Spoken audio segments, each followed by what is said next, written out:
episode of Surviving the Survivor. We bring you the best guests in all of true crime. Don't forget to subscribe and smash that like button. Here's your host, Emmy Award-winning broadcaster, Joel Waldman.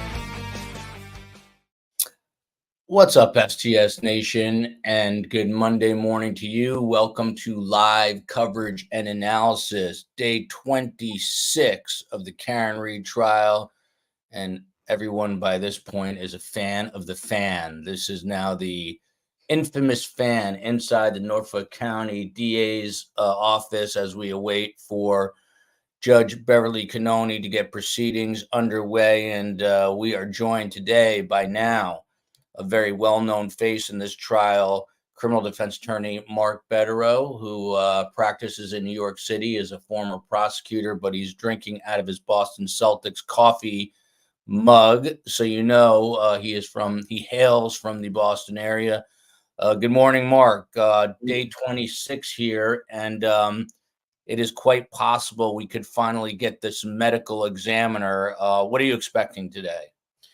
Well, I think they have a few minutes left of the direct of this accident reconstruction expert, if that's what we can really call him. And there'll have to be a ruling from the court initially as to whether he can offer an opinion by watching a video, which is rather silly, frankly, in terms of whether it's his expert opinion as to Karen Read's SUV backing into John O'Keefe's SUV, which it clearly did. I mean, you see the car rock back and forth, whether that could have caused some of the taillight damage that was described by the Dighton police officer.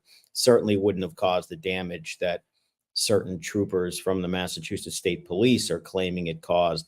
But, you know, their testimony and credibility is in serious doubt for a lot of reasons. Anyway, once that issue is resolved, frankly, I think the judge would be doing the DA a favor by ruling that this second opinion is not admissible, because he will get absolutely destroyed on cross-examination as to his ability to reach that opinion, which I think will then have the unfortunate side product for the DA of undervaluing or discrediting his larger opinion, which is what the DA needs, perhaps more than anything else in this case, which is that, in his opinion, the SUV hit John O'Keefe and caused his injuries and created the crime scene, which is also, I think, a flawed opinion for a lot of reasons.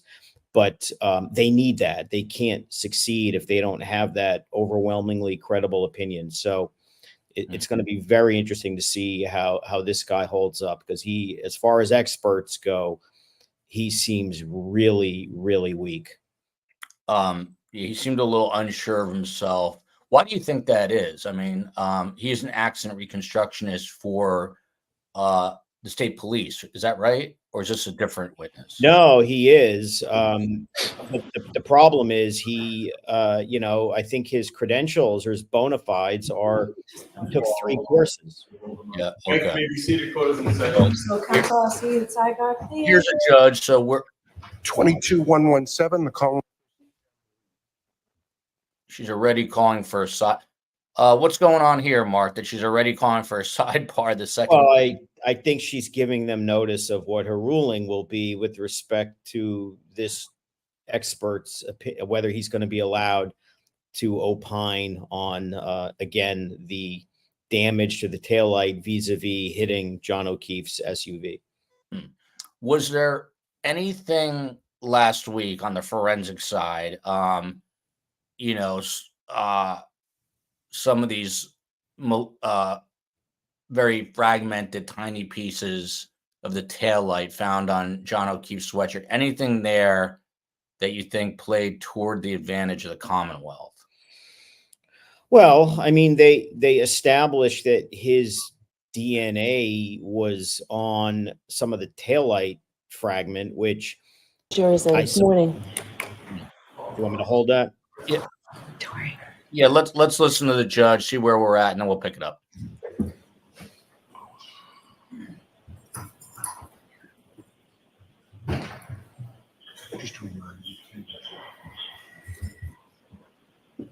Yeah, Jenny.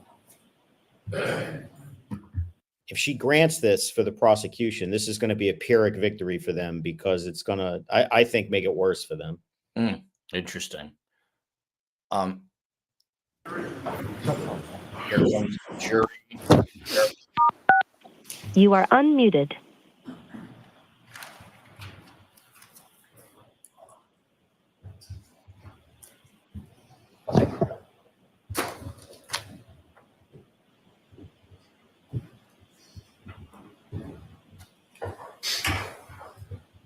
It's kind of bizarre she would not put it on the record in open court before they bring the jury in, but yeah.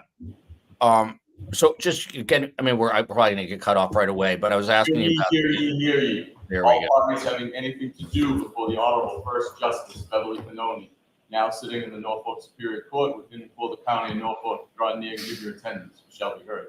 God save the Commonwealth and this good court. Thank you. Be seated for the town session tomorrow. Good morning again, counsel and Ms. Reed. Good morning, jurors. I hope you all enjoyed this gorgeous weekend. I have those 3 questions to ask you. Were you all able to follow the instructions and refrain from discussing this case with anyone since we left here on Friday? Yes. Everyone said yes or nodded affirmatively. Were you also able to follow the instructions and refrain from doing any independent research or investigation into this case? Yes. Everyone said yes or nodded affirmatively. Did anyone happen to see, hear, or read anything about this case since we left here?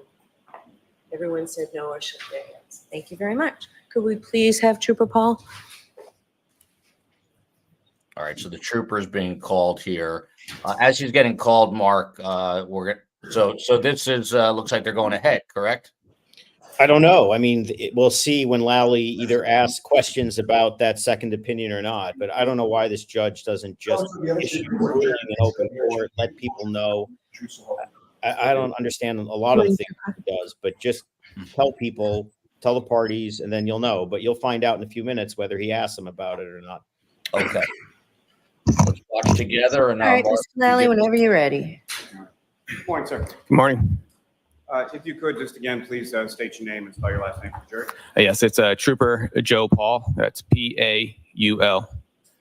And sir, if I could just take you back to a couple different portions of your testimony from Friday.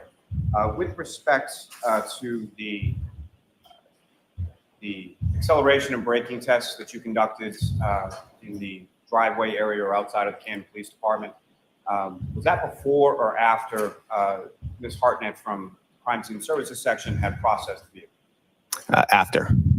And so as far as anything that was removed by her, that was done prior to you conducting any of your tests, is that correct?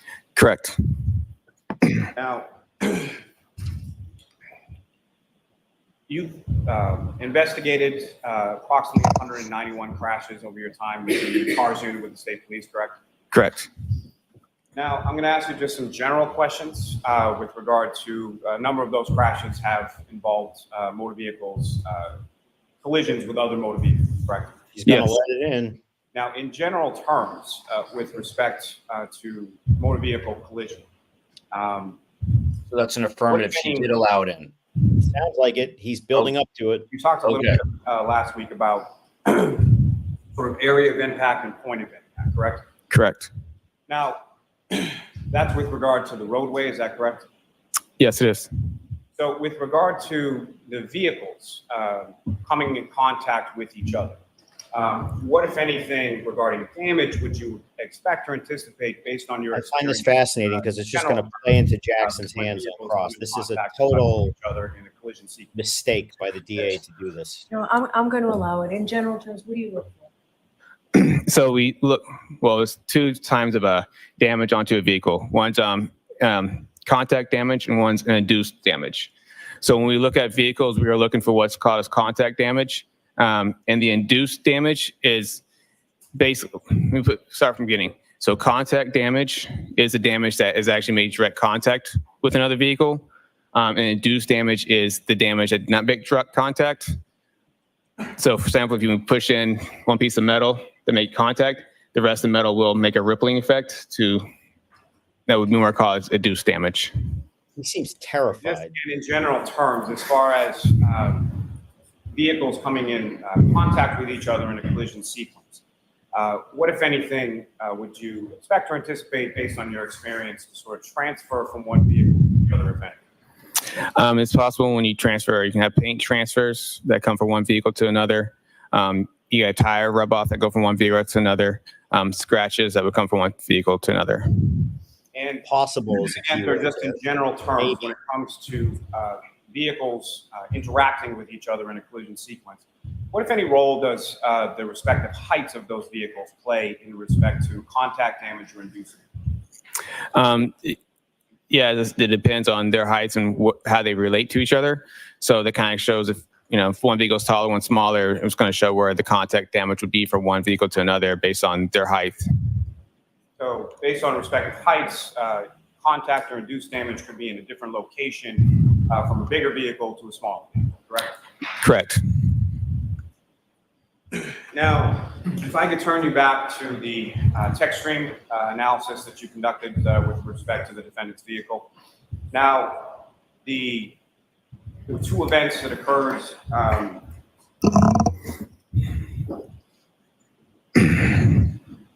This guy looks like he's going to throw up. Forgive me. On that 12,629 miles beat, there were two events that occurred within that trigger, within that mileage. Is that correct? Correct.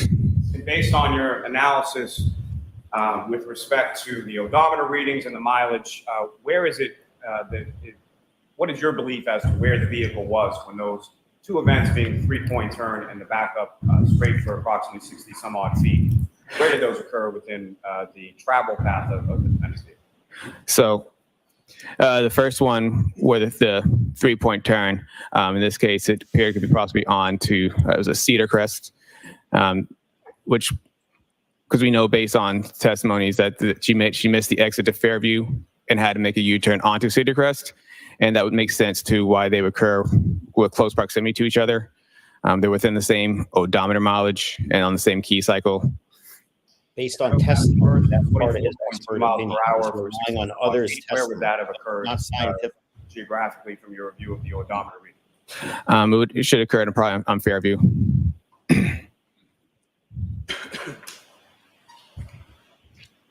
Now, sir, based on the totality of your analysis and your investigation in this case, what, if any, conclusions did you come to as to how this collision sequence occurred or how this crash occurred? Yes. Should I show my report for that, or should you want me to just kind of go off Are you the? asking to look at your report?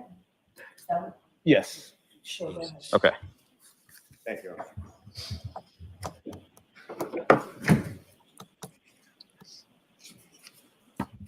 You don't ever see police witnesses this terrified, especially experts in a subject matter. This is not going to end well. He looks a little unsure. Terrified. He looks terrified. We continue. Turning to his report What, here. if any, conclusions did you come to through the course of your investigation? So on Saturday, January 29th, 2022, at approximately 12:45. So you can look at your report, but you can't read your report. I'm So reading my conclusions based on what they asked me to do. Okay. yeah. So I can't hear you. Sorry. Okay. So just take your time, read your report, and then answer Mr. Lally's question. And if you need to look at your report, we'll see about that again. This is cringe-inducing. All right. This is unbelievable. Ask the question, Mr. Lally.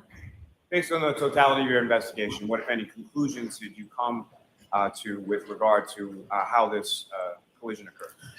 So this collision occurred on Saturday, January 29th, 2022, at approximately 12:45 hours.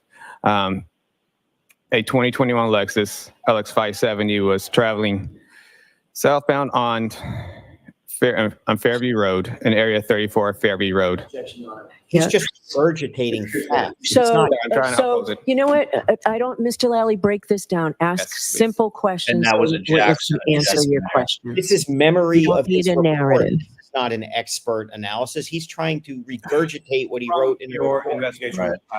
What, if any, conclusions did you come It to? should as all to be this, stricken. Collision occurred. All right. So on the night of Saturday, January 2022, at approximately 12:45 hours, A 2021 Lexus LX 570. Can you slow down, sir? Yes. So forget all that part, Okay. Trooper. All Just answer the question. Okay. Where did it occur? Oh It boy. occurred in the area of 34 Fairview Road. This is sad to Joel to Anyone watch. with This is participants pathetic. in this collision. This guy's not an expert. Not an The expert. operator appeared to be Karen Reed, and the pedestrian was John O'Keefe. And where was the vehicle located in reference to the residents of 34 Fairview?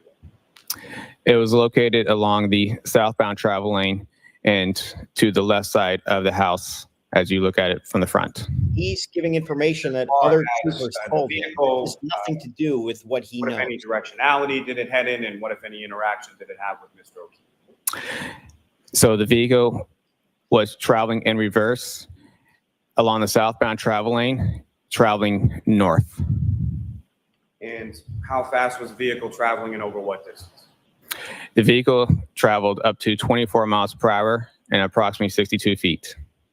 And at the time that the vehicle was traveling approximately 24 miles per hour over approximately 62 feet, what if anything occurred then? The right rear of the Lexus struck the pedestrian John O'Keefe. And post-collision, what if anything occurred with regard to Mr. O'Keefe? Mr. O'Keefe was projected forward and to the left along the front yard of 34 Fairview Road. And post-collision with Mr. O'Keefe, what if anything did the defendant's vehicle do? The Lexus continued traveling in reverse before they left the area. Now, as far as the vehicle itself, from your inspection, what if any role did any mechanical aspects of the vehicle play in this collision? There were no mechanical defects. As far as your analysis of the roadway and other factors related to that, what if any role did they play in this collision sequence? There were no roadway or environmental factors that contribute to this collision. Now, sir, with respect to your investigation, what if any opinions did you draw based on your training and experience in regard to this collision and how it occurred? May I look at my report real quick? Just make sure. Yes. Thank you. All right.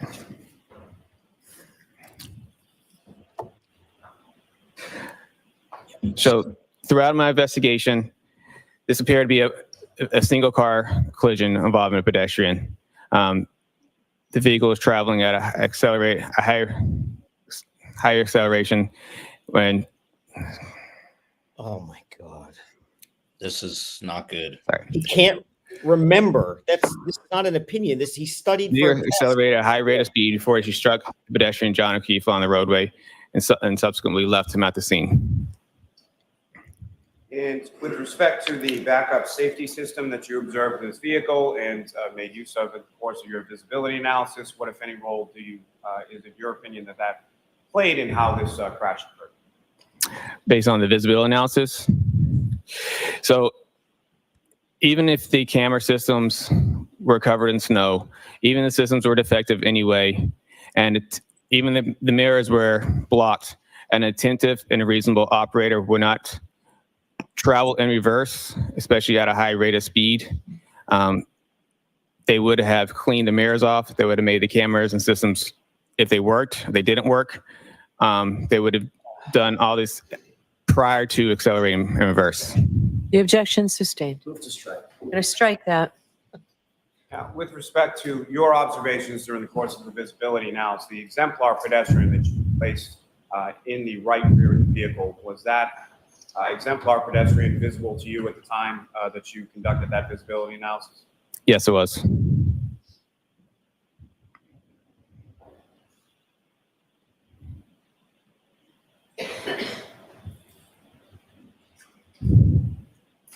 Thank you, sir. I have no further questions. Okay. Cross-examination? Thank you, Your Honor. kept it out, or Lally smartened up and didn't do it.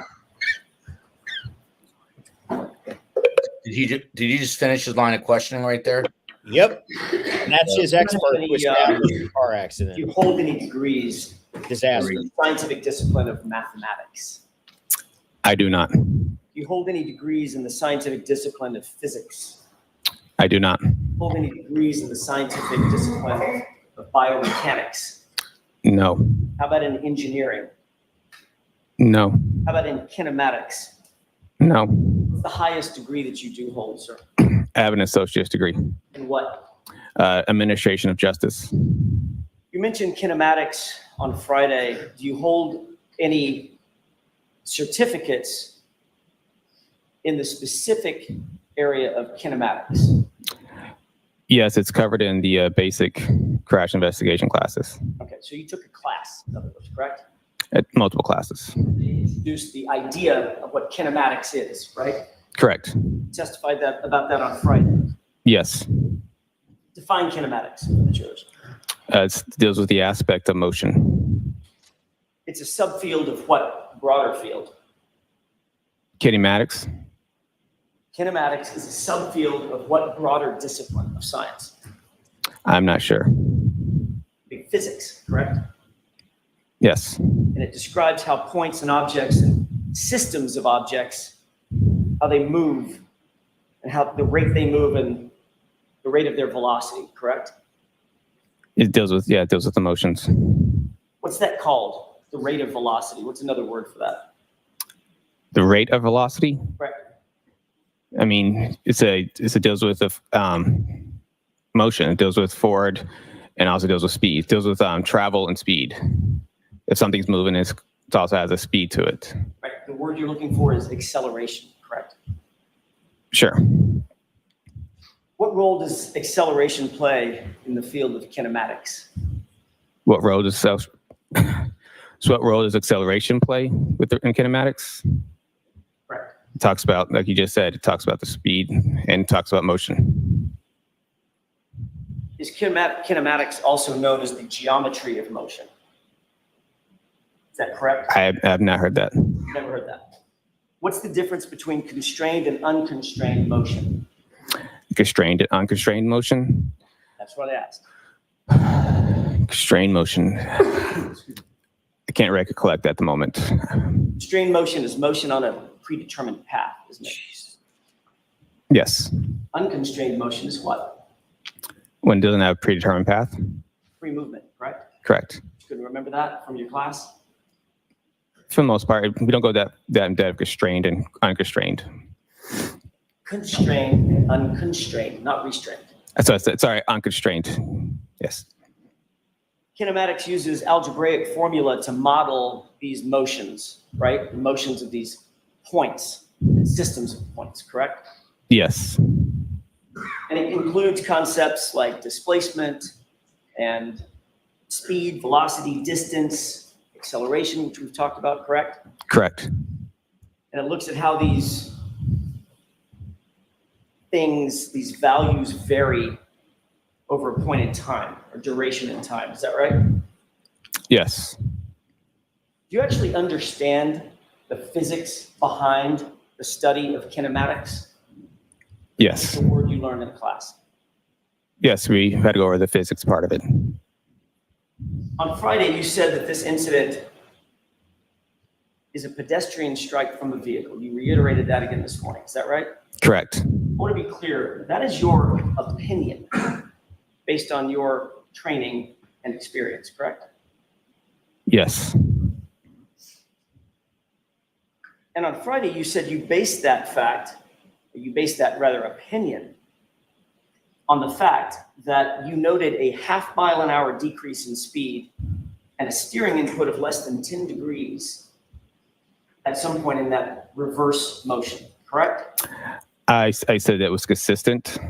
That data point in general was consistent with something that you would see within data of a pedestrian striker striking something else.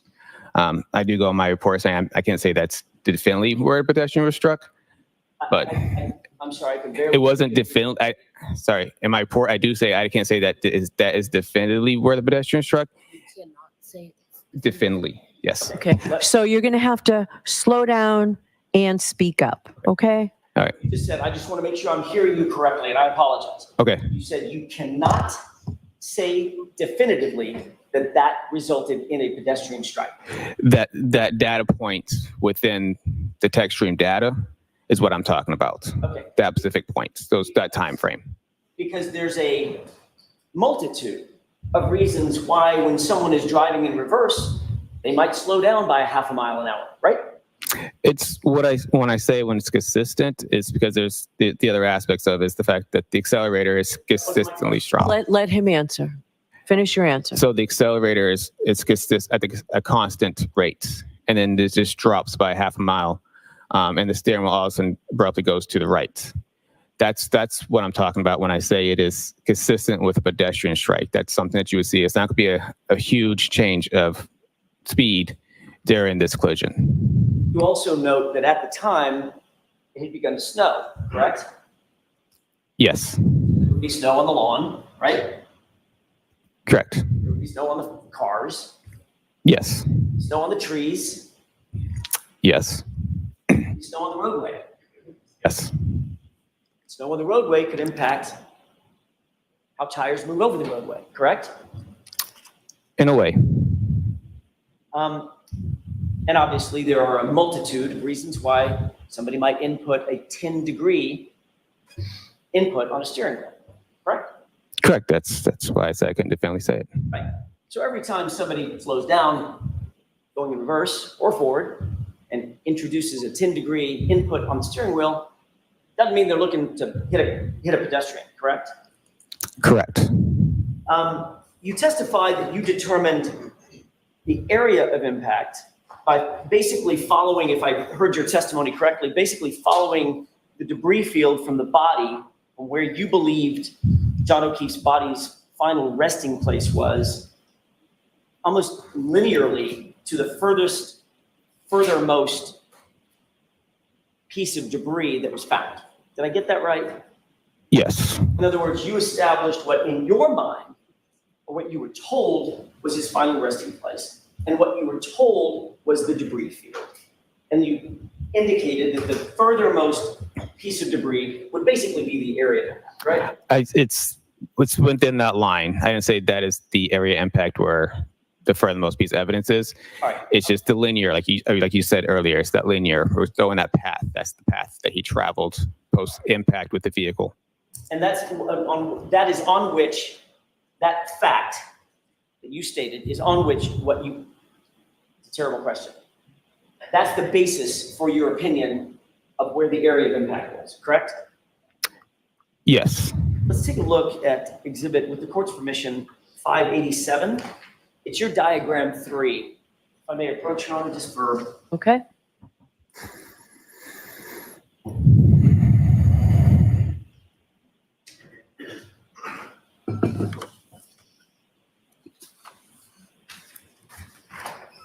May I approach? Yes. So you can see it. Your Honor, may we publish exhibit 587? Yes. Diagram 3.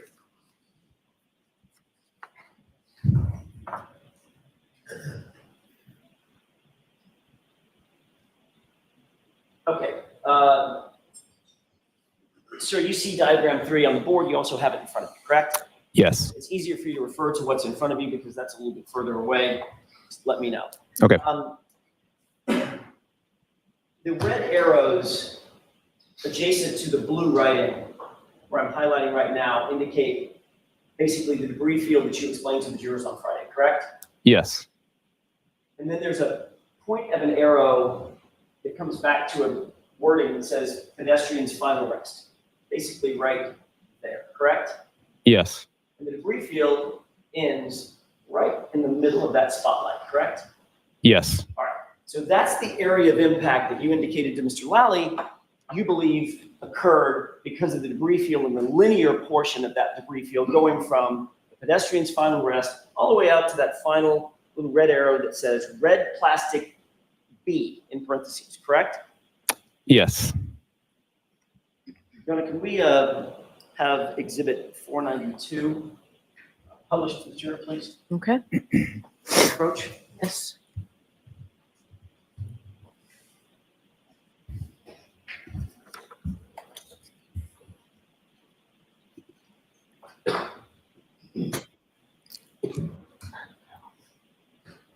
While that's coming up, have you ever seen this? No, I haven't. Take a look just above the arrow, Your Honor, with the court's permission, maybe highlight or magnify the area just above the arrow. Is this Lally's fault for him not seeing this, or his fault? Absolutely. He doesn't Absolutely. know Yes, it how is. to prep a Right witness underneath, at all. correct? And it- Correct. What does that look like to you? Piece of plastic. It's debris, correct? Correct. Can we go back? I mean, this undermines everything. Exhibit Yep. 87. Okay. Diagram 3.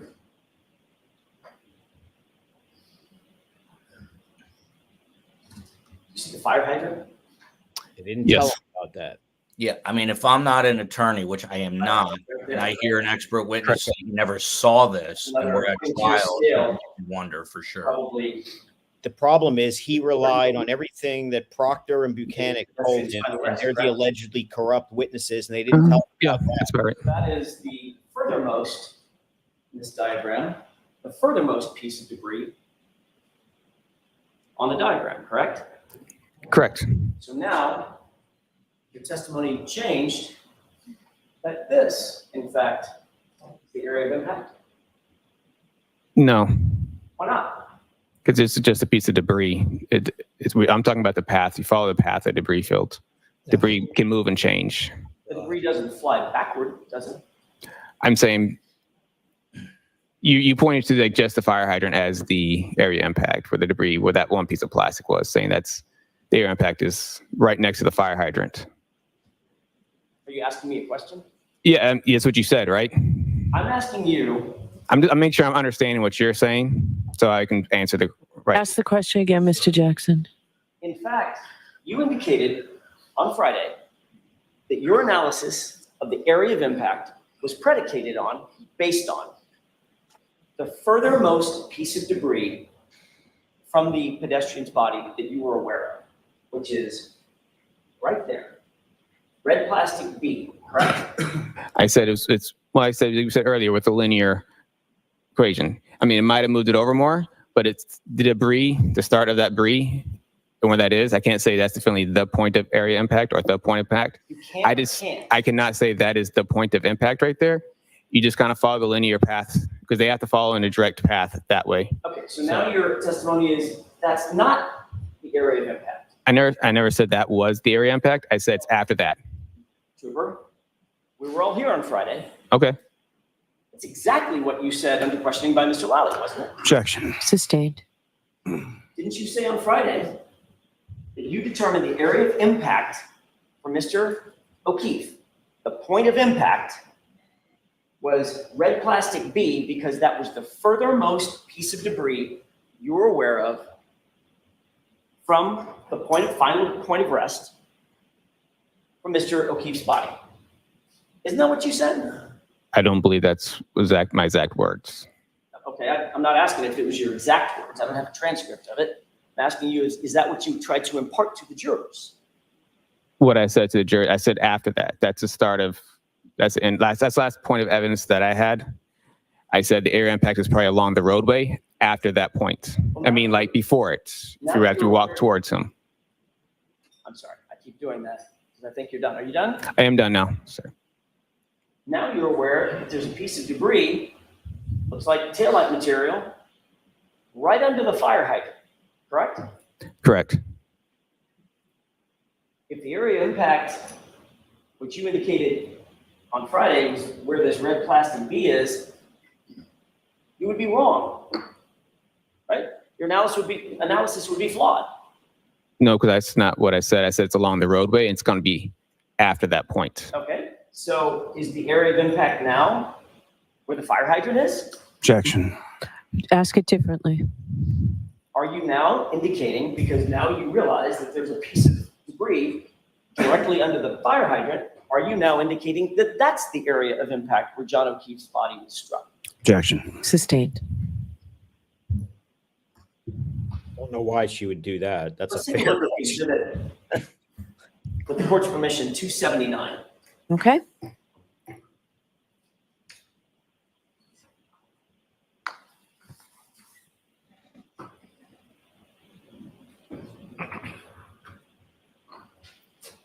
Taking a look at exhibit 279, I want to draw your attention to that piece right there. of plastic. You see it? Yes. You describe it for me. Just physically, what does that look like?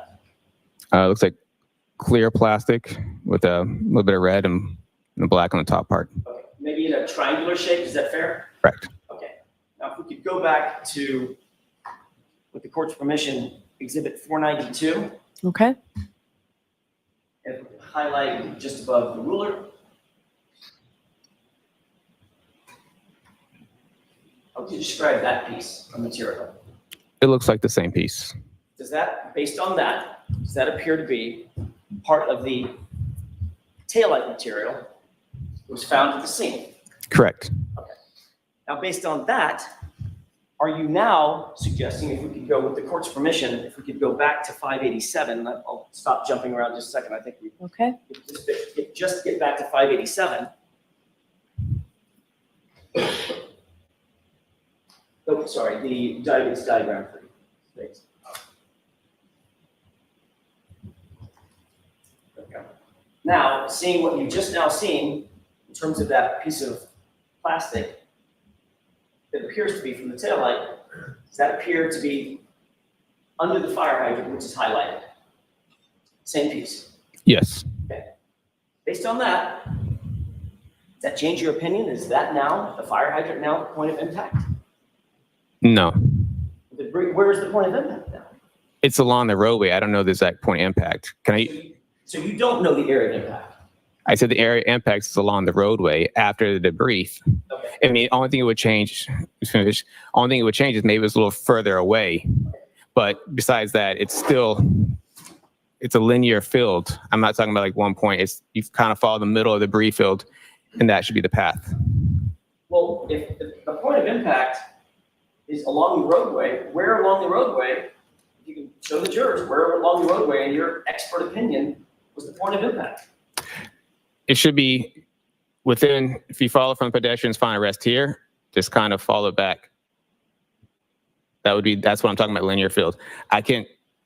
So now you're going to see an area, I mean, this is, follow your laser pointer, an area along here, correct? Yes, somewhere in there. All right, if I have my spotlight, is that, if I leave it right there, is that about where the middle of the spotlight, about where you believe the area of impact is? It's within, I guess you can say it's within that area. I don't know definitely. There's nothing on the roadway that has a definitive point that says. how would he hit his head on the curb and right here? Way? That's It's crazy. within the roadway based on the evidence at the scene. Okay. Mr. Paul, sorry, Trooper Paul, I'm asking you, based on your expert opinion and your conclusions, based on your full analysis, can you point me to within an area of 5 feet or so on the roadway where you believe the area of impact is? Is my spotlight basically highlighting the area that you believe, in your opinion, was the area of impact? You have that laser pointer? I do. Why don't we let him show you? It'd be easier for the jury to see. So what I'm trying to say is, so we follow the linear path back around this area. Okay, can you? And sorry, I'm trying to keep it straight as much as I can. Follow back to here. I can't say like if this definitely is, but it's possibly based on also vehicle damage to the back of the vehicle. So if we follow all the way back to here, that could be a possible area impact. So when you say that area there, I want to be very clear for the record that what you highlighted is an area basically just to the left of an X that's on the roadway, on the bottom of diagram 3, toward the lower part of diagram 3. It's correct? You would use your circle almost to kind of be a good area around. I'm sorry. You can use a circle around here. This would be around the area. Okay. Okay. So using your scale, that scale is going from full left to full right. It's plus or minus 40 feet, right? Switch. Can't see it. So say again. Say the question. That scale is 40 feet. Going from full left, full right, 40 feet. It's 40 feet. It's a 10-foot scale. Okay, sorry, 20 feet. My mistake. Okay. Eyes are terrible. 20 feet. Thank you. All right. So if you use that scale, can you estimate for the jurors? I'm just going to use this X as a starting point. You estimate for the jurors from this X that I've highlighted, the pedestrian's final rest. What's that number? Doesn't have to be exact. Give me an estimate. So, I mean, it could be within 30 feet because I tell you this also on my scale, this 2 and 3 is 50 feet from each other. Is how much? 50, Okay. 50. So would you agree that from this X down here to pedestrian's final rest, as the crow flies, that's probably a good 35, 40 feet.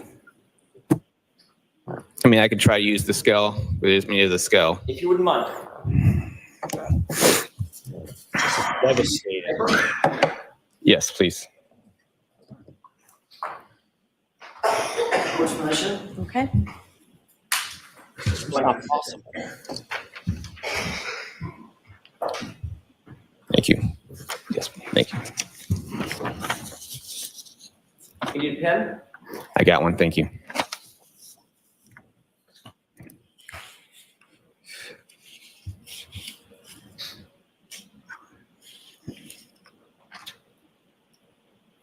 Mark, is the Commonwealth going to have to hope that the Toyota expert can overshadow this?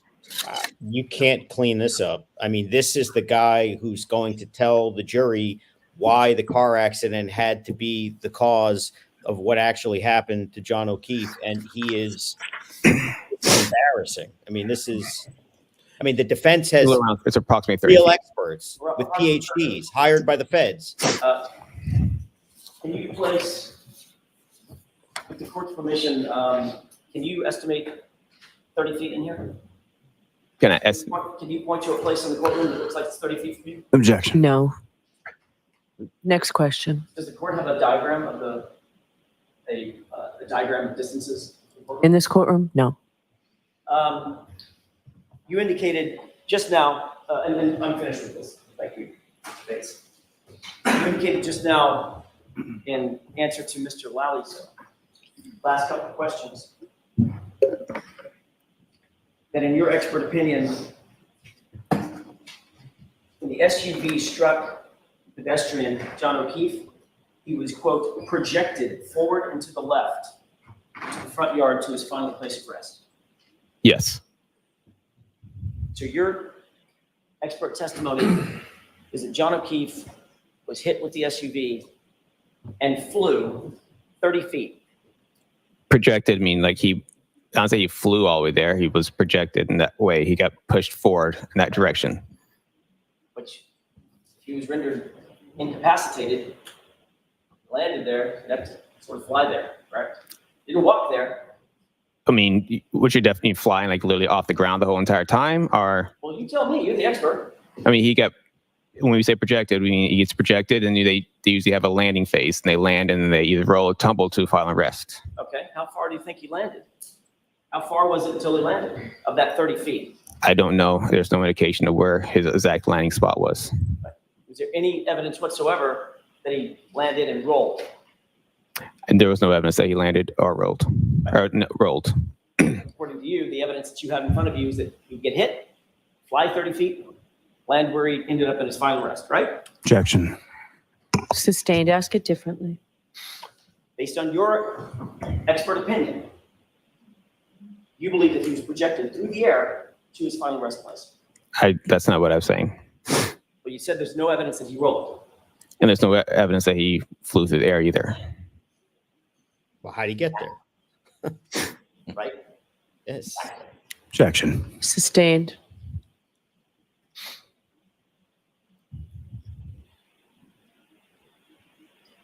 You said on Friday that in your experience, people tend to lose objects that are not strapped to them.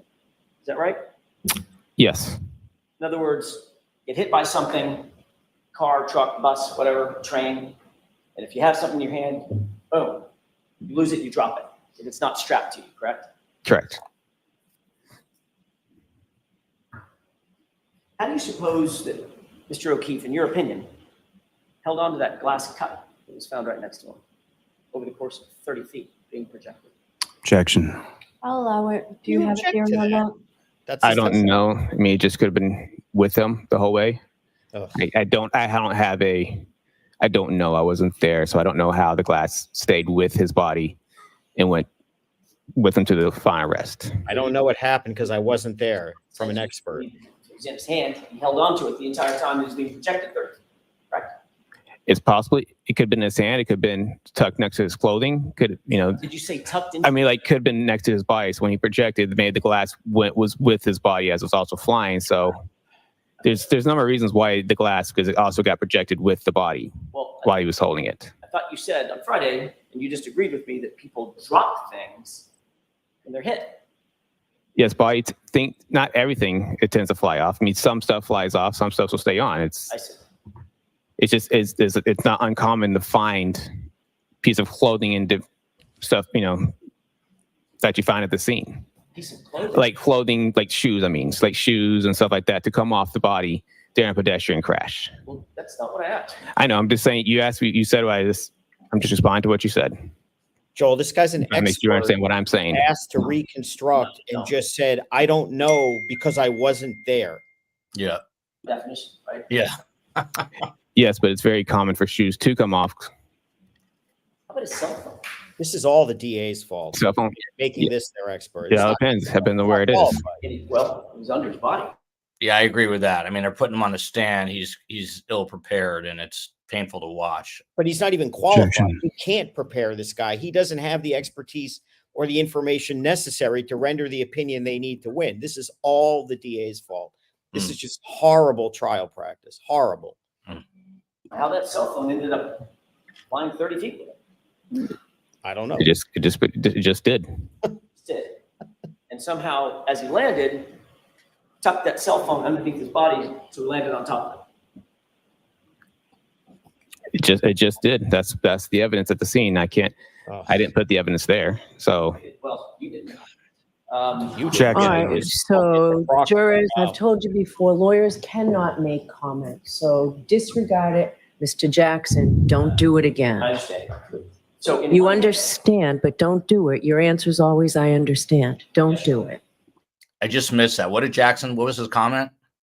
He said, you didn't plant the evidence. This guy walked into it and let him take a shot at Proctor. Jeez, He I walked missed right that. into Okay. it.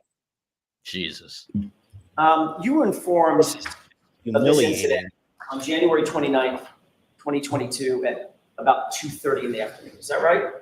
yes, At the time, you were working out of the CARS facility, which is located on West Grove Street in Middleborough. Is that right? yes, By the way, that's a facility that has multiple garages. Sally ports, I don't know if they're called Sally ports, but garage bays, correct? the mechanic shop are there. The mechanic shop Yes, is, if you're going to review, for instance, for purposes of reconstruction, if you're going to review a vehicle, is the vehicle placed in those mechanics bays? no, not there. That's for state police vehicles. Okay, so where are the mechanics bays? Sorry, reverse that. Where are the Sally ports where you do your analysis, your reconstruction, your review of the vehicle, inspections, things of that nature? We don't have Sally ports for that. You don't have anything dedicated to that? No, the only time we would use a Sally port is the crime scene would have some Sally ports that they would do to document their crime scene stuff. And I've gone there, they've done my inspections, but most of our inspections are done either at the tow yard or some type of facility for that. Ultimately, was this SUV ever taken to the Middleborough facility? Yes, it was. Where was it placed? There's a fenced in area inside it's a fenced in area Is it outside or inside? outside. Okay. Did it remain outside in that fenced-in area the whole time? I don't know the exact time. It was there for a while, then it got moved. Where did it get moved to? I'm not sure exactly where they moved it immediately after it left Middleborough. Are you familiar with the Foxborough location at MSP? Yes. That have Sally ports or bays for inspection and evaluation? It has garages in it, but we wouldn't use them. We don't normally use those garages for inspections. Is it possible to use those garages for inspections? It is possible. Okay. It's happened before, correct? I've not used the inspection in the garages. But it's, I'm going to ask you to keep your voice up and Sorry, speak yes. slowly. but you know that it could be used. Sorry. You know that those bays could be used for inspections or analysis or evaluation if needed, correct? Yes. All right. Given the fact that the SUV that was being seized on January 29th was being seized as potential evidence, best practices would suggest that you'd want to get it in and out of the bad weather, the inclement weather, as quickly as possible, correct? You wouldn't want to subject it to continued forces from nature like rain, wind, snow, sleet, hail, right? That would be beneficial, yes. All right. You're aware that the Foxborough location and the Middleborough location with the mechanics bays are all closer to Dighton than Canton, right? Both Foxborough and Foxborough and Middleborough are both closer to Dighton than Canton. In other words, you have to pass by, depending on which way you go, pass by Middleborough, pass by Foxborough to get to Canton. So from where? From Dighton, sorry. So from Dighton. Where the vehicle was seized in Yeah. Dighton, all going toward Canton, you pass by either Middleborough or Foxborough to get to Canton, right? I don't believe you'd pass by Middleborough to get to Canton, but you've passed by Foxborough. All right. The car was not taken to Foxborough, was it? No. As a matter of fact, the car was taken basically double the distance all the way to Canton to that Sally Port, correct? Objection. Do you know that? Is that double the distance? I don't know the exact distance. I know it was in Canton. And you know it's farther to Canton. From Dighton, yes. Right. And you're also aware that because you've been to the scene, assuming, correct, the 34 Fairview, Yes. Yes, I have. and you've been to Canton PD, Yes, I have. you know that those two locations are about 3-4 minutes apart. Yeah, I can say that.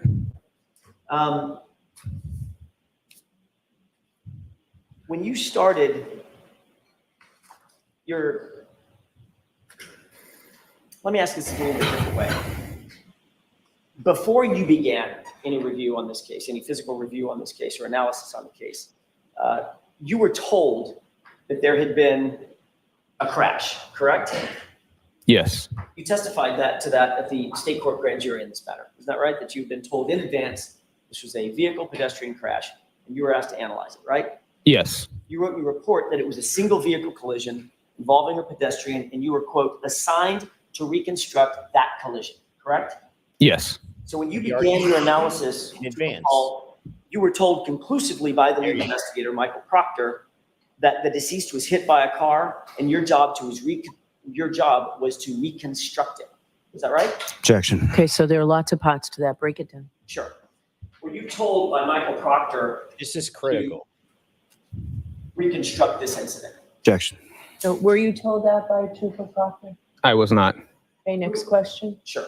Who were you told, who were you given your instructions by Instructions for what? to reconstruct this incident?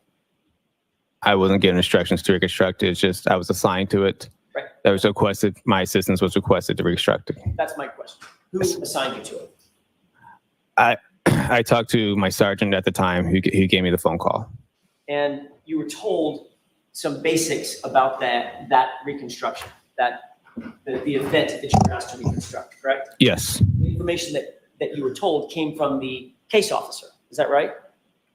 Who's the case officer? The information that this was a pedestrian vehicle incident, as opposed to motor vehicle incident. He wasn't asked to find out what bicycle, happened. He was told motorcycle. it was a car You were told it was pedestrian a motor- accident in advance, which is not the proper task that an unbiased expert would look into. It's right. It was the other way around. He was Yep. told first. Yep. They told him, tell us how this car vehicle accident happened, not what happened. happened. Reconstruct what happened. Correct. Oh, I got His you. whole opinion is skewed and rigged by the other troopers. I got you. Information. Where'd it come from? That the car was traveling in like which part of the information? You asked me several different things just now. Were This you is given devastating. information from multiple sources? Or did someone give you a summary of what you were being asked to do? At the very beginning, Yep. who gave you the summary? Summary of the whole entire of what? Of the event that you were asked to reconstruct? I was passed down when I got to the garage. There was nobody that sat there and gave me the summary, like, that I can remember. I was told that it was a pedestrian crash. I knew it was a Boston police officer involved, that this was the vehicle, and that it was traveling in reverse. That's all they had. Okay. What I'm asking is, that's great. Thank you for the summary. Who gave you that summary? I don't know if it was definitely anybody from the get-go that I talked to. From where? I don't know if it's anybody that I could definitely say that was the person. There was multiple people going around when I got there. I think I talked to Trooper Zach Clark. He was doing the crime scene. I think he was Zach Clark. He was the crime scene photos at the time. I knew him from past crashes. He just said this is the vehicle, and I think he kind of gave me a little bit of a lowdown on what the vehicle was. Okay. So My question is this. When you got that, did you call it a lowdown? He gave you the lowdown? he gave me information, yes. Right. When you got the lowdown, you were told Boston police officer was involved, the vehicle pedestrian incident, car was going in reverse, and ultimately led to the death of the pedestrian. Struck the pedestrian in reverse, correct? Correct. All right. And you were assigned specifically to try to reconstruct that incident. Yes. Have you ever heard of the phrase confirmation bias? There you go. That's it. I know the phrase, yes. You know what it means? I can't definitely say what it means. Developing a conclusion and then trying to find evidence to fit that conclusion. Does that sound right? Yep. If you say so.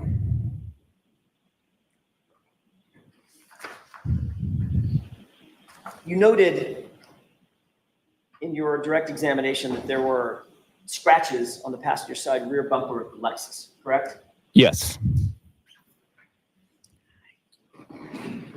How exactly were you able to scientifically determine that any of those scratches were from an incident on January 29th, 2022, as opposed to any other time?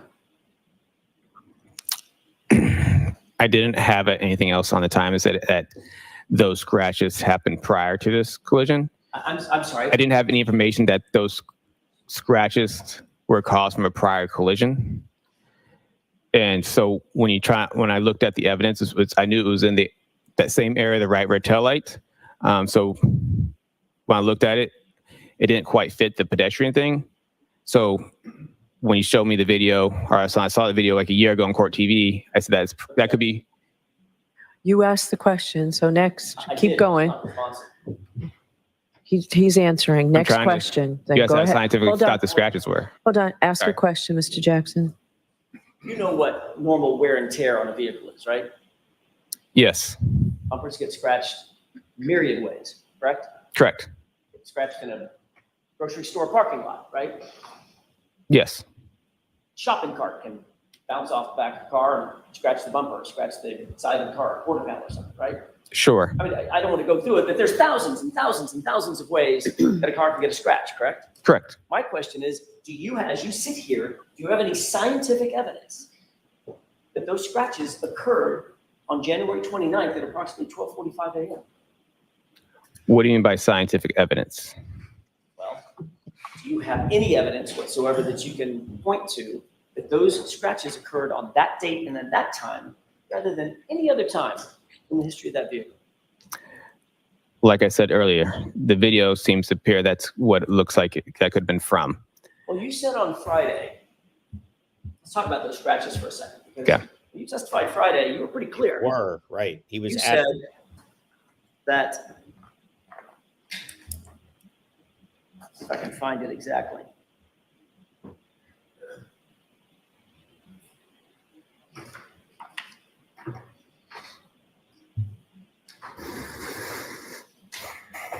I may have just a moment, Your Honor. Sure.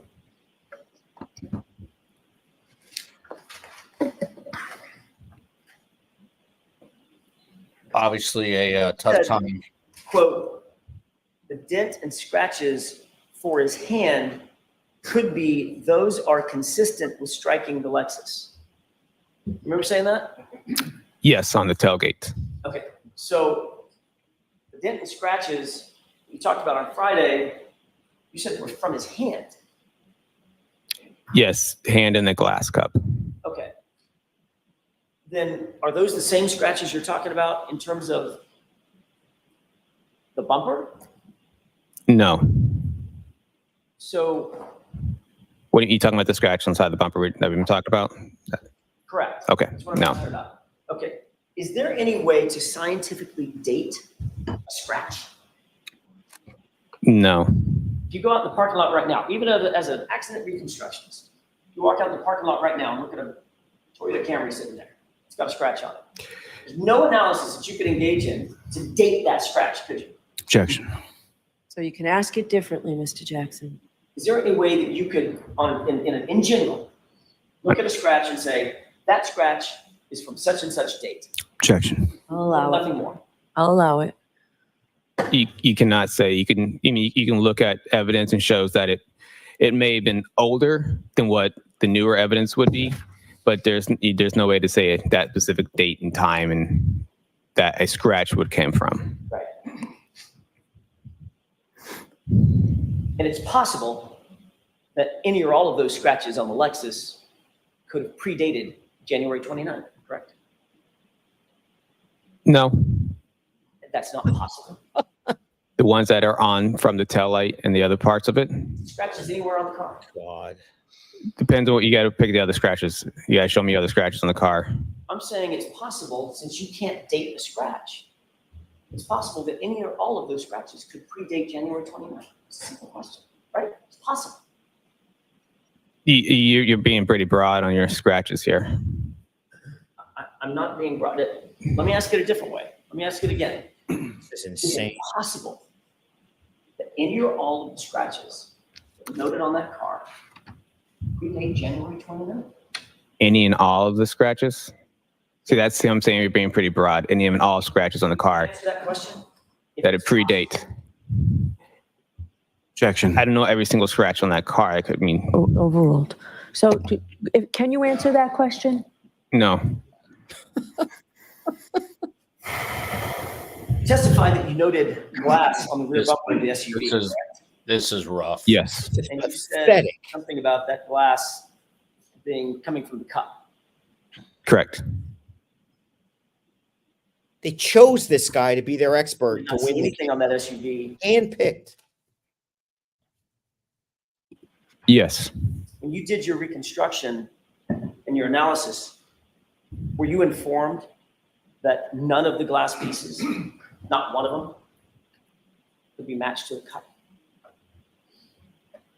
I don't know anything about the. Oops. That, I don't know that.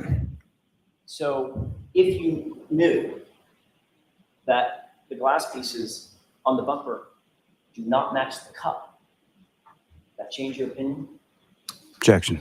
about that glass? How can Can you you answer object? that question? I cannot. You can't answer the question. It's what was told to me as evidence Got it. By whom? by the crime scene.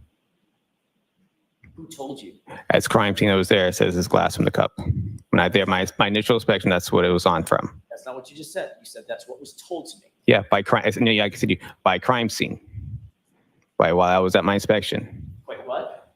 it was told to me by the crime scene when I was at my inspection, at the initial inspection. So what you meant by that's what was told to me is the crime scene talked to you. Yes. Crime scene say anything else? I don't know what else you want me to say.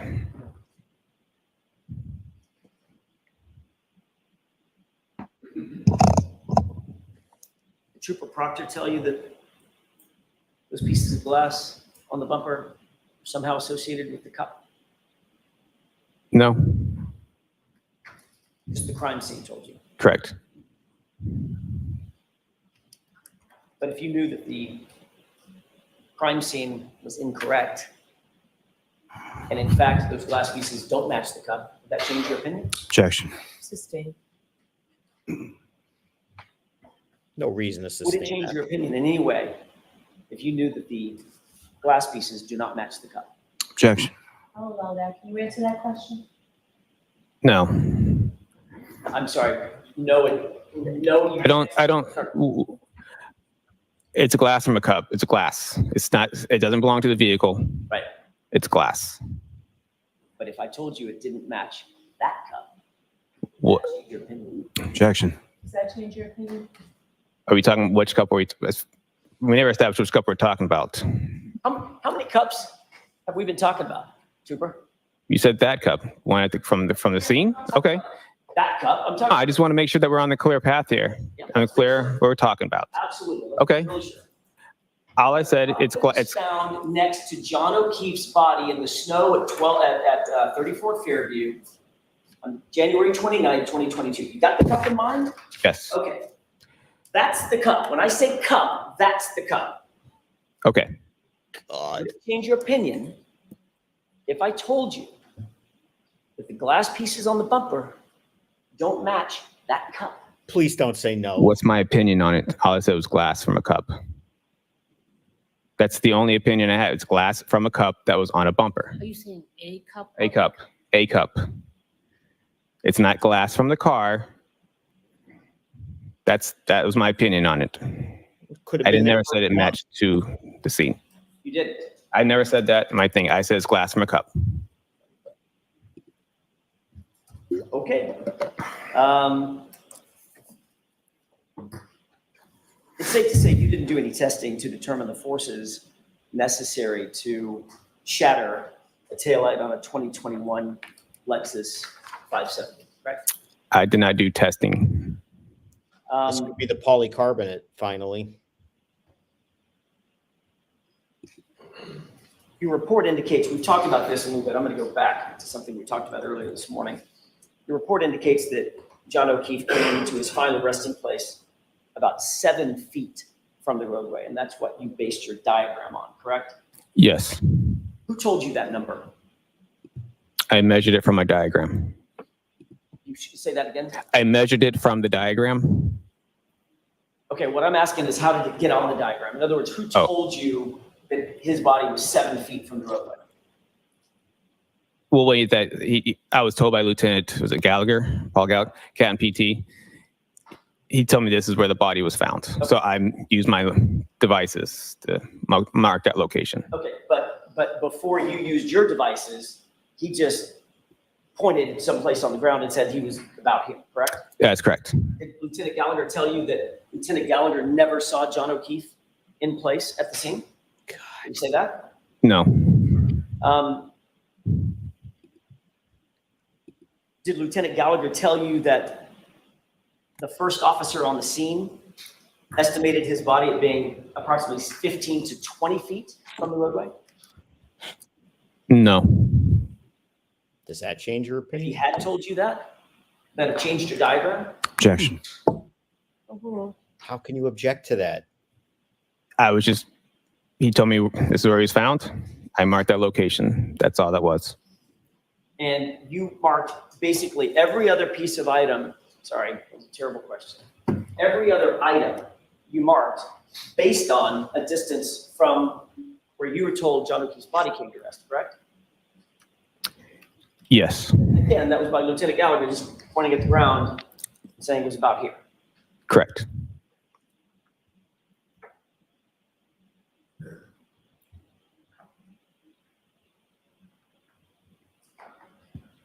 Was there a single member of the team that was out when you were being shown where the body came to rest? Was there a single member of that team who actually said they saw John O'Keefe's body in place? Objection. I'll allow it. What do you mean team? Canton PD? Whoever was there. Who was there with you when you started doing your measurements, et cetera? It's Lieutenant Gallagher. That's who. Just you and him? And myself and I was training a trooper at the time. She was there. You were training a trooper at the time? Yes. Okay, so just, my mistake. I assumed that there were several people out there. Just you and Lieutenant Gallagher. Yes, that's why I was confused by the team. All right. And again, Lieutenant Gallagher didn't tell you that he never saw John O'Keefe's body in place. No, I don't think so.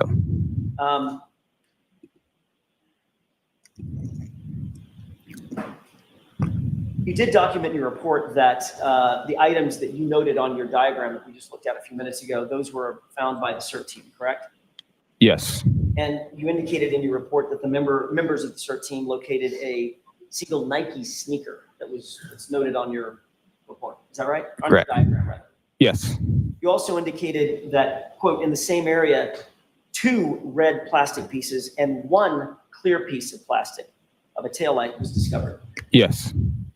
So your report is clear that in total, the items discovered by the CERT team on January 29th were a shoe, right? Yes.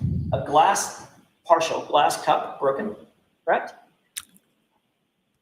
Well, it was that on there. I can remember if that's on their diagram or if that's what I was told at the scene, but yes. Sure. Yes. You knew that a cup was found. Yes. Or you were told a cup was found. Yes. And 3 pieces of plastic, 2 red, 1 clear. Yes. Not 5 pieces of plastic, correct? Correct. You then measured those items, is that right? I didn't. What do you mean measure them? Like Measured at them this? relative to John O'Keefe's final place of rest.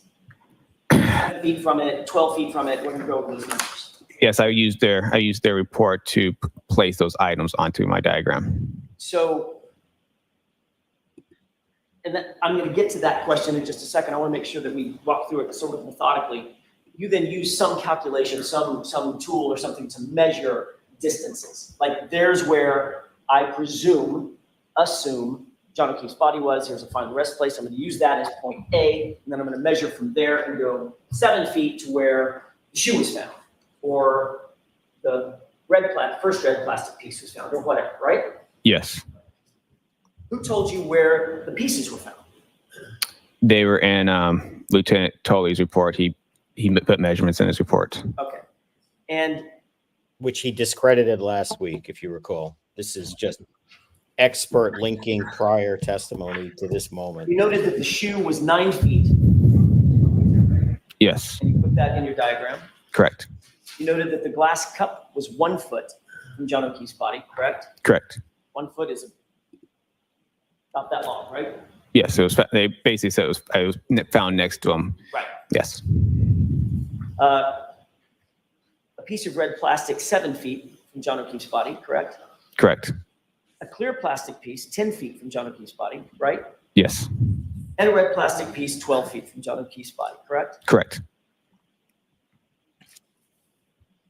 What part of his body were you measuring from?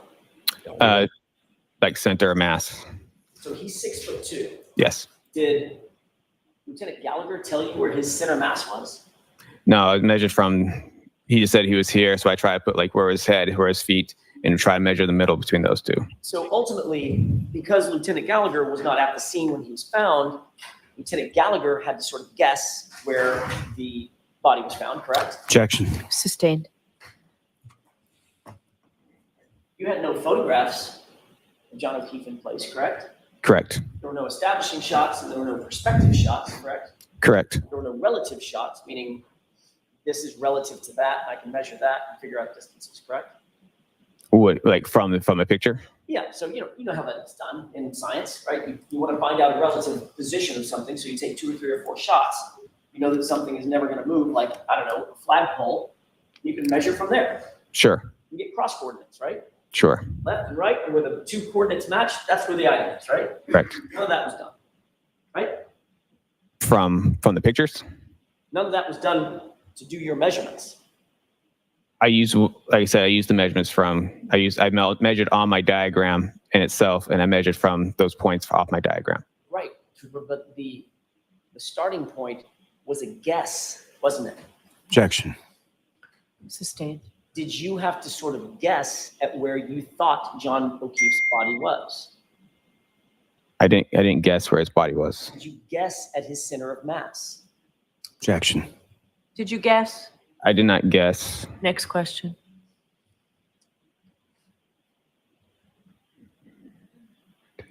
You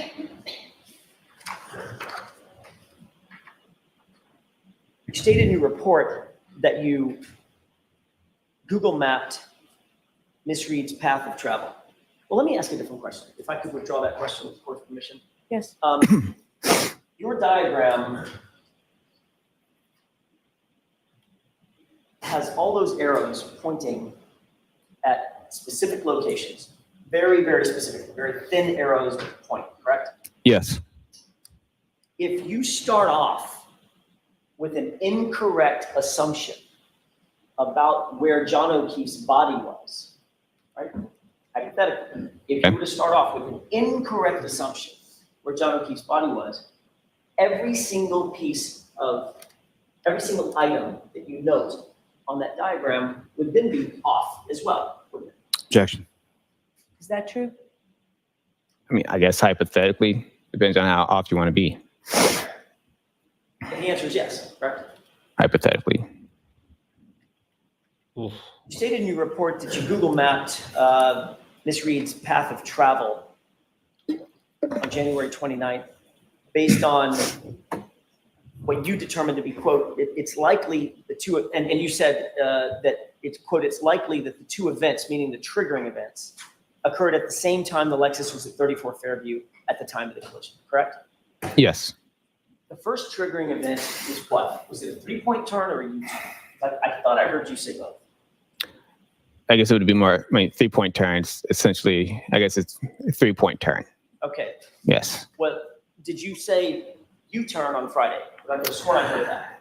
It could have been a U-turn. I mean, it's still turning around. So you had to make a U-turn when that's a 3-point turn or not, but it's still.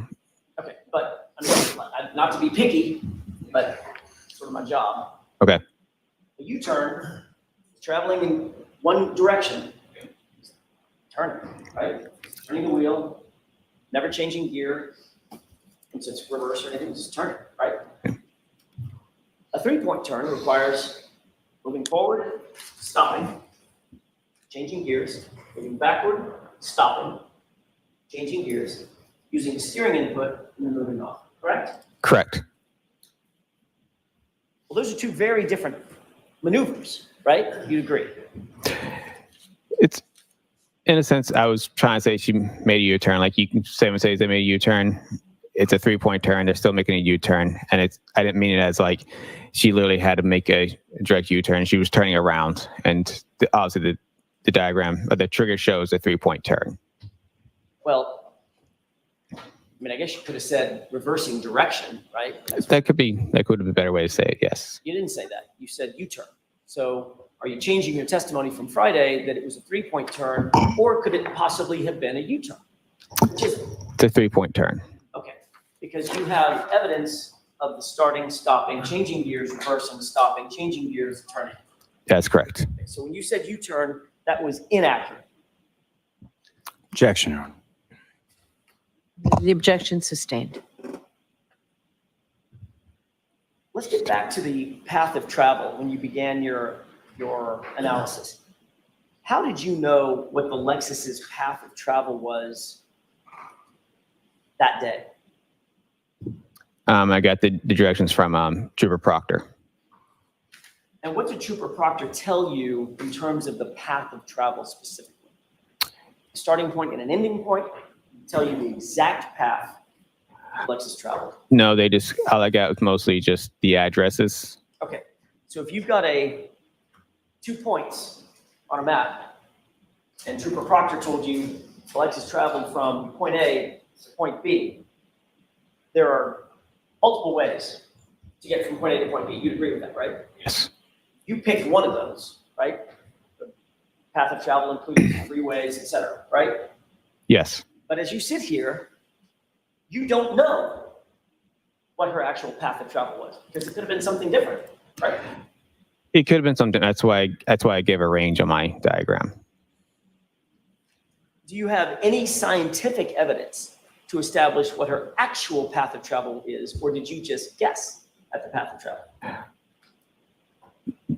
I got the addresses from Trooper Proctor. I put them into the thing, and then one of the possibilities of 36 miles, and that was after looking at all of them, at 36 miles is a possibility. Right, understood. So that's what I'm trying to get to, Trooper Paul. Okay.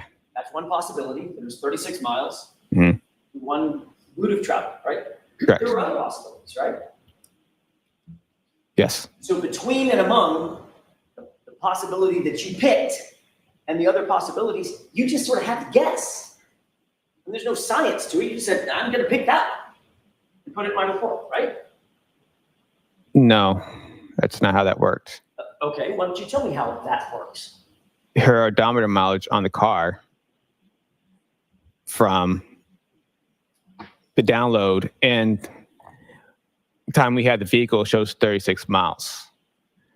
So when I plugged those addresses into Google, it came up as 36 miles as a possibility. And you knew that there was another route of travel to the same location, correct? What do you mean? There were alternative routes of travel to the same 2 points, from and to the same points, correct? Yes. Yes. You could have tried to extract the location data from Ms. Reed's cell phone to determine the exact route of travel, correct? I don't know. I don't have access to do cell phone extractions. So that answers my next question. You did not even attempt to do that, did you? No. You did attempt to analyze the key cycles for the Lexus in order to determine placement of that vehicle. You just talked about that with Mr. Lowry, right? Yes. I want to be clear for the jurors because most people have probably never heard of key cycles. A key cycle does not have any location data associated with it whatsoever, does it? Correct. It just shows you when a vehicle is turned on, the ignition is on and off. That's one cycle, correct? No. Tell me what I've got wrong. Key cycle, the car doesn't have to be turned on. Say that again. It goes from off to run. The engine doesn't have to be started to off. Understood. So if it turns on, well, every single ignition is a key cycle. Every time the engine turns on, that's absolutely a key cycle. Once it's turned off again, right? That gets recorded as an ignition cycle. Right. So a key cycle can be an ignition cycle, but it doesn't have to be an ignition cycle. It also can be just turning the sort of accessory on, right? The key cycles turn the accessories on. All right. But it doesn't, my question was, and where we started with this conversation is, it does not have any location data on it whatsoever. Correct. All right. So when you drive your car, you walk out, get in the car, turn the ignition on, start to drive, get to your location, turn it off. That's one key cycle, right? One ignition cycle. But and I'm going to use the word key cycles because you use the word key cycles in your report. That's what we're talking about. I'm using that because that's how the trigger was read. That's how what? The triggers were read on the text stream. That's how they read them, key cycles. By key cycles. Yes. I'm going to use that phrase key cycle. Okay. We're talking about the same thing. It's an ignition on, ignition off cycle. Doesn't have to be on. So you mean the engine doesn't have to be turned on? Correct. Right. But if you're seeing triggering events, not trying to be tricky here, seeing triggering events, your car's in motion, what does that tell you? The ignition's on or off? The ignition's on. Right. That's what I'm getting to. But it has no location data associated with whatsoever. It could be here, it could be in Wyoming. The car wouldn't know the difference. It's not going to report the difference to you, correct? On the key cycle, Correct. On just the key cycle. The key cycle does not give out locations. Say that again? The key cycle does not give a location. Right. So your analysis is trying to go from a known key cycle that you can figure out and then work backward from there to try to figure out where the car was on a particular ignition cycle or key cycle, correct? I didn't use the key cycle to put it back. Say that again? I did not use the key cycle to place the car back in its location. The key cycles were, all I got from the key cycles is that they occurred close within proximity to the time we've had the vehicle, not basically saying that this was the location based off the key cycle. Well, Let's look at Exhibit 591 with the court's permission. Okay. Did you testify on Friday that this is a copy of the exhibit that was put in 591? This is part of your report, correct? Yes, it is. And this is a chart that shows when, move to this arrow, that arrow indicates top and bottom where your testing occurred, correct? Yes. And you move over to the left, That is key cycle what? 1164. Right. So you've testified, and we can turn the lights on. Your Honor, I don't mind if that stays up. We can turn the lights on. I don't think it hurts anything. You stated in your report that there were, quote, 2 triggers recorded on odometer 12629 and key cycle 1162, correct? Yes. These events were prior to the testing triggers on odometer readings 12665/12666 and at key cycle 1160, right? Yes. Okay. So what we're saying, what you're saying in that report is the triggering events were at 1162, going in reverse in order. 1162 comes before 1164. They're numerical. Is that right? Yes. Every single key cycle just tags another number on top of it, right? There's no formula. Correct. After 1 comes 2, after 2 comes 3, 4, 5, 6, and then move on, right? Yes. So by the time you got the vehicle, there had been 1,164 key cycles on the history of that car, correct? Correct. All right. And you knew, and you put in your report, the triggering events that you see under 1164, those are yours.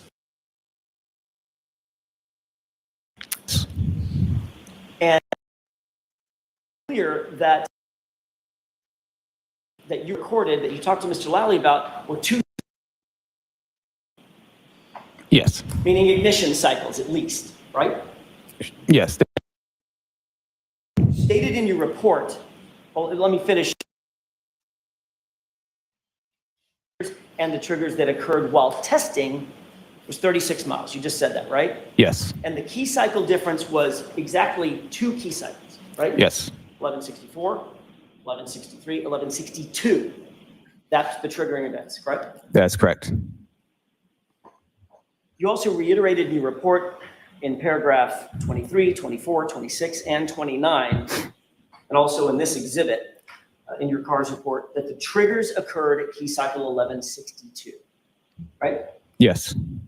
You were assisted in your CARS report. I think you mentioned Trooper Zach Clark. Is that right? Yes. Trooper Proctor assisted to a certain degree, correct? Yes. Trooper Larini, Carol Larini, is that right? Yes. Also, Sergeant Sean Good of Canton PD assisted as well, correct? Yes, in a sense. Did they all read the report before it was finalized? No. Did you have any supervisor read the report before it was finalized? Yes. And he agreed with the assessments in the report? Yes. So in summary, everybody that read the report and you who authored the report believed, and it's reflected in that report, that key cycle 1162 contained the 2 triggers that you're talking about, right? Yes. That's the 3-point turn, I guess now a 3-point turn, right? Changing direction, and then Yes. the reverse at 24 miles per hour, correct? Correct. And you even went on and testified to that exact thing under oath in front of the state grand jury, correct? Yes. Wait, hold on. I need the text streams? On the key cycles. Not in grand jury. Okay.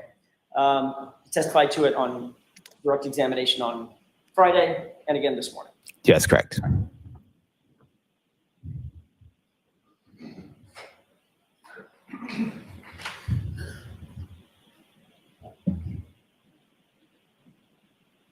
If your testing occurred at key cycle 1164, that means you turned the engine on, the ignition on to start your testing, correct?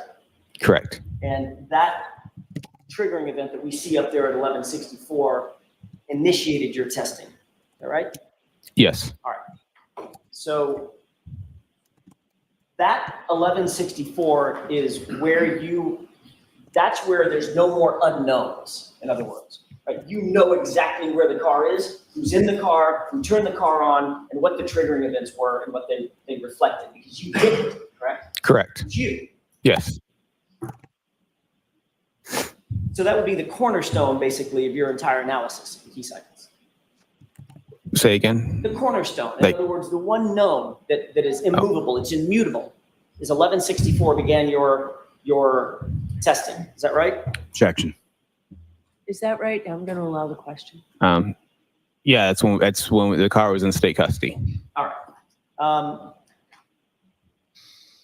So starting at 1164 and counting backward, before you started your testing, you know that the SUV had to be started, the ignition had to be turned over, and it was driven to the Sally Port in Canton at 5:31 p.m. from a tow truck on January 29th, correct?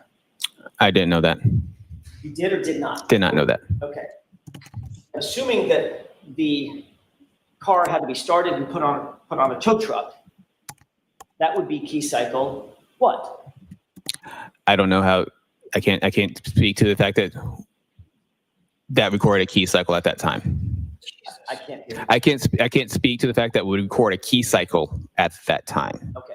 If the car was turned on and driven onto a tow truck, would that be a key cycle? I don't know because these keys record different ways, so I can't speak to how or why it did not record on there. All I can speak to is that those are the key cycles. The odometer mileage is more what I was going after on this whole thing. For Paul, you just said unequivocally, It's embarrassing. when a car is turned on and then turned off, there's a key cycle. I said when the car without the ignition on, that's a key cycle. Right. That's correct. That's what I mean, when it's turned on, when the engine turns on. That's the definition of what it is. I can't speak to why it didn't go on, why it did not record. Well, So now the key cycles are unreliable because his math is screwed up on the triggering event at 1162. let's talk about the ignition cycles Okay. Wow. before 1164. Okay? Okay. Obviously, This the is car had sad. to go to Canton PD because you They saw want a it. Mark Bederow cam right on your My facial question. expressions. The car was turned This is on, and there's a insanity video what of it he's turning saying. on. Yeah, it's I was asking you before. I'm going to put the volume back up, but they're going to bring in a Toyota quote unquote expert. You think that the damage, I guess pun intended, is already done? There's no way to repair this. Yeah, he won't even give you credible testimony that the triggering event when the SUV was going 24 miles an hour, he can't even tell you it matches up to the right key cycle. So their whole fundamental premise of proving that she hit him at 24 miles an hour in reverse is gone because their math is screwed up. He won't even say that there was a key cycle for taking the car and putting it on the tow truck, by the way, which there is video footage of with the brake lights lit up and the tail light showing it's there. But the engine was on. And this guy is saying, I know what a key cycle is, but that one doesn't count, maybe. This is a disaster of like epic proportion. The whole premise is gone that triggering event is the key right cycle. I don't know how it recorded, but it could happen. Explain that. How could that possibly happen? Because a key cycle is when it turns on, not engine running, and then turns off. Okay, so work with me here. Ignition cycle is when it turns on, engine running for 2 seconds, and then comes off. Okay, so Or the 2 seconds, if it's not on long enough, it might not record one. okay, let's ignore the 2 seconds. Okay. That's not what we're doing. Okay. All right. Let's assume that it's an old-fashioned type of key.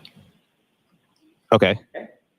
Halfway on, the electricity is on. It's like it used to be called ACC. Yes. accessories, Right? Yep. That's a key cycle, correct? For that intensive purpose, yes. This vehicle's not a key cycle. It's not a Then you thing. keep turning, Okay. and that turns the engine on, right? It turns engine on, correct. An ignition cycle, right? Yes. Well, then turns off. Single ignition cycle necessarily includes the precursor key cycle, correct? Even though every key cycle might not include an ignition cycle. Would you agree with that? In that scenario, yes. Fine. That's it. With that definition, I want to talk about ignition cycles because I don't want to get confused about accessories. Just assume the engine. Okay. turns on, right? Okay. If you started your testing at 1164, then if the engine was turned on, thereby indicating initiating a key cycle, driving the car onto a flatbed truck, and then hauling it over to Canton PD, that would be key cycle 1163 in that hypothetical, correct? It could be. Okay. Then going backward from there, if the SUV was, I'm sorry, let me add one event that I just forgot. It had to get off the tow truck in Canton and be driven into the Sally Port. Did you ever see that video? No. Being driven in? No. If there was a video showing that the car was actually driven into the Sally Port, that would necessarily be a key cycle, correct? Possibly. Okay, so that would be key cycle 1163. My mistake, I was missing one, right? Okay. Before that, if the car was turned on and driven onto the flatbed to get to Canton, that would be key cycle 1162 in order, correct? We're going backward. It's possible. All right. Before that, if the car was started and the car was driven from One Meadows Avenue to Karen Reed's parents' home in Dighton, that would be another key cycle, 1161, correct? They're possible. Before that, if the SUV was started and driven by Miss Reed from the garage at John O'Keefe's house to Jennifer McCabe's house at 5:07 in the morning, that would be another key cycle, correct? 1160. Is that right? It's possible. And before that, if the SUV was started and driven by Miss Reed to the waterfall, from the waterfall to 34 Fairview at approximately 12:15 a.m., that would be another key cycle, 1159, right? It's possible. I want to be clear. The reason that these numbers skip in your diagram, they don't go directly in order, right? Not every single number is in order on this left-hand column, because this is only a diagram of when triggering events occur, right? Yes. Something unusual about the operation of the vehicle, correct? Yes. And it's clear that from the data, there was no triggering event at key cycle 1159, was there? No. So assuming the driving events that I just told you, It's brutal. right? Assuming for purposes of my question, that the driving events started at 11:59, driving over to 34 Fairview from the waterfall. Then driving at 5:07 in the morning over to Jen McCabe's house, 1160. Then driving to Dighton, her parents' house, 1161. Then the car being seized in Dighton by Trooper Proctor, 1162. Then the car being taken off the flatbed and driven into the Sallyport at Canton, 1163. Your testing starts at 1164. That would mean that at 1162, that key cycle would include the time in which Trooper Proctor had possession of that car, correct? No. Assuming my hypothetical. Your hypothetical? Yes. If that's hypothetically how it works, then yes. Then what? If that's hypothetically how it works, then yes.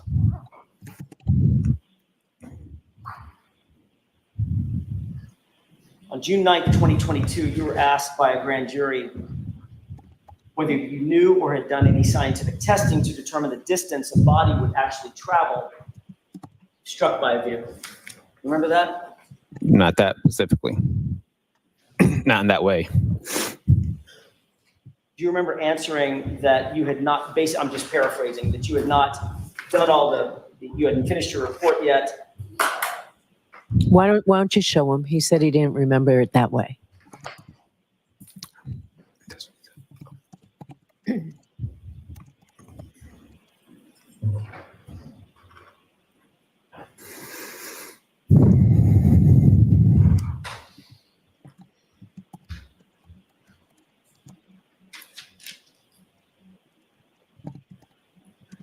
Yeah? Yes.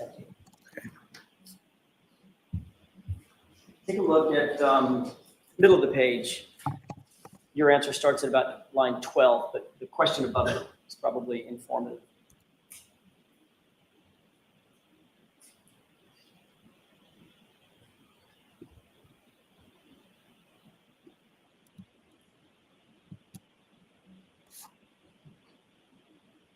You have that in mind? Yep. May I approach? Yes.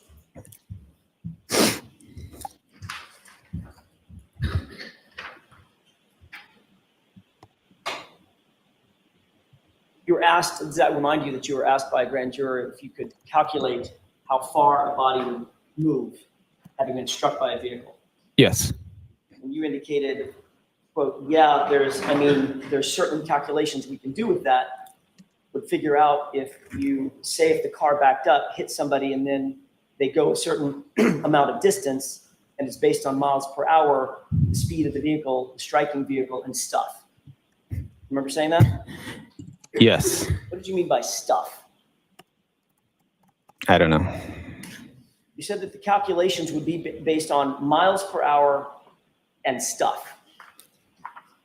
Did you ever do any stuff to test that? That's the grand juror's question. No, we cannot calculate anything from this collision. Say that one more time. We cannot calculate anything from this collision. Who's we? I'm sorry, me, the role me. Well, you know John O'Keefe's weight, right? What's that? You know John O'Keefe's weight, 217 pounds, right? Yes. Did you know that? I don't know his weight, no. You know the weight of the vehicle? Yes. What's the weight of the vehicle, gross weight? What's the gross weight? Yeah. I think it's approximately 7,300 pounds. Okay. Were you able to calculate the mass of the vehicle?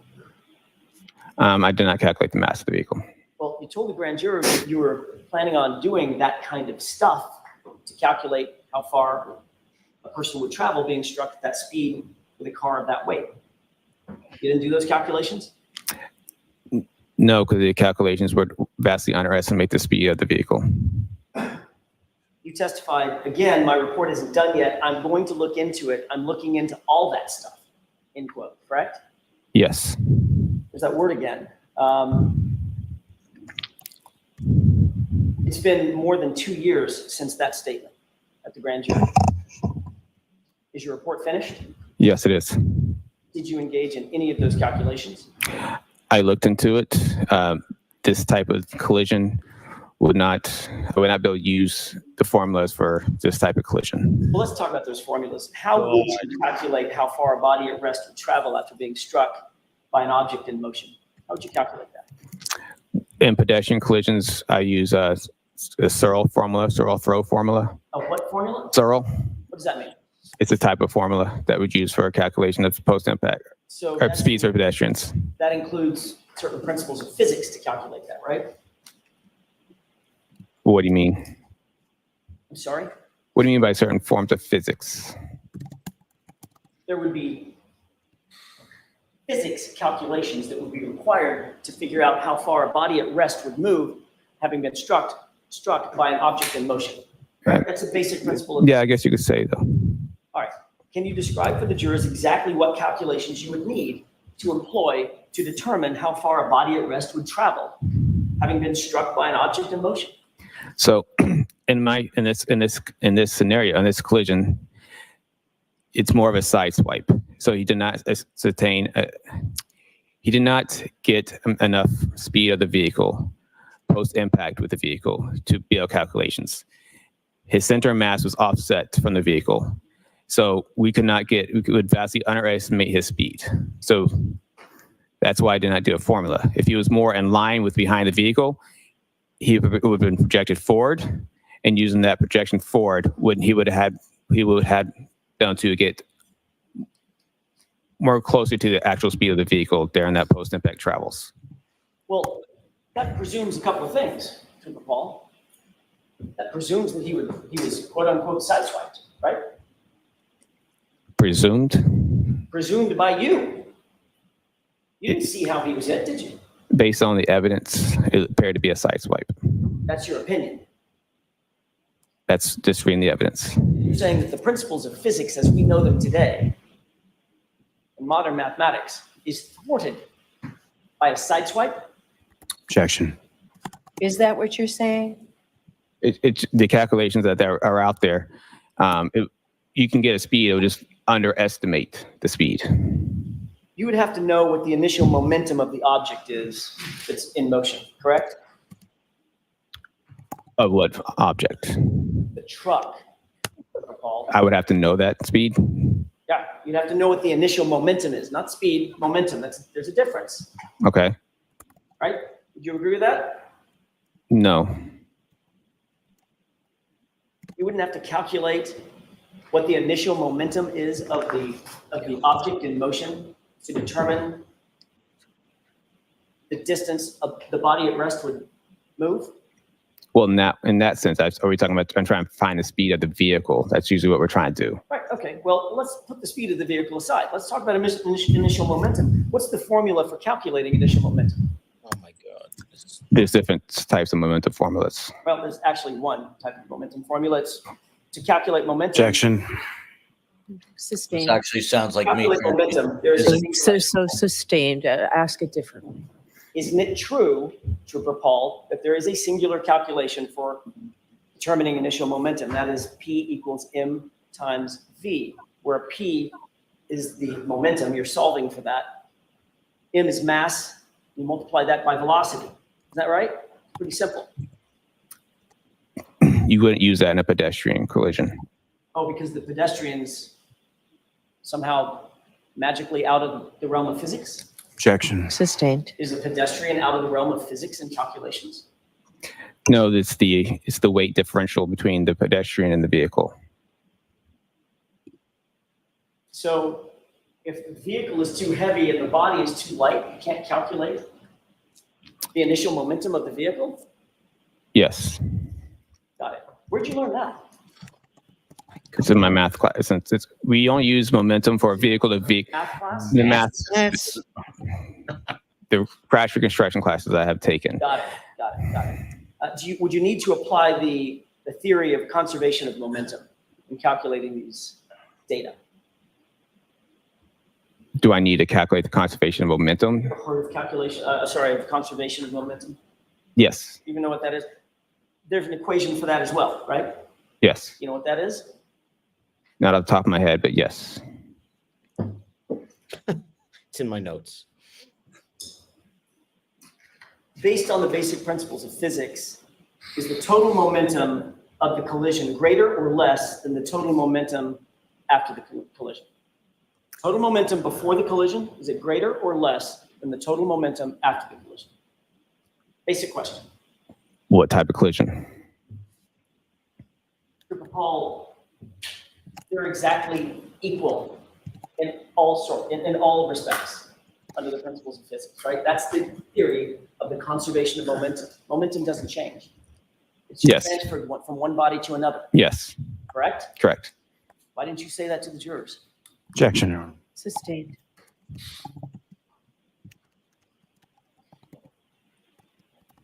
Trooper Paul, if you were qualified to, quote, look into all this stuff, you would probably know these answers, wouldn't you? Objection. Sustained. Are there any other calculations that you need to figure out the stuff that you were talking to about with the grand jury? Objection. Sustained. How about calculating the final velocity of the objects after the collision? Would that be important? What objects? That would be John O'Keefe's body, sir. You, Object I don't. that you claim was flying through the air 30 feet. Okay, Objection. sustained. How about calculating the displacement using kinematic equations? Would you be able to do that? The displacement of the body. In order to calculate how far the body would move based on the mass of the object striking the body, could you use displacement using kinematic equations? So, like I said before, the side swipe, he would not have gotten 100% of the vehicle, 100% of the speed of the striking vehicle. It would have vastly underestimated this vehicle. You couldn't hit a person and side swipe them, spin them off to the side, and have that and get a speed from those calculations. So you're saying that the discipline of physics cannot figure out how far John O'Keefe's body would move, but you personally figured out that he would have flown now somewhat, or been projected somewhat 30 feet. Objection. All right? Sustained. Are you saying that the principles of physics are incapable of determining with the proper calculations how far John O'Keefe's body would have moved given the collision at issue. Objection. Is that what you're saying, Trooper? No. Okay, next question. You just said because it was a side swipe, all these calculations, these physics calculations are inapplicable, right? What I'm saying, it would underestimate the speed and the distance. The truth is, Trooper Paul, you have no idea what all these physics calculations mean, do you? Objection. Sustained. You've not been trained in physics formally, have you? Yes. You have been, It's incorporated into the classes. right? You had a few classes that used the word physics, but you haven't been formally trained in physics, have Objection. Sustained. you? You haven't been formally trained in kinematics, correct? It's in the aspects of all our crash reconstruction classes. Right, he's wrapping up here. You hold finally. no degrees in biomechanics, do you? I do not have a degree in biomechanics. In fact, basically what you did in this case was calculated ignition cycles. And you even got those wrong, right? Objection. Sustained. Come on, Mr. Jackson, ask the appropriate part of the question, you'll get it.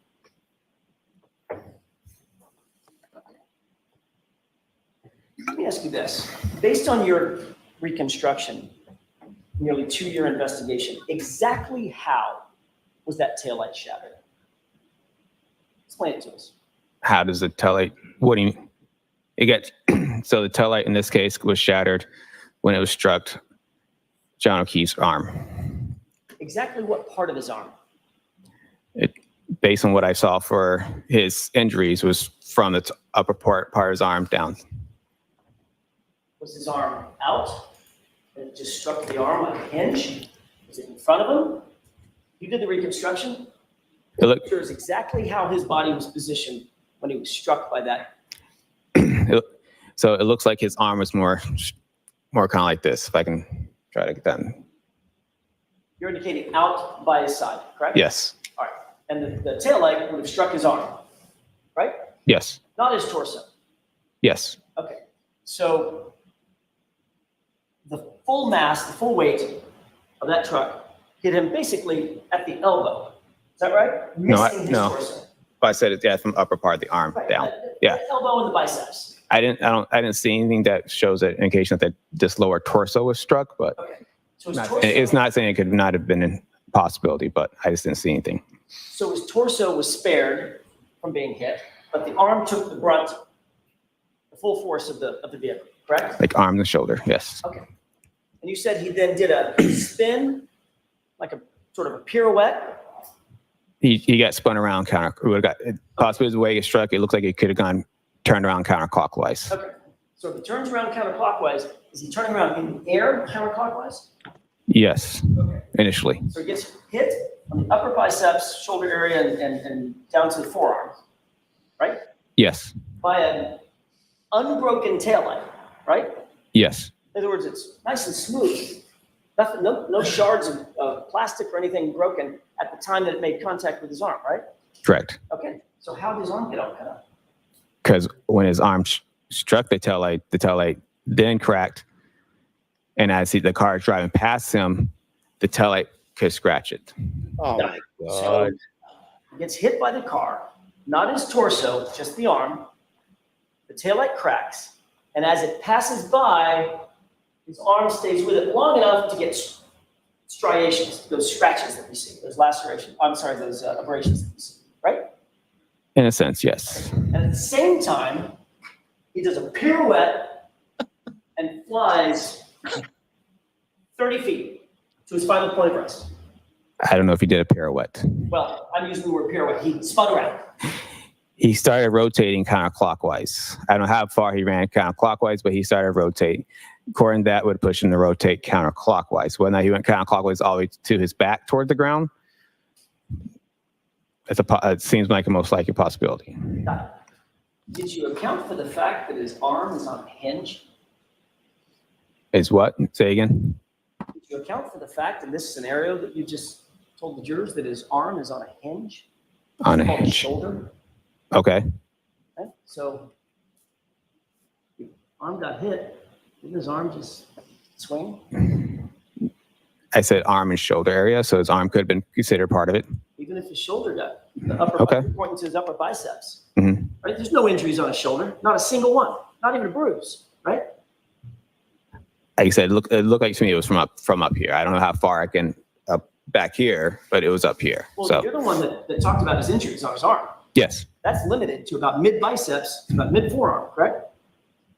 Okay. Right? Yes. No injuries on the shoulder, no injuries on the torso, no injuries on the ribs, no injuries on the back, correct? Is that right? Yes. So your theory is you got hit on the arm, took the brunt of the force from the taillight on the arm, stayed with the vehicle long enough for the taillight to explode, basically, to shatter. Then these striations get on his arm, abrasions. Does a pirouette, spin, counterclockwise. He flies 30 feet in the air to his point of rest. Yeah. It happened probably a little faster than that, though. God, I'd sit down. She said he hit his head on the curb. I said that's one of the possibilities of when you look at the roadway as he gets spun around kind of clockwise. It's a possibility that the curb is there, any blunt force object on the ground, as the ground is pretty blunt. Well, except in your scenario that you just told us, he flew through the air onto the light dusting of snow, grass, and dirt. I didn't say through the air. Say that again? I didn't say he got thrown through the air. Okay, I'll use your word. He got projected. Like Projected doesn't mean it's not incorporating just throw. Project just means you get pushed forward. There's two parts of that. There's the air, then there's the ground. Like I said earlier, the tumbling, the rolling, whatever that part of the crash would happen. Projecting is just what we call what happens to a pedestrian post-impact with a crash. Okay, so a couple questions. If his arm, elbow, took the brunt of that entire impact, how do you account for the fact that he didn't suffer a broken bone? I don't know. How do you account for the fact that he didn't have a fracture? Objection. Sustained. How do you account for the fact that he didn't even have a bruise on the arm? Objection. That's sustained too. They were He's both- asked all the troopers about all that medical testimony. This door is open and he ought to be allowed to ask this. Which is what I'm sure he's explaining to the judge right now. Every time Lally asks for medical testimony, it's as if every state trooper in this case has a medical exam. None of it's been appropriate. And this guy said earlier in his testimony about describing the injuries, this is totally appropriate in light of that. So you think Jackson's asking Canoni right now if he can, why he can't bring this in? That's right. I mean, the guy gets to do it on his direct and say why he thinks that the accident from a car had to have caused all this. And he talked about medical issues, which he's clearly not capable of discussing, as none of the other troopers were. But if he said that on direct, he ought to be allowed to examine that on cross. And what is this witness saying? I have no explanation for this. I can't tell you because his hypothetical, let's be clear, makes no sense. Yeah. Is it possible for Alan Jackson to go too far with this? I mean, he made this guy look pretty much like a buffoon. Is it to his benefit to basically wind down the cross sooner than later? I would wind it down soon, but I would get this out first. If this guy's trying to tell you about all the medical stuff that supports his conclusion, but on cross, when he's getting beat up, says, I have no clue, and he's getting destroyed on his own hypothetical about what happened. I mean, he's being absolutely eviscerated with his nonsensical explanation / opinion of what happened. He ought to be allowed to finish this. Here we go. May I inquire, Your Honor? Yes. The truth is, Trooper Paul, you know, having investigated auto pedestrian accidents in the past, that John O'Keefe's injuries do not look anything like an automobile pedestrian accident, do they? Yes, they do. Isn't it true, Trooper Paul, you came to these opinions and conclusions because Trooper Proctor told you to come to these opinions and conclusions in furtherance of his investigation? That is not true. That's why you have these opinions and conclusions that just don't make sense, correct? That is not true. And you're just trying to fit a square peg into a round hole. Action. Sustained. All right, jurors will take the morning recess. I didn't like the last 30 seconds. Last report, please.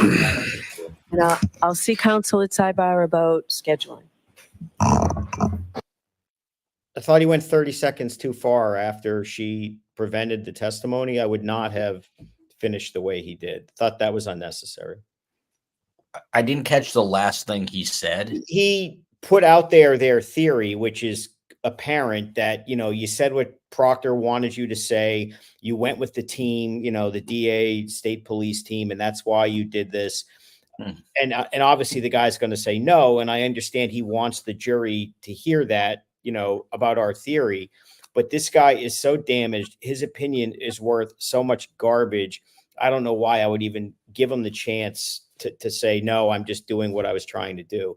I mean, this witness could not have been any worse for the DA. I just would have left it at that and sat down. I mean, small potatoes we're arguing over. It's not going to harm the defense, but that could not have gone worse for the prosecution. I mean, I'm sorry.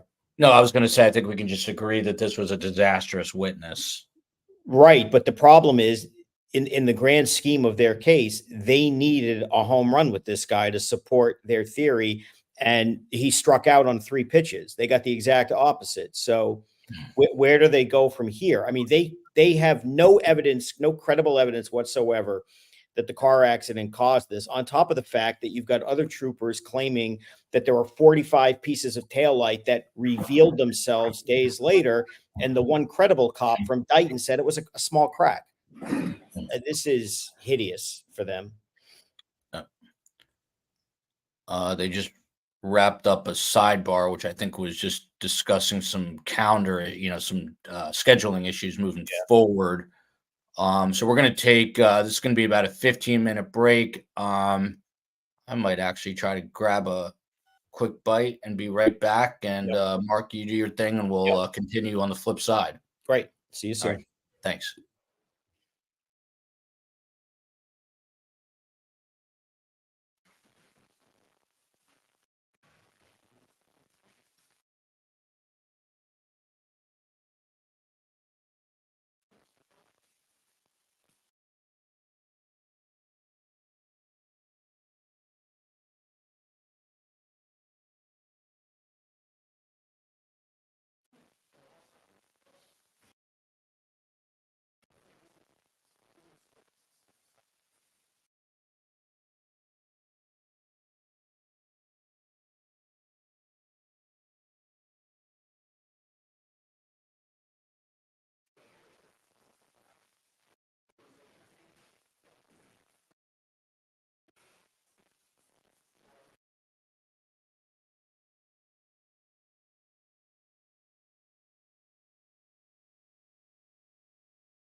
Thank you, Tori.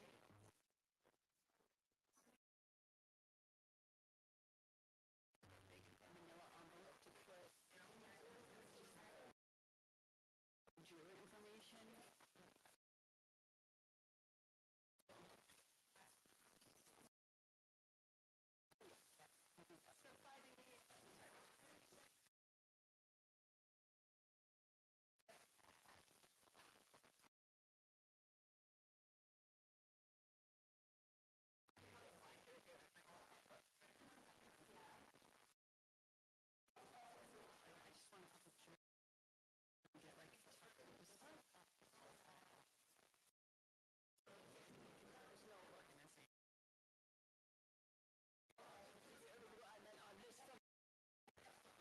Fabulous.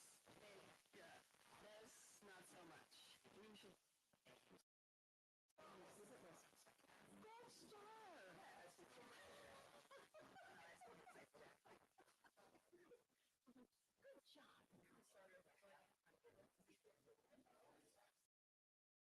Good job.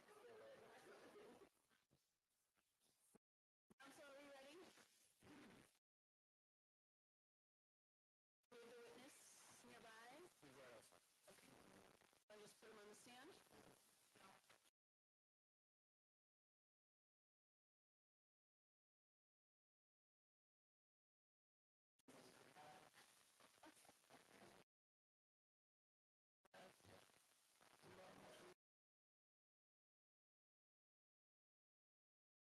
Did you have a nice report? I was meeting with his own. How's it going?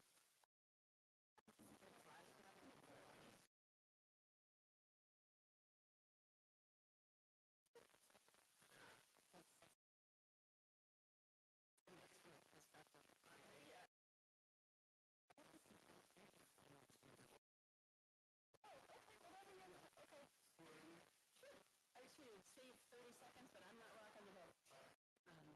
Yeah, my sister had them. I just think her canine started coming forward, and it took a while. It takes a while, but I'm just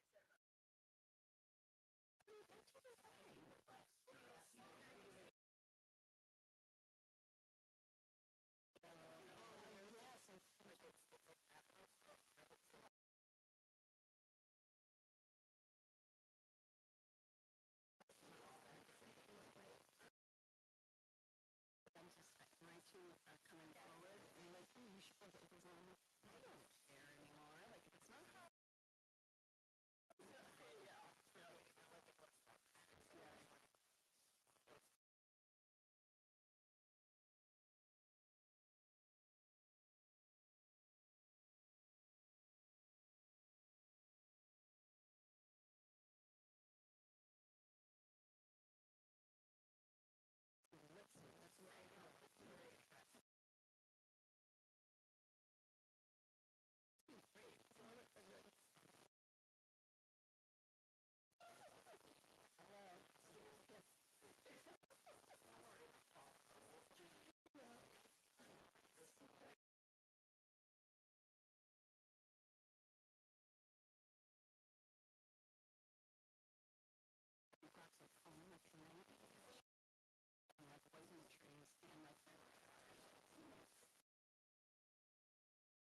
lowering down from the fan to Judge Beverly Canoni.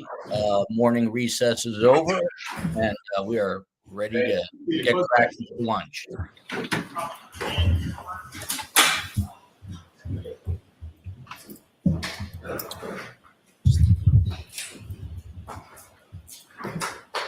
Trooper Paul's coming back for redirect here.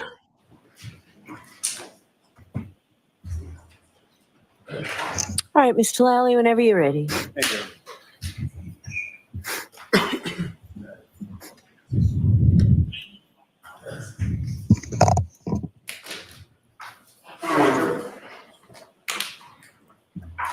Now, with regard to your testimony as far as that triggering event,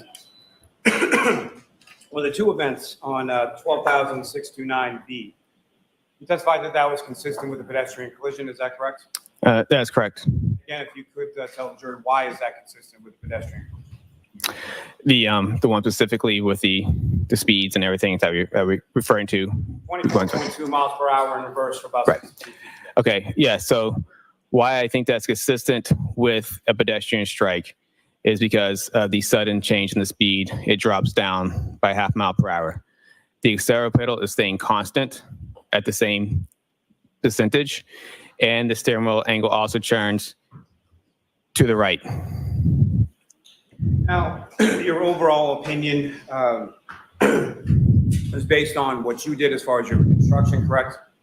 Yes, There other information that you had at your disposal in formulating your, like from other reports and stuff. yes, Yes, and that would include physical evidence, is that correct? correct. And that would include witness statements, correct? Sustain as to form. What, if anything else, would that include? The roadway evidence, witness statements. In witness statements, would that also include statements of the defendant? Correct. Are you aware that the defendant indicated in a statement to troopers that she conducted a three-point turn in the area of 34 Fairview Road? I'm going to allow that question. Yes. And what you observed in that triggering event is that from that mileage, is that consistent with the defendant's own statement? Yes, it is. Now, let me ask you a little bit, if you could, again, for the jury, clarify the difference between what you termed as an area of impact versus a point of impact. Yes, an area impact is broader. It's a bigger area. Point to impact would mean something as obviously right there. That would be the area impact. If I could ask, the cell phone that was located under Mr. O'Keefe's body, that location, is that also consistent with the linear path that you were testifying about earlier? Yes, it was. And do you know whether or not that cell phone was in his hand or in his back pocket or somewhere else? I do not know. Now,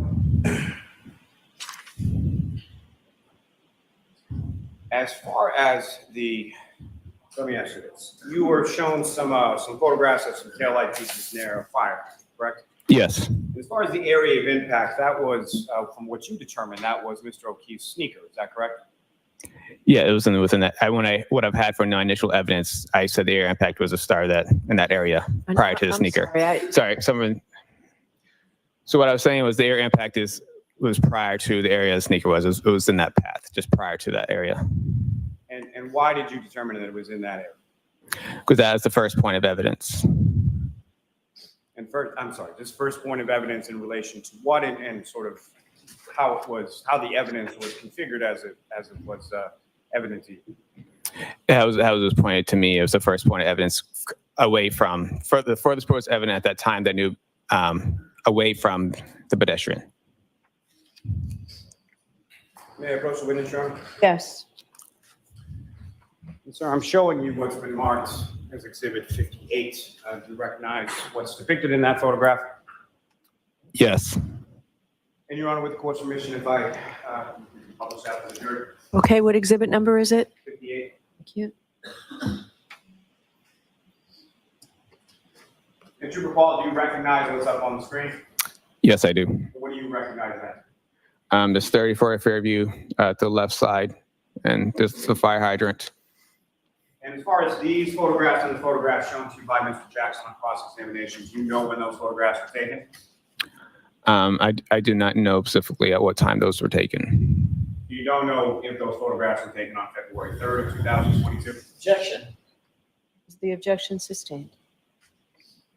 Now, Trooper, if you could, using the laser pointer, I know you've done this on the diagram, but if you could use the laser pointer with regard to what's on the screen as Exhibit 58, direct the jury's attention to where you believe the area of impact to be between the defendant's Lexus and Mr. O'Keefe.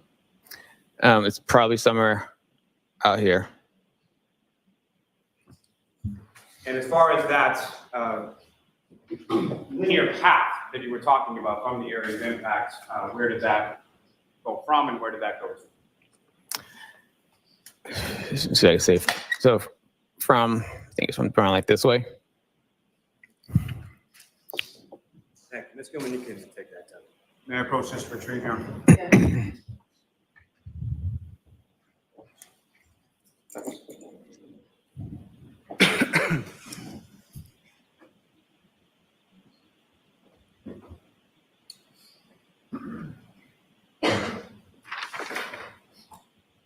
Now, Trooper, if you could explain to the jury as far as what you were describing as Mr. O'Keefe's post-impact movement, starting sort of with the point of impact between himself and the SUV to the point where he comes to final rest on the lawn. Yes, so he was struck along the right side in the area of his arm, and then he was in post-impact with the Lexus. He rotated counterclockwise and eventually hit the ground and came to final rest. And the ground, based on your understanding of the weather conditions, was frozen at the time. Is that correct? Objection. Sustained. Watch the form, Mr. Lally. Yes, sir. So as far as anything in your testimony about Mr. O'Keefe's actions, does that involve a pirouette? No. So there's a rotation, is that correct? Correct. And as far as 30 feet in the air, do you have any opinion as to whether or not he flew 30 feet in the air? I do not have any evidence that he would have flown 30 feet in the air. And so as far as from your training experience when it comes to pedestrian collisions, are you able to determine or calculate how much distance someone is in the air and how much distance someone sort of rolls or tumbles to their final resting position? Say it again. From your training experience, Yes. based on this collision, are you able to determine how far Mr. O'Keefe was traveled in the air versus how far he traveled tumbling or rolling after he hit the ground? I do not have a calculation for this specific style of pedestrian crash due to the side swipe. So if I did, I could use the formula. It would just vastly underestimate the speed of the vehicle. Let me ask you a little bit about, you were talking about the Searle pedestrian throw formula, correct? Correct. And that's something developed in the course of physics specific to reconstruction by someone named Dr. Searle, correct? Correct. And that's S-E-A-R-L-E, is that correct? That is correct. And with respect to Dr. Searle's formula, why is that inapplicable in sideswipe collision versus some other type of collision? Because it takes in, it's looking for more, it's not so much the formula, it's how much projection efficiency that would occur, how much percentage of the speed of the striking vehicle would have happened. In order for the formula to work, the more of the body would have struck the vehicle, the more efficient the outcome would be in the speed. In the center of mass that you were talking about, sort of in the collision sequence, what, if any, role does that play in regard to your ability to do that calculation? It would just, like I said, it would underestimate the speed of the striking vehicle due to a center mass not within the rear of the vehicle. And not to twist your words or anything, but as far as when you say underestimate, that would not be an accurate reflection of the defendant's vehicle speed, correct? Correct. Now, you were asked some questions about the glass and indicated that there are a number of reasons why the glass would travel with him, being Mr. O'Keefe. Can you explain what those are? Yeah, the glass could have struck the vehicle also in that same way. Could have still been attached to his hand and still gone with him in the same way. It could have been attached to his body in midair. There's That's the multiple ways that the glass would have stayed with them.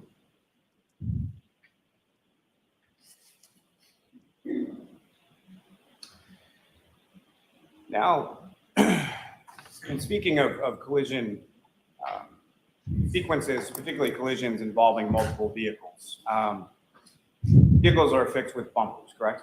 Correct. What's the purpose of a bumper on a vehicle?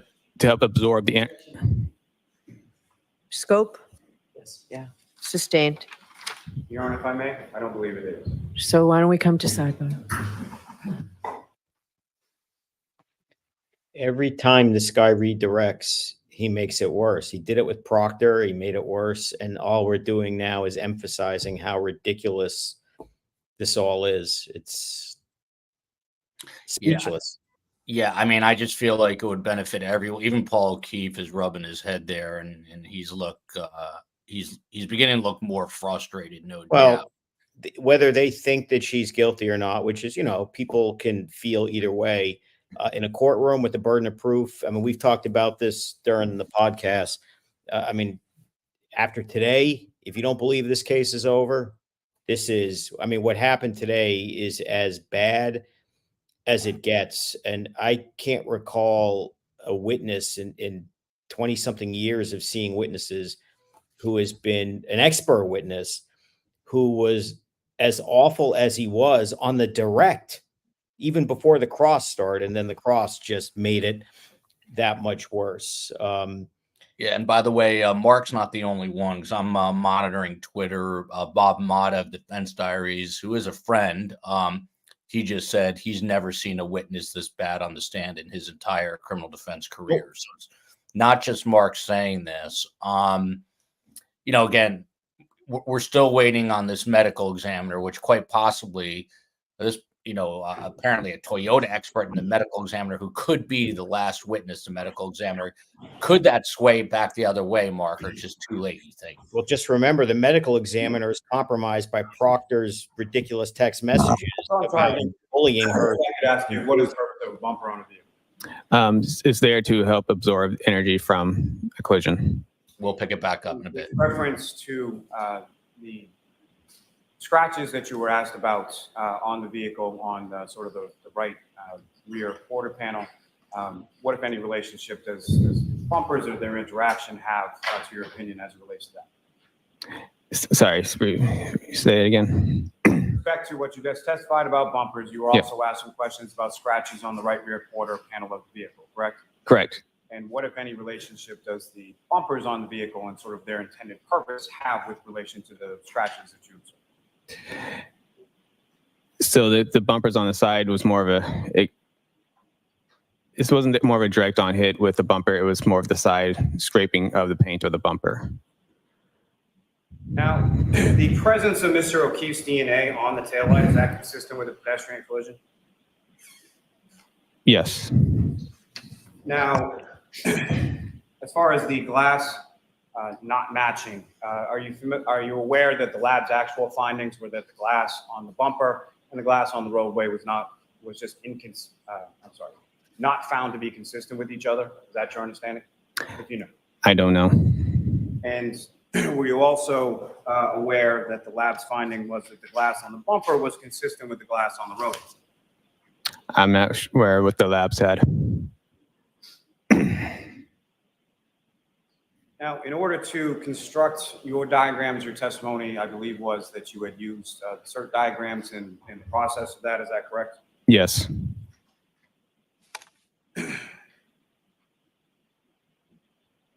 And if I could turn back to that 12629B, the mileage from the tech stream data. Yes. The 3-point turn that you observed in the 24.2 mile per hour straight line for approximately 62 feet. How far apart time-wise within that particular triggering event were those two incidents? 8 minutes. And as far as any of the other tech stream data that you observed, was there any other triggering event that included the 3-point turn? No. Now, as far as the defendant's path of travel, is it your understanding that that was obtained from a multitude of different witnesses? Yes.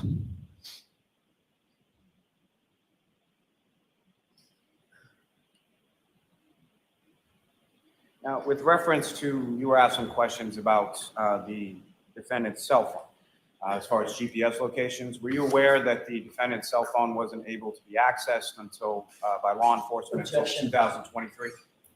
Sustained. Were you aware that the defendant's cell phone had GPS locations turned off on the defendant's cell phone? Objection. I'll allow that. I was not aware.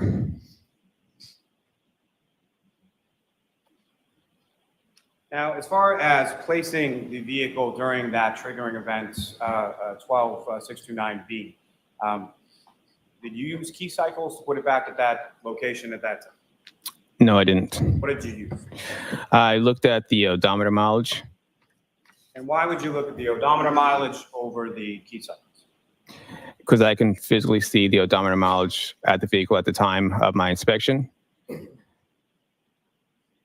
And why would, well, let me ask you this. In your opinion, as far as that is concerned, sort of backtracking to a specific location, which is more reliable, the odometer or the key cycles? I would say the odometer mileage. And why is that? Like I said, you can physically see it when you turn the car, and I know that's the odometer mileage that it's reading on the dashboard. Their whole premise was the key cycles, and Key now they're cycle, is trying that to necessarily discredit. recorded within the text stream data? No, And why not, sir? it only records stuff that related to the triggers. They don't what? They only record stuff that is related to the triggers. Okay, thank you.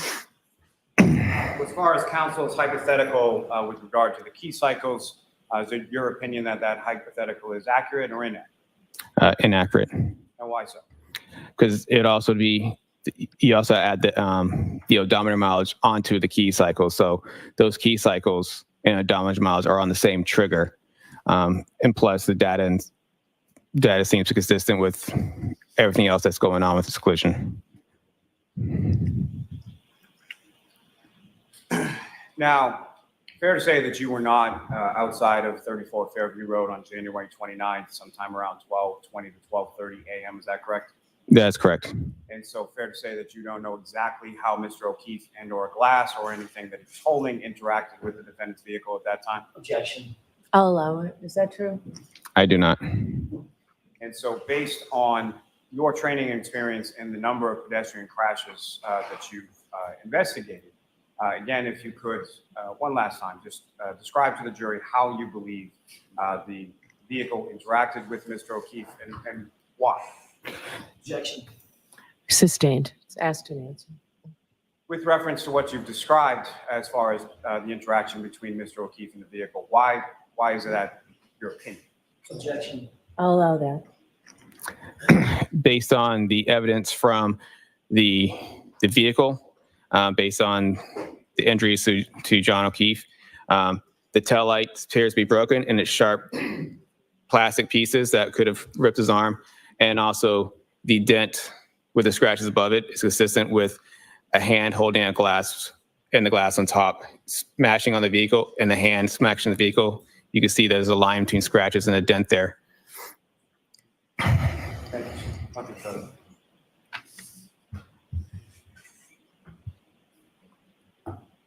And just Romeo.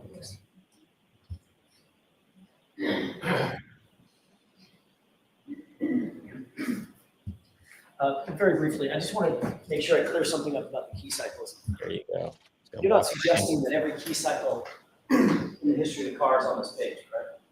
That's correct. I'm pulling up Exhibit 591. Okay. That indicates key cycles that have triggering events, correct? Yes. Triggering events are something that the manufacturer includes in basically a list of items that will be a triggering event, correct? Yes. It's a list of items basically for mechanics to figure out if there's some unusual driving or unusual event with the vehicle, correct? Yes. But the key cycles go in order. They're numerical, 1 through whatever. Correct. And the hypothetical that I gave you on cross-examination, with those driving incidents, each one of those would represent a key cycle, correct? I don't, so in your hypothetical, I mean, assume that it should create a key cycle, but that you can't just say that key cycle is from that because I didn't just use key cycles. I used the odometer mileage on top of it. So you have to have key cycle and odometer. Right. Interestingly, though, when you testified on direct examination, you said your analysis, this was on Friday, before the weekend. By the way, over the weekend, did you watch anything on, I don't know, YouTube or any social media? No. Nothing. No. No. Did you have any conversations with Mr. Lally about these key cycles and problems? No. Did you have any conversations with anybody about the issues with the key cycles? No. Did you realize at some point between Friday and today that I was probably going to ask you some questions about key cycles? Objection. Did you realize that yourself? I assumed you were going to ask me loads of information. So on Friday, you didn't mention that your analysis was based on mileage, did you? Objection. Sustained. On Friday, did you mention that your analysis was predicated on mileage? Objection. I'll see you at sidebar. Mark, walk us through this. What's going on here? Lally is making what you call ouch objections again, because this hurts, because the impression on the direct examination was that the key cycles were critical events, and that key cycle 1162, which showed Karen Reed driving at 24 miles an hour in reverse with 75%, I think he said, foot down on the pedal, was the critical backing into John O'Keefe. And then it went to 23.6 or whatever it was with the wheel turning, and that had to be hitting John O'Keefe. And now on the cross-examination today, their math got all screwed up on the key cycles. It was the wrong event, the wrong triggering event. And you saw the witness start to say, well, maybe, possibly key cycles aren't that important. So on redirect, he's trying to say that the mileage is more important. And what Jackson is emphasizing, that on his direct on Friday, it was all key cycles that were the critical thing. So she has to allow this in. It would be a mistake not to. But in any event, you know, when the prosecutor objects like this to this kind of stuff, it's just signaling to the jury that you don't want them to hear the answer. He shouldn't have redirected this guy. He should have gotten him out. He's making the mess worse because he's just now trying to dig in that the key cycles are important, which undermines everything they argued Friday. I love Godzilla. I don't even care what this guy says anymore. You got to wonder if the jurors are thinking the same your thing. analysis was based on the key cycles. Here it comes. Starting at 1164 when you started your testing, and 1162, which was the key cycle you claimed on Friday was at 34 Fairview. That's it. It wasn't based on it. That's how I describe it. I said key cycles. I based it on they were close within proximity to each other, but I've always said it's key cycles and odometer mileage plus all the information within the triggers themselves. So it wasn't just one of the other. And you said on Friday that once you started your testing in 1164, it was 2 cycles earlier that had the triggering events, meaning 1162, that you claimed were at 34 Fairview. Yes. But in the hypothetical, if there were 4 events, 4 driving, 4 key cycle events between 1164 and 1159, it could not have occurred at 1162, correct? 34 Fairview, in my hypothetical. In your hypothetical, if it recorded a key cycle, then your hypothetical is correct. Right. And last question, if you got the route of travel incorrect, if your presumption of the route of travel was incorrect on that vehicle in the days earlier, then your mileage would be incorrect also, correct? Mileage from what? The odometer or from? The odometer reading. The odometer reading is odometer reading. It's 36. My point is your analysis that's based on the odometer reading, 36 miles here, 12 miles there, 2 miles here, 5 miles there. If you got the route of travel wrong and the route of travel was different, your assumptions about the odometer readings would be incorrect as well, correct? So what You got the path of travel wrong. So I purposely put down a range on my Google images showing, because I couldn't tell you her definitively route of path for every single way, but I know that it's possibly a possibility that she could travel 36 miles within those locations that she traveled post leaving Fairview Road. Or if that mileage was put on at key cycle 1162,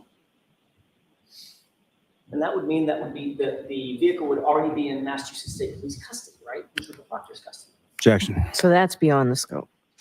That's all I have. All right, Mr. Lally? Just very briefly, the range that you came up with for the defendant's path of travel, does that fit with the path of travel, the odometer reading, putting the defendant's vehicle in the area of 34 Fairview Road when it does the 3-point turn, and then 8 minutes later when it travels 24.2 miles per hour in a straight line in reverse for approximately 62 feet? Yes. Nothing further. All right, you are all set to do. Thank you, Your Honor.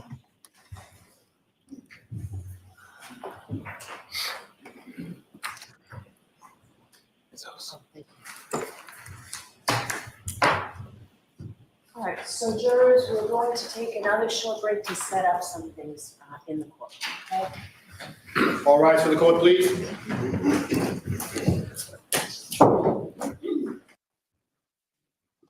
All right, so they're taking a break. That's the end of the crash reconstructionist there, Trooper Paul. Do we know what we're setting up for right now, Mark? No clue. I don't know who they're calling next or why they would need. Is it for some demonstrative purpose? Maybe. I don't know.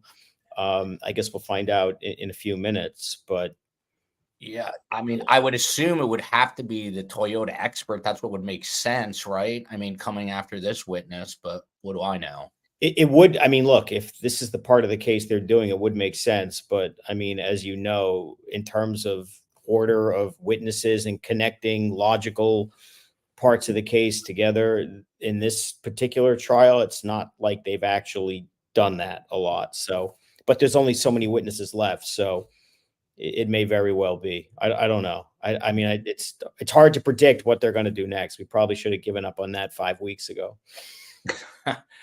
So I do have to ask, 'cause I did see photos that were on social media of you and both Melanie Little up in Boston. Were you invited up there by the defense team? Was that just a personal visit with them, just to give them some support, or? I was invited to come watch the trial, and I absolutely would go by anyone who would invite me to see something like this. So you were in the courtroom? I was on Friday. Yeah. And by the way, there's many fans. It's not just the one fan. It turns out there are several of those fans. I thought you meant fans of yourself. So No, fans, little circling ceiling fans. And is it really hard to hear in there, because she's constantly saying, raise your voice, which it's tough to kind of reconcile that as you're watching it on a stream, because you can hear pretty well, but in the courtroom it gets drowned out.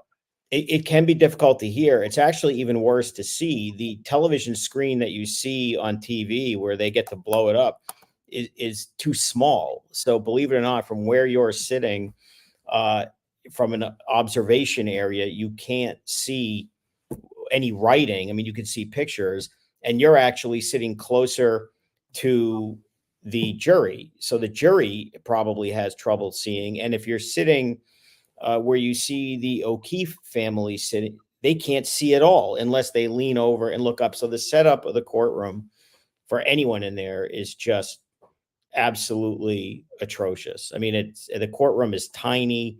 The optics of it are terrible. The acoustics of it are terrible. It's, for a case this big and as interesting as it is, it's really just a terrible look for a courtroom.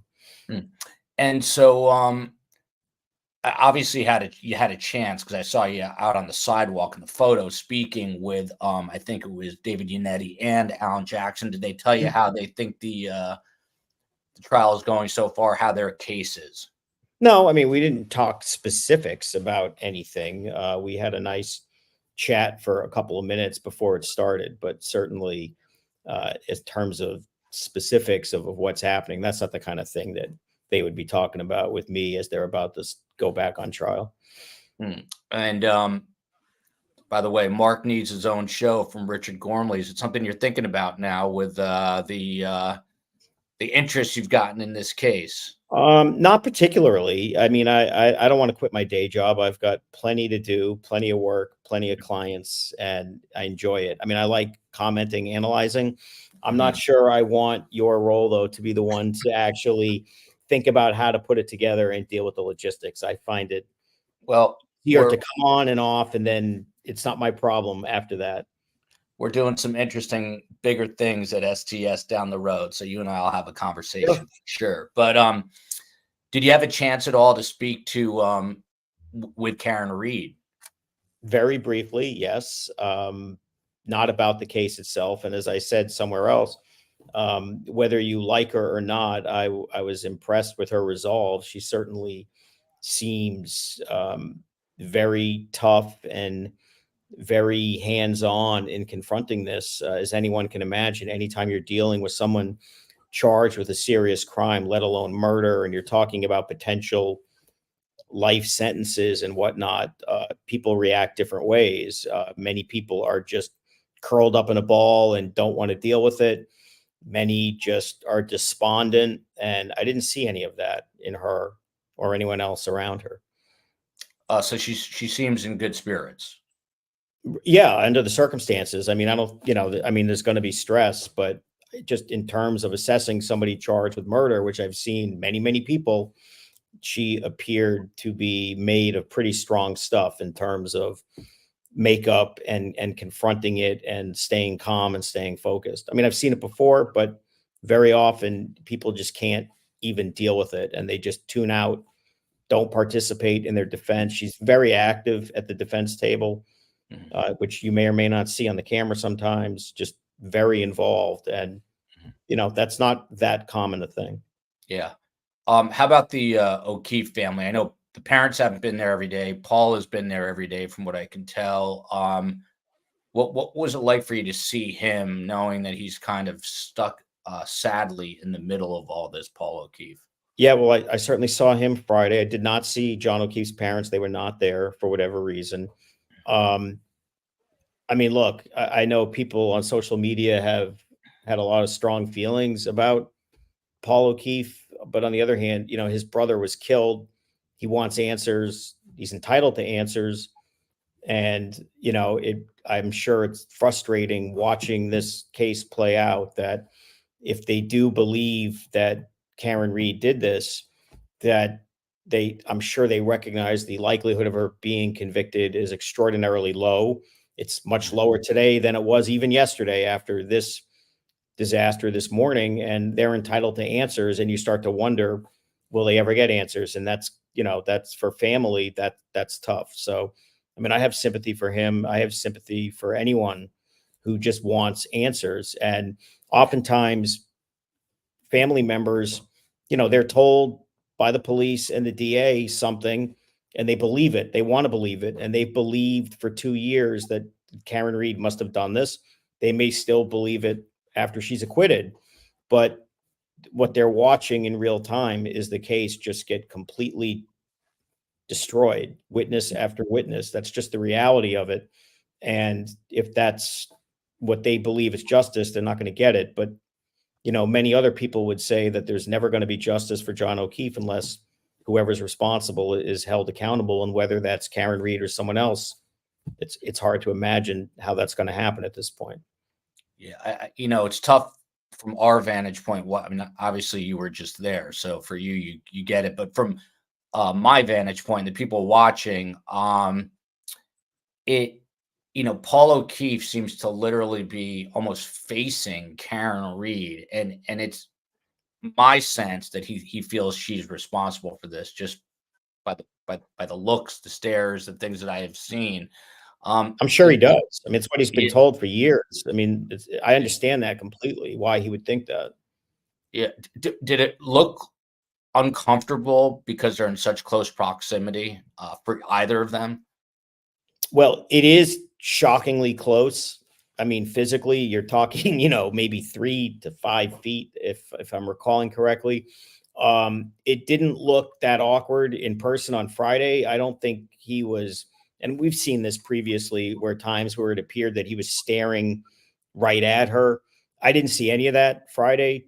candidly. But I also noted that at least on some of these days and on Friday, they did appear to move her seat farther away from the O'Keefe's. She looks like she's back there today, if I remember what we saw, but I didn't see Paul O'Keefe or anyone do anything inappropriate or even arguably intimidating. They looked like they were watching a trial like anyone else. I didn't see any of that. Yeah. Listen, I think one of the things I'd like to get your take on is I think we can all agree that this trial has become a circus. But one of the things that's disturbing me is just seeing some of the really like vitriolic accusations on Twitter, for example, and people really going after some of these witnesses who have taken a stand. I'm just curious your take on this. I mean, there was legitimately a what could be construed as a death threat. I'm not going to mention two because I don't want to exacerbate it, but there was basically what amounts to a death threat or a veiled death threat on Twitter this weekend as this trial is chugging forward.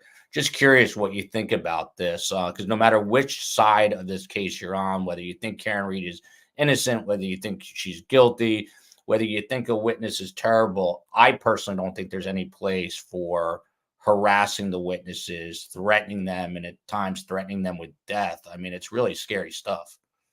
Well, I'm not familiar with exactly what you're talking about or who was threatened, but I think in a general sense, any rational person would certainly believe that threatening another person with physical harm up to death over a disagreement about the outcome of a criminal case is certainly not appropriate.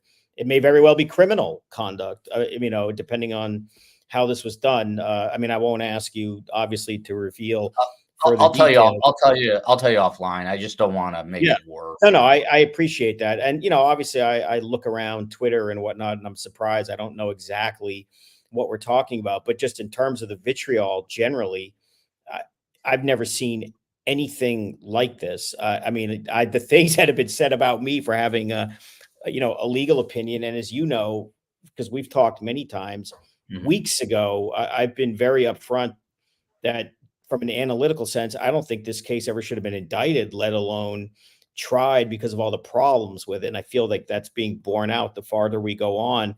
And, you can certainly have disagreements with people for whatever reason, but there's been just the nastiness and the personal attacks over differing views is insane. I've never seen anything like it. I've been involved as observer and participant in some very highly contested, high profile stakes, but I can't imagine why there is so much personal animus for somebody believing that Karen Read either is or is not guilty.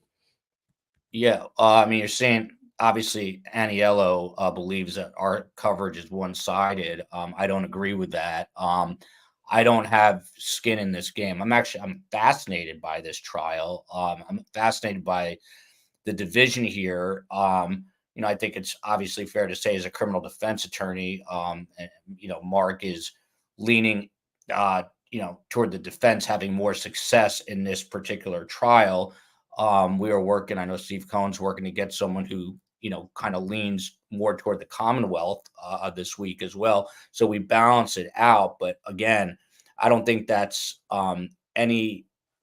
there's no reason ever, to threaten someone because you don't agree with their point of view. I mean, people should be talking civilly. It's interesting, Mark, the Surgeon General of the United States today came out and warned about the dangers of social media. And I think it's important. I think things are really escalating here. I'm just wondering, maybe you have a thought on this, the outcome of this trial. I mean, we saw what happened. O.J. Simpson is, a different beast altogether, but we saw the protests. I'm just wondering if this trial doesn't go the way that some people want, you think we're going to see some protests or some civil unrest after this trial? Well, if you work on the assumption that Karen Read is going to get acquitted, then, would there be protesting, complaining about that? The problem is those people would be outnumbered by the people who are going to be calling for the heads of the people in the DA's office, the Massachusetts State Police. I mean, Michael Proctor, he'll be fired within a month when this case is over either way, and properly so. Will other people in the state police be on the chopping block as a result of this? The culture of the state police?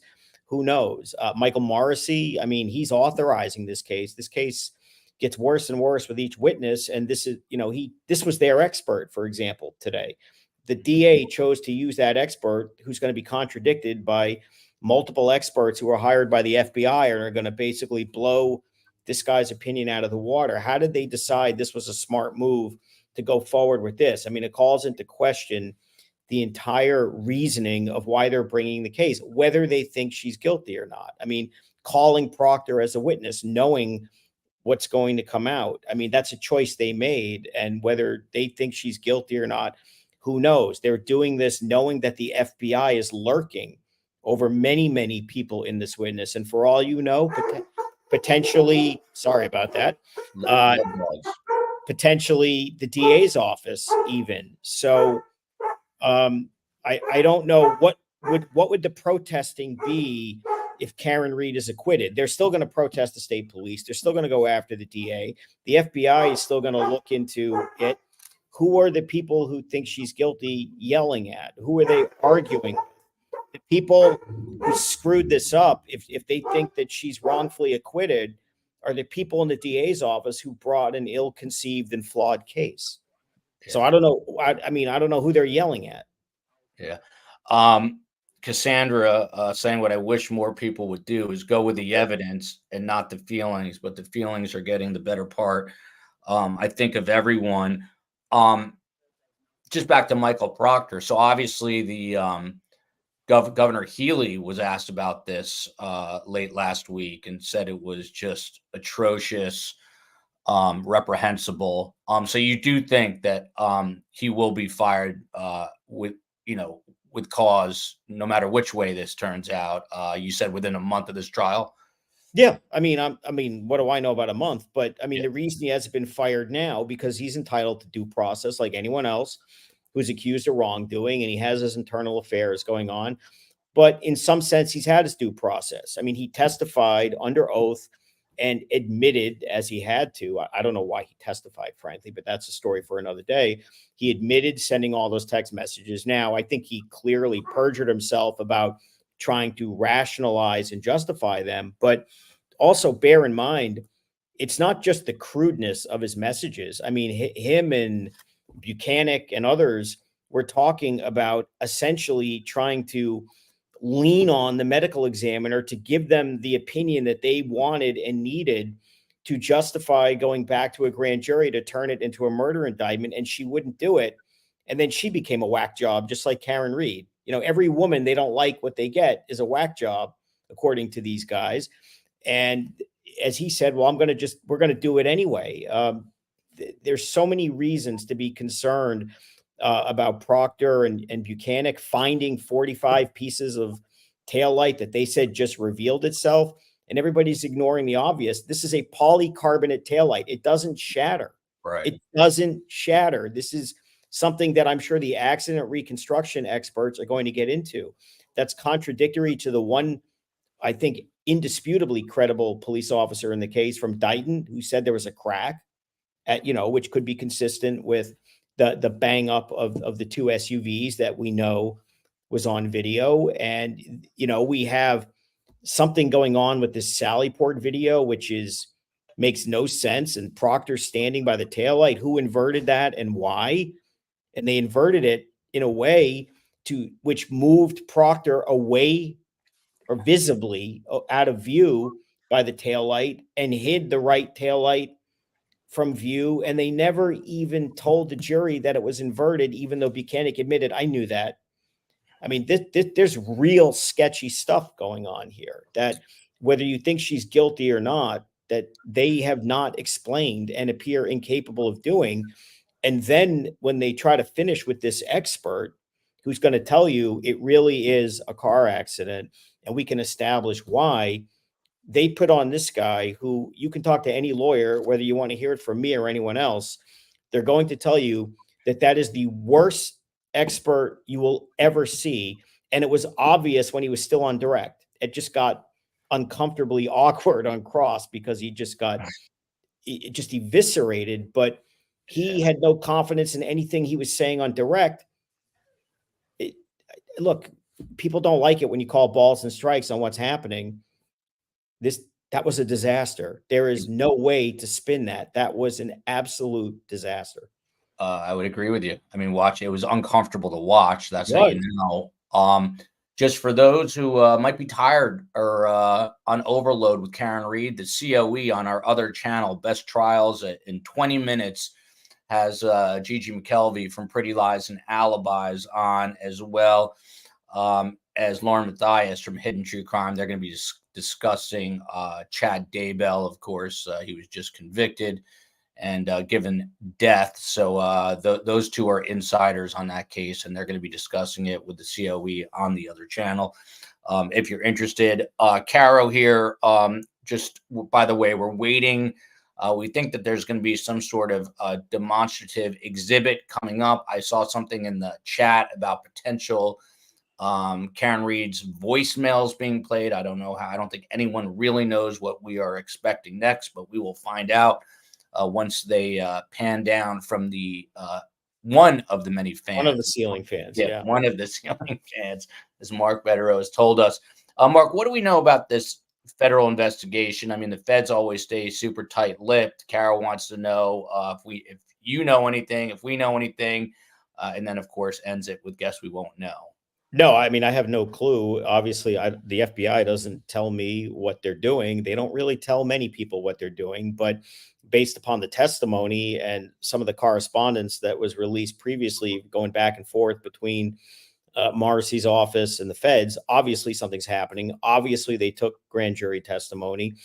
Obviously, they turned over thousands of pages of evidence to the defense and the DA, which is also very telling. They don't do that unless they're trying to send a message and extend two middle fingers to the DA saying, we don't think you should be doing this. And, you know, that's not evidence in the case, but that's a major red flag. I assume that's where all these text messages and phone records and the reconstruction experts all came from. Are they continuing to investigate? I would assume so, but, you know, how do we really know?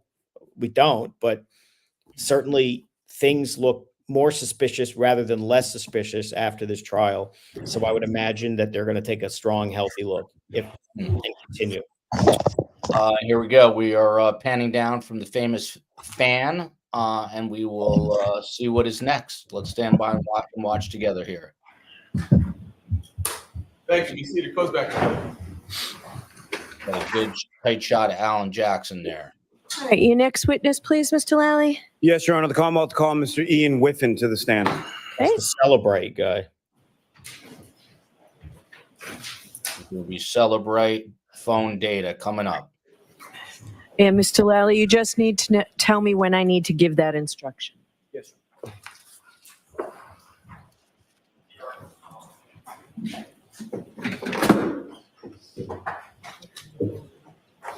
Okay.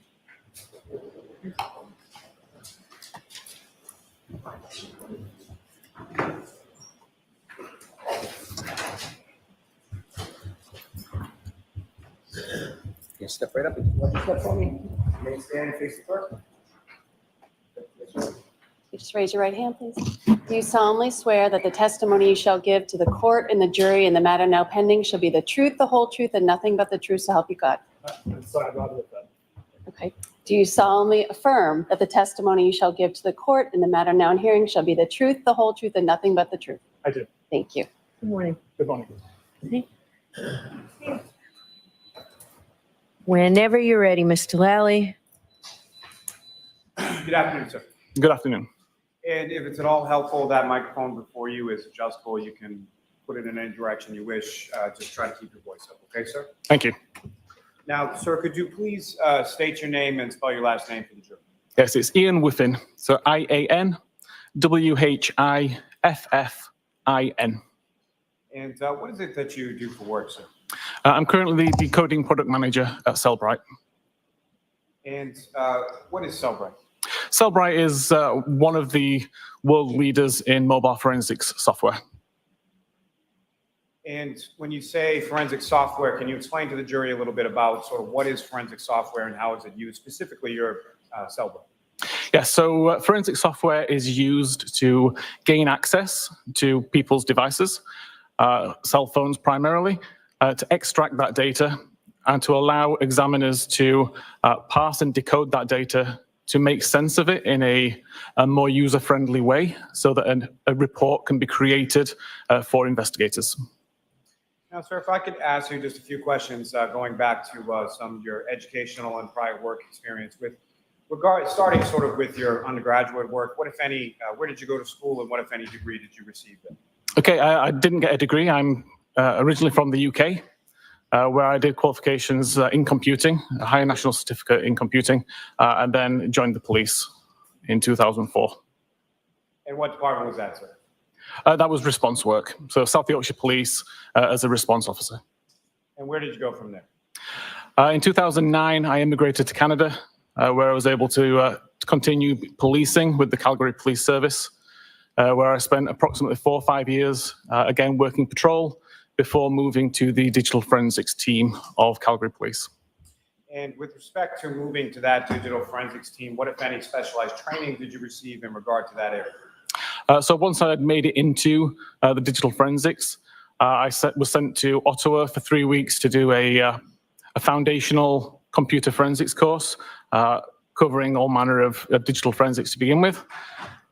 Throughout my 8 years with Calgary Police, I did constant courses each year to keep information updated, including a 2-week course, again, at the Canadian Police College in Ottawa, specifically about cell phone forensics. And then also during that time, additional courses for extracting data for interpreting internet artifacts or any other kind of information found on a phone or computer. And following that, where did you go from there, sir? In 2020, I left Calgary Police Service and began working at Cellbrite as the senior digital intelligence expert, where I would use my knowledge of the forensic community to assist the developers with creating and maintaining a program that examiners would want to use. And finally, about 2 years ago, I moved to the decoding product manager position. Can you explain to the jury sort of what it is, what your role is, and what is it that you do for Cellbrite? Yep, so right now in the position that I'm in, again, I use my knowledge of the digital forensics landscape in the community. I talk with users about their daily challenges, what applications are causing them problems, what they need to get access to, what they need to understand.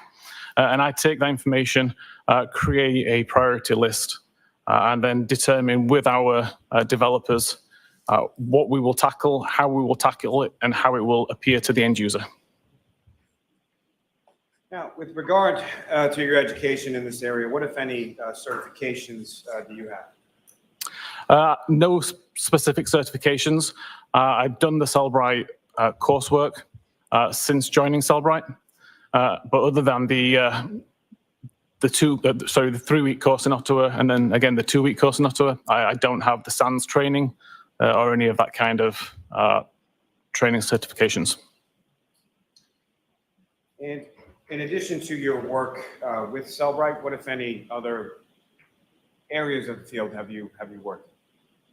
I'm sorry, could you rephrase that? Sure. Have you given any presentations? Have you published any work in relation to this area? Yes. So since working as an examiner, I identified that there were times that I needed to parse artifacts from applications that the main vendors didn't support. In response to that, I would do my own research. That research turned into a selection of digital forensics tools, and I created a website for myself to share that research, to share those tools with the community. And directly related to that, I have published articles related to accessing data on phones, related to SQL databases, related to various other artifacts, primarily locations. Now, over the course of your work, have you had occasion to testify in other courts in relation to this specific field? Yes, related to digital forensics, I've testified approximately 20 times, mainly in Canada, but also once in Michigan, once in Australia, once in the UK.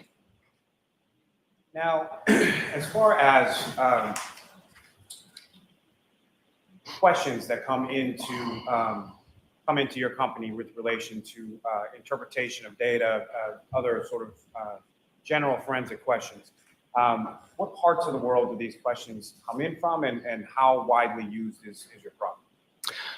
So the product is used globally. There are a select number of countries that we don't export to, but generally, if a police service is interested in digital forensics, then they're using at least some of our tools.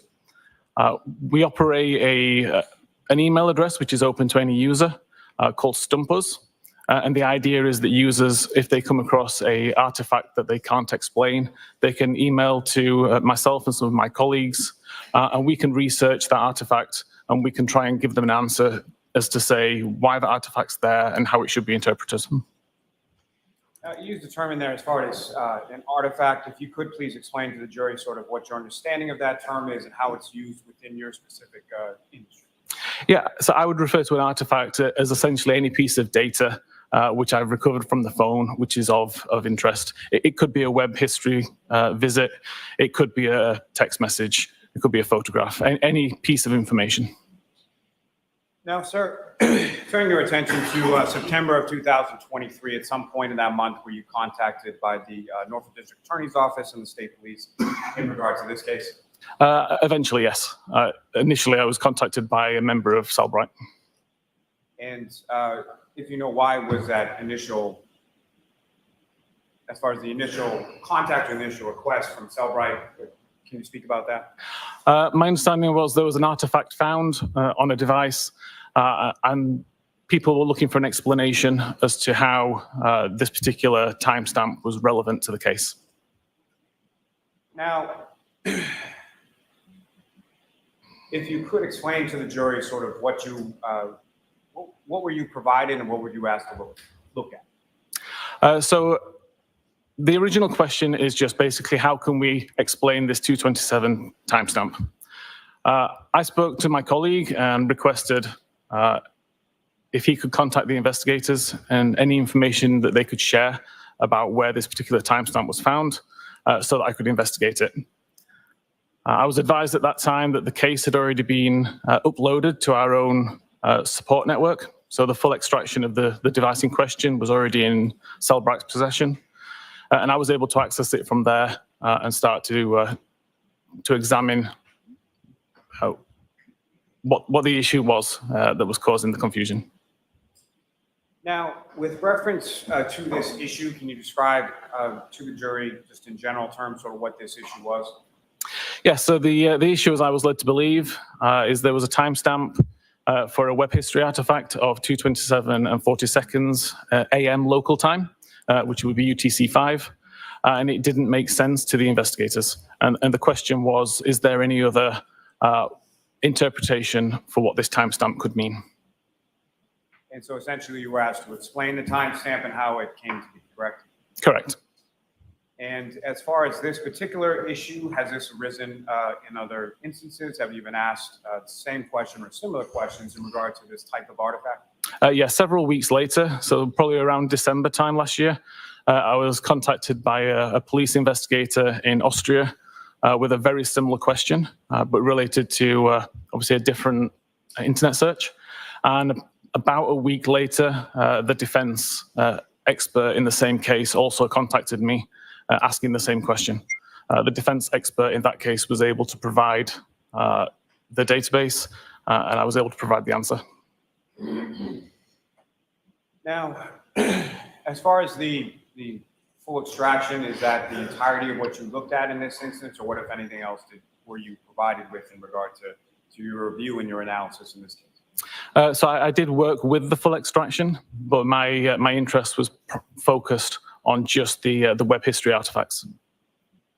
And what, if anything, did you find with regard to the web history artifact? So the 22740 timestamp was correct insofar as that is the time that is shown within the database. It was indeed a deleted record, but the interesting thing was why the timestamp said 2:27:40. And I did some testing on this and discovered the reason why 2:27:40 was actually listed in the database, even though that's not the time, in my opinion, that the search was conducted. And what is your opinion as to when the search was conducted? There's plenty of other evidence on that extraction that shows what activity was occurring at 2:27:40 seconds. And there's plenty of evidence later on in the day that shows that that particular search was conducted at 6:23, I believe 51 seconds, and then a similar search at 6:24 and 18 seconds, I believe. And before we get to that, Your Honor, may I approach? Yes.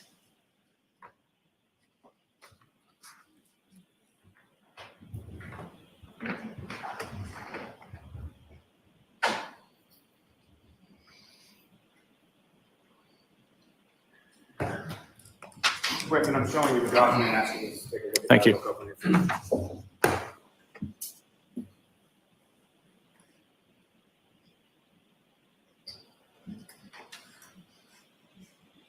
Yes, Do you recognize that, sir? I do, yes. What do you recognize that to be? This was the internet history, the history.db database table showing activity from the morning of the 29th of January 2022. May I approach again, Your Honor? Yes. I'll seek to introduce the minutes, the next exhibit. No objection. Okay. 6:14.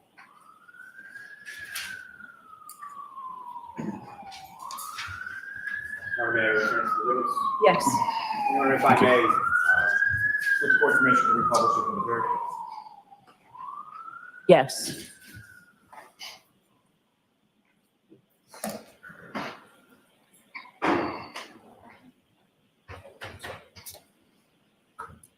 Your Honor, may I approach this to retrieve? Yes.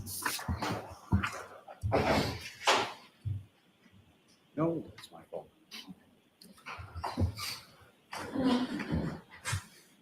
Thank you.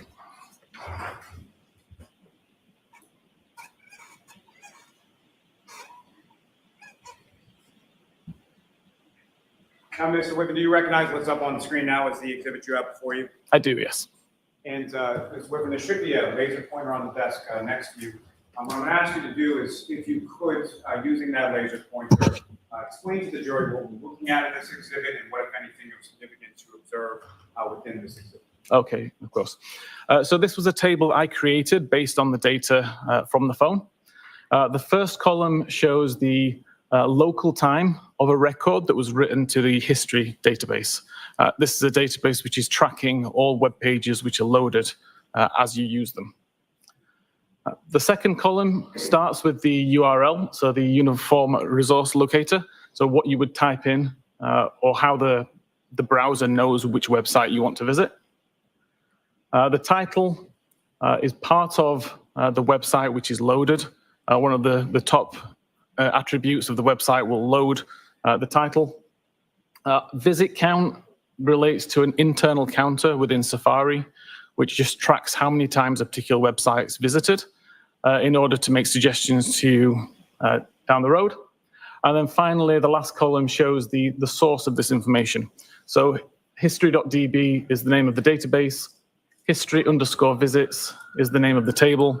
And then the number is the unique identifier, which is assigned to that particular record in consecutive order. So every time you add a new record, that number will increase by 1. Mr. Whiffin, probably a couple of foundational questions that I should have asked you first. My apologies. With respect to the cell phone extraction that you were provided, that was from a individual named Jennifer McCabe, is that correct? That's my understanding, yes. And fair to say you don't know Jennifer McCabe, never met her, don't know anything about her? Correct. And as far as a extraction is concerned, if you could please explain to the jury sort of what your understanding of that is. What is an extraction? An extraction in this case, all of the files and folders had been extracted from the device saved on a computer in a zip file container. So essentially in a way that is as close to the original from the device as possible. And again, what is your title specifically with Cellbrite? It's decoding product manager at the moment. And so what, if any, relation does what you do have with relation to an extraction, and how that's, what's sort of the relationship between what you do and a Cellbrite extraction? So once the extraction's been extracted and we have the zip file, then Physical Analyzer is the tool that Cellbrite creates to allow examiners to look at that extracted data in a meaningful way. And my role is somewhat shaping how examiners will see that data when they open up Physical Analyzer and look at the extracted data. And how does your role play into that? What is it that you do that what, if any, relationship does what you do have to do with how examiners will view something from a Cellbrite tool? Again, so after being an examiner for 10 or 11 years, I've got that kind of understanding of how examiners work. Being someone who also writes my own software and does my own research, then I can kind of cross that void that usually exists between developers and examiners and help both parties try to come to a meaningful conclusion. Ms. Gilman, if you could shrink that just a little, or zoom out a little. Now, again, Mr. Whiffin, if you could, using that laser pointer, direct the jury's attention to what, if anything, is significant you observed depicted in this particular case. Yes, so the lower two records, which are highlighted in green, are two records which occurred at 2:27 and 42 seconds local time. So 2 seconds after the Google search had allegedly been made. And then the second record is 5 seconds after that at 2:27, 47 seconds. Both those URLs relate to a website of hokamocksports.com.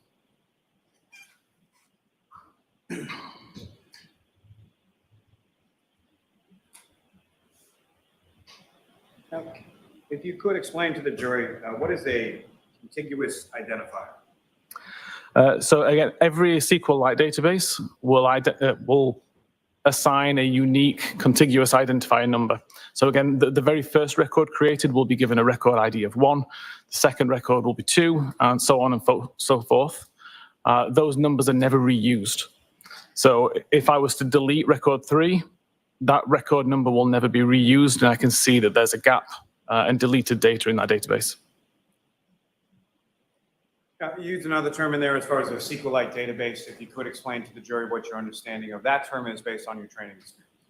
Yeah, a SQLite database, essentially, it's a series of tables. It's a way for data to be stored, again, in a meaningful, organized fashion that can be queried, can be examined, can be filtered, searched, etc. It can be useful for anybody who wants to get data from an organized file.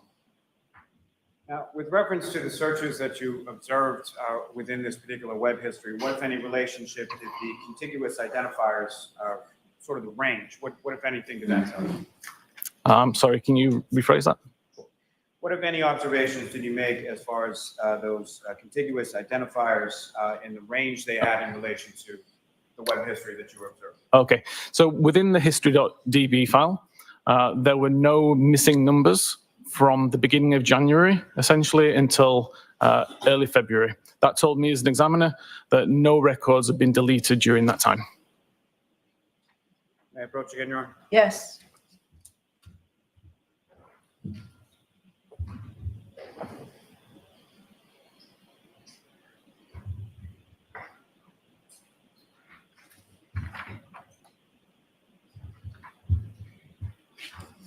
If I could ask. That one back. Thank Thank you. Recognize that, sir?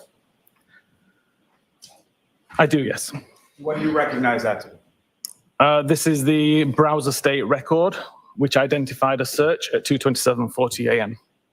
May I approach again, Your Honor? Yes. Almost.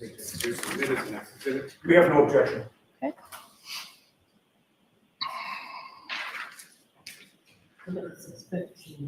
Thank you. May I return to the witness, Your Honor? Yes. The full submission may be published to the jury. Yes.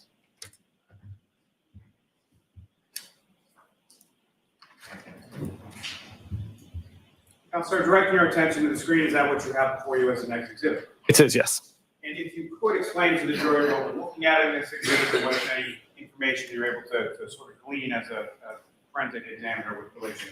Okay. So this is a searched item exhibit. It's technically a derivative of a different exhibit that we find on the device. So we found what we consider a web history record. So a web history record would just mean we have a URL that was visited and potentially a timestamp and a title. Searched items looks at all of the web history items that we've found and tries to identify were these actually searches that were conducted. So for example, if you were to do a search on Google, you'd see that the website that you're taken to is google.com query, then it contains the query string that you've typed in. We extract that information, we extract that query and provide it to the user as a searched item. In this case, I can see that it came from the browserstate.db WAL file. The search query itself was host long to dying cold, and it shows as a deleted record. Now, with respect, I think you've used a couple of different terms within that as far as a knowledge C database. Can you explain to the jury what that is? I don't recall saying knowledge C, but I can explain what knowledge C is in this case. If you could. Yes, the knowledge C database is at the heart of iOS. It stores lots of information about the activity on the device at any given time. Things like when the backlight's turned on, when the device is unlocked, what application is in focus at the time and how long it's in focus for. And important to this case, which website's on screen at any given time as well. Now, when you say when a website is in focus, can you expound upon that as far as what exactly do you mean by when you say in focus? So in terms of iOS itself, when it's in focus, it would be the primary item that's visible on screen. So with iOS, you can have applications in the background that you aren't using, but the one that you are currently using is considered in focus, taking up the entire screen. I believe you had used the term as far as a browser state DB, is that correct? Correct. And can you explain to the jury what your understanding of that term is and how it relates to it? Browser state DB is just the name of the database, the name that Apple gave it. It's gone through some changes over the last few years. For example, in iOS 14, it did store the state of the tabs that were open within a browser. In iOS 15, there was a significant change, and the only time that records were written to the database is when the tab was closed. So a significant difference in that it doesn't show you what's currently open, it only shows you what's previously been closed. Now, this search here, what, if anything, did you observe as far as this record in relation to the history DB related to the search? This record is not mentioned at all within the history.db database. And what, if any, missing records from this time frame did you observe either? There were no missing records in the history.db database. Within this time frame, within the browser state database, there were 3 deleted records. When you say deleted records, as far as your Cellbrite tool is concerned, what exactly does deleted mean? These are records that have been deleted, not necessarily by the user, potentially by the system, but they are considered deleted records that we're able to recover. What are some of the ways that something might be deleted by the system, and which, are you talking about the phone or are you talking about your tool? The phone. Our tool is designed as a forensic tool. It's not going to edit, delete, or affect the data in any way, just present what is in the extraction. But there are multiple times on an iOS device or an Android device where cleanup essentially happens, and we start to lose data after a certain amount of time. Now, with respect, let me just ask this for a moment. With respect to Cellbrite, as far as the tools, have there been a variety of different versions of those tools as far as conducting that forensic extraction? Yes. So Cellbrite Physical Analyzer has been available for approximately 12, 13 years in various versions. And what, if any, differences are there between, in general terms, between, say, an older version versus a newer version? Obviously, in the digital forensics landscape, whenever a provider creates a new feature, we have to change our code to adapt to what they've now introduced. There can be research that has been done, so we now learn new things, and we add support over time. So something can be supported in this new version of Physical Analyzer that may not have been supported or even existed in a previous version. Now, with respect to your work in this field, what, if any, tools have you designed or created or something to conduct this type of work? Aside from Physical Analyzer? Yes. Okay, so I have my own tool called Artex, which I've been working on for around 5 years. Since being an examiner myself and struggling to pass any particular application that I needed. So I started to write my own tools, and that's the one that is one that I still maintain on the side in my own time, partly for my own knowledge, but partly because I think it still introduces some fantastic features which aren't available in any other tool for research purposes. So yeah, I continue to write this tool to this day. And could you just say the name of the tool? Artex, A-R-T-E-X. Thank you. Now, with regard to the situation depicted in the exhibit up on the screen, what are some of the reasons why this may occur, or why this may read as it does? Sorry, is it deleted? Yes. Oh, the record itself has been deleted. As I said, the reason why it's deleted, through my testing, I've only found 2 ways that kind of record can be deleted by the user. And I don't believe either of those ways was actually utilized on this device. And what are those 2 ways? The user has the option to selectively delete history items. So you can delete either one at a time, or the entire day's content, or the last 2 days' content. Or you can delete all content altogether. Now, if all content had been deleted, we wouldn't have found any information on this phone at all related to web history, so I was able to discount that one quite quickly. And I guess alluding to what you had just said, why is it that you don't believe that either of those 2 methods of user deletion occurred in this context? Objection, may we approach, please? I'm sorry? I said objection, may we approach it, please? Okay.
There's a look at John O'Keefe's mother. Her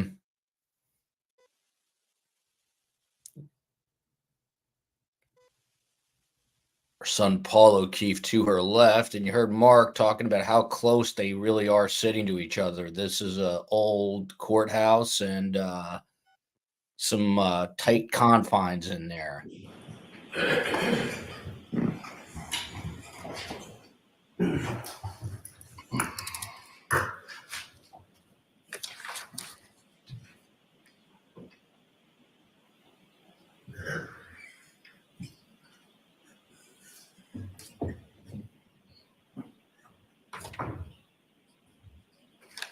May I have one moment, John? Sure.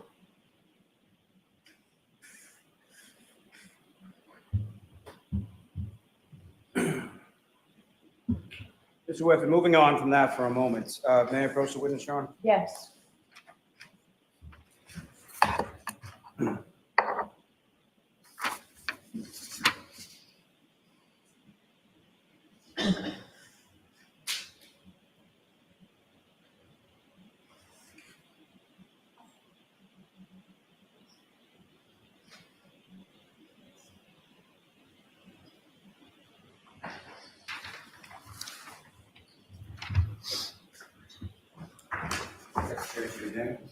Thank you. That document I've just handed you, Mr. Whiffin, do you recognize that? I do, yes. And what do you recognize that to be? It's a document that highlights both the search terms that were found in mobilesafari.plist and the method of searching. I approach again, Your Honor. Yes. I'm author seek to introduce the minutes of the next exhibit. No objection. Okay.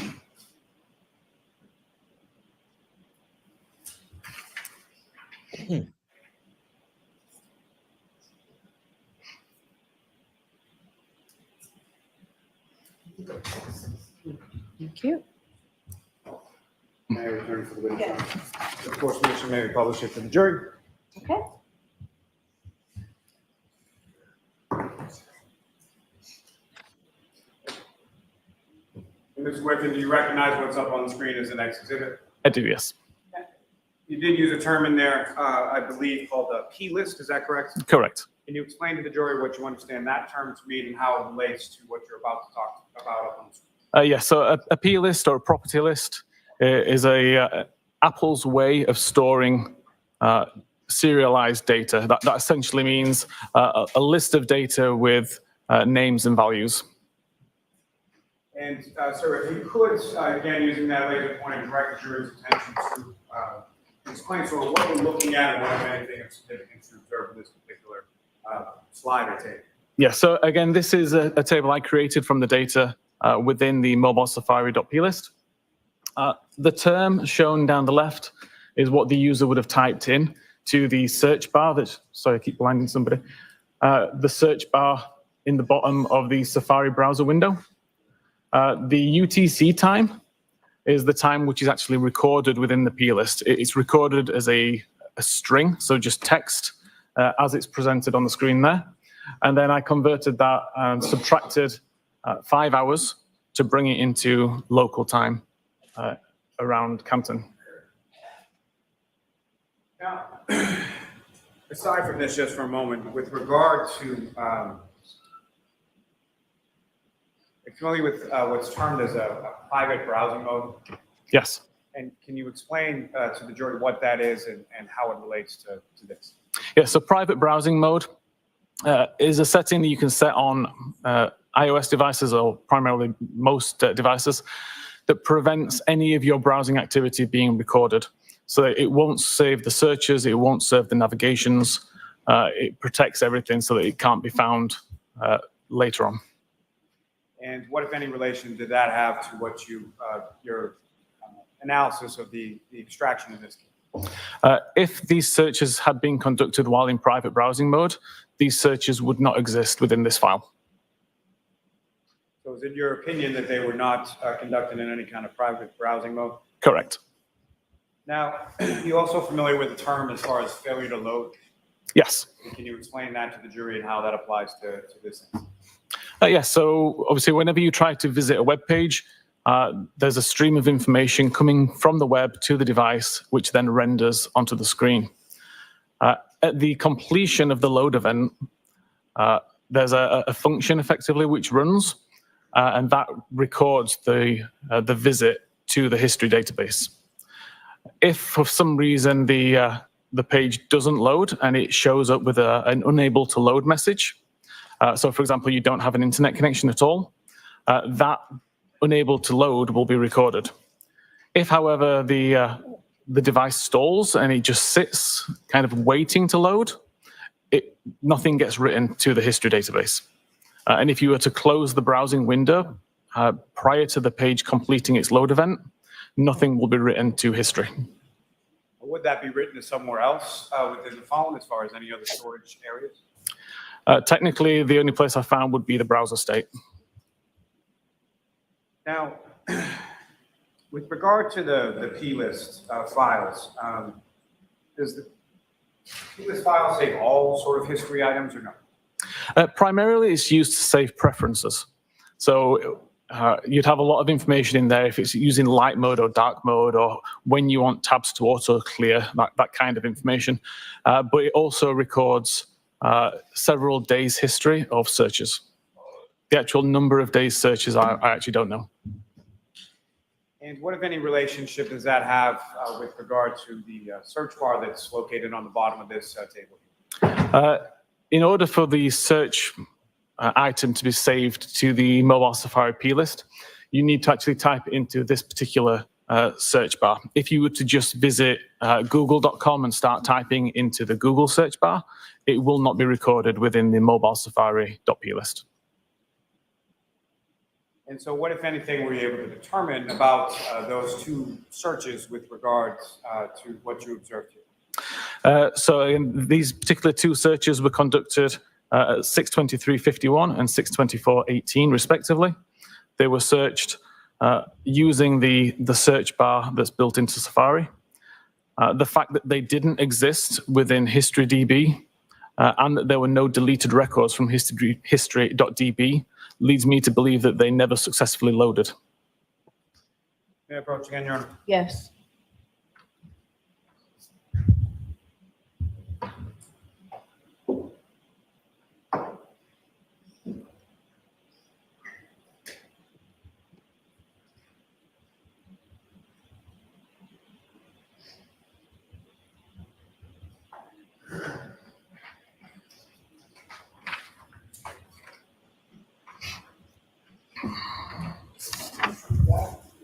Thank you.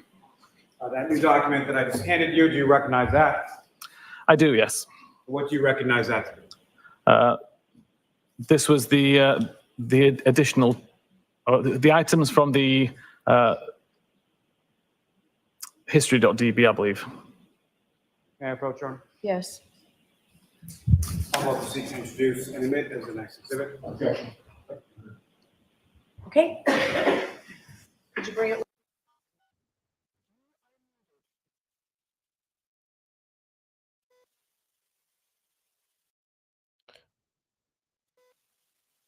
This is where you worry about Lally's monotone. I mean, he's trying to establish evidence which, if believed and credited, could help them with the search, but it's just, it feels like he's putting people to sleep, as he does with every witness. And when this one may be important and may be helpful, you know, change your inflection, pause, move around, do something to signal to the jury, this is big, but it's just more of the same. And you wonder how much of this they're tuning in or tuning out. I don't know. Yeah, and this is really important for the Commonwealth. I mean, basically, this guy Whiffin is saying that there's, in his words, plenty of evidence that the search was at, that this is the Google search, how long to die in the cold, was at 6:23 and not 2:27 a.m. And he also just said that Jen McCabe, per her records, that there is no missing records and 3 deleted records, but he says the deletions can be done by the system, meaning, I guess, the cell phone. So this is very important, and I get what you're saying, Mark. They have to have it. They have to, if they lose this point on the 227 search, even if it's plausible, it's the case, because so they have to win this point. Have to. Do you think Lally just doesn't want to be there, or is this just his personality? No, I think he's just a boring, dull prosecutor. I mean, he's trying. He's just. I'm sorry. Can you just repeat exactly what that is in the next exhibit? Yeah, sorry, it's a comparison between the search terms found in the P list, so the mobile Safari P list, and the search terms found within the history.db database. So the items contained within this table are items that were contained within the extraction that you examined, correct? Correct. And Your Honor, with court's permission, if I could display that for the jury. Yes. Yes.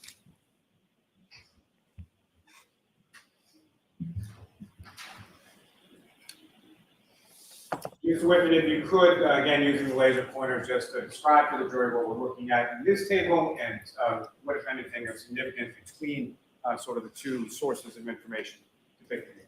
Okay, so the first list, the P list term, shows the term within the mobile Safari.p list, excluding the two that we've already mentioned, which are of note. And the first timestamp column shows the timestamp according to that P list. The history item shows the search term as recorded in the history database.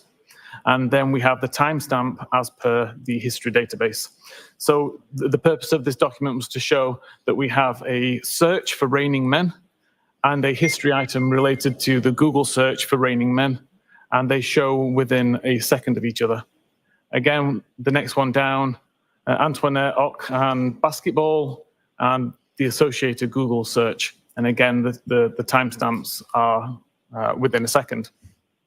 This list was non-exhaustive. There was hundreds of examples within the history.db, but limited examples within the mobile Safari P list. And as I mentioned, the two searches of interest, the how long to die in the Kikti and how long to die in the cold, didn't exist within the history DB at all. Ms. Gilman, you can take that down.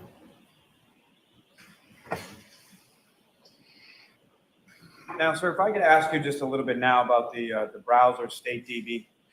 Again, can you explain to the jury sort of what that is and how it, if at all, it plays a role in your analysis?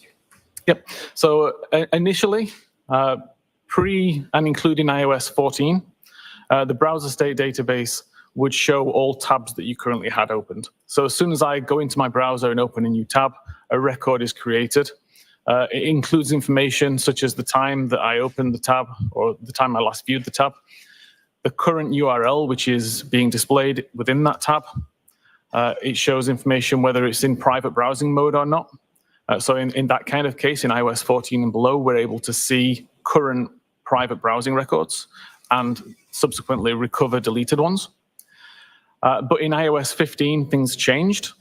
The record was no longer written as soon as the tab was opened. It was only opened when the tab was closed. Sorry, the record was only created when the tab was closed.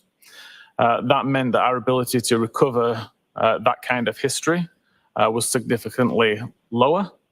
It means that it no longer makes use of the private browsing field because now private browsing records simply are never written to that database.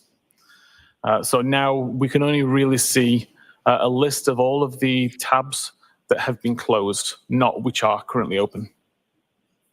Now, with regard to the browser state DB, is there something referred to as a last viewed timestamp? There is, yes. That's one of the fields within the database. And can you explain specifically with relation to that field, sort of what kind of information is kept there and what it means? Yeah, so from my research based on this, that timestamp relates to the time that the tab took focus. So that's either when the user creates the brand new tab, when they switch between tabs and bring a tab back into focus, when they close a tab, which automatically brings one of the background tabs into focus, or if Safari has been completely closed and reopened, that essentially acts like almost a new tab, and the timestamp gets updated at that point. Can you explain how an earlier timestamp could be associated from, say, tab is open, something is done, tab is closed, tab is reopened, something else is done, how that earlier timestamp could then be associated data-wise with the subsequent search? I think opening it. I think I followed that. Okay, so if, for example, at 12 p.m., I create a new tab, I can do a search for whatever I want. And at that point, if I close the tab, then the record that gets created will show that I opened a tab at 12 p.m. and I did a search. Excuse me. However, if I open the same tab at 12 p.m., do a search, close it, like completely close down Safari and reopen Safari, that would also update the same timestamp to show that I'd opened it up again. What I meant to say at that point is that if I create a 12 o'clock tab, minimize Safari. I can leave it for several hours, for several days, for several weeks. The time difference is not really important. When I come back to it and open up Safari again from a background state, the timestamp is not updated. So it will still show 12 p.m. today, and it will show whatever my most recent navigational event is. So I can search for something in 3 weeks' time using the same tab I opened today, and the timestamp will show today's time. I think this is a good place to take our break. Yes, sir. Mr. Whiffin, we're going to, of course, ask you to stay with us, okay? As the jurors file out, you can file out behind us. Thank you. Court, all rise to the jury.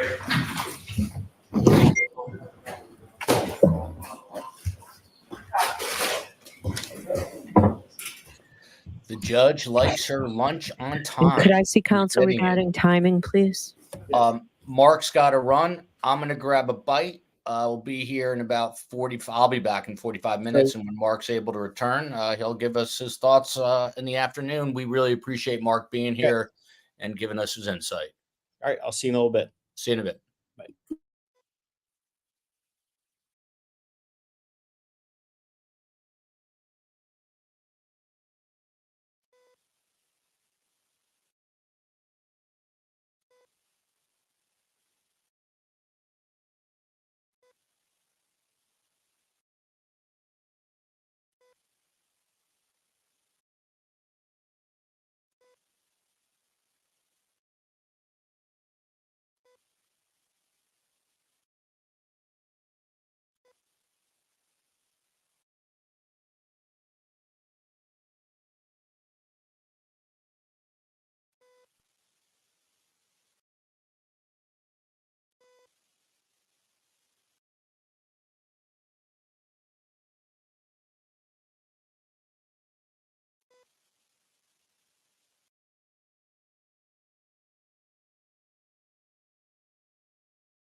All right, so recess until 1:40. You are unmuted. Court, all rise. Court stands in recess. Lunch in recess, 1:40.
Thank you. Maybe see the court back in session.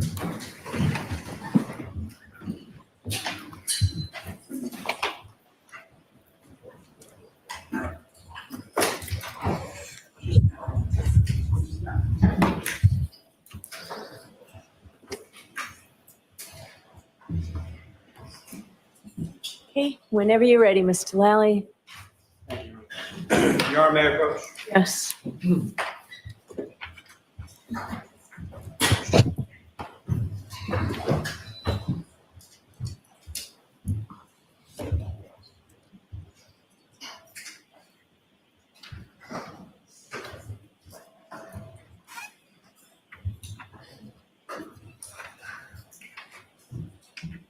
Sir, showing you another document. Do you Thank recognize you. that?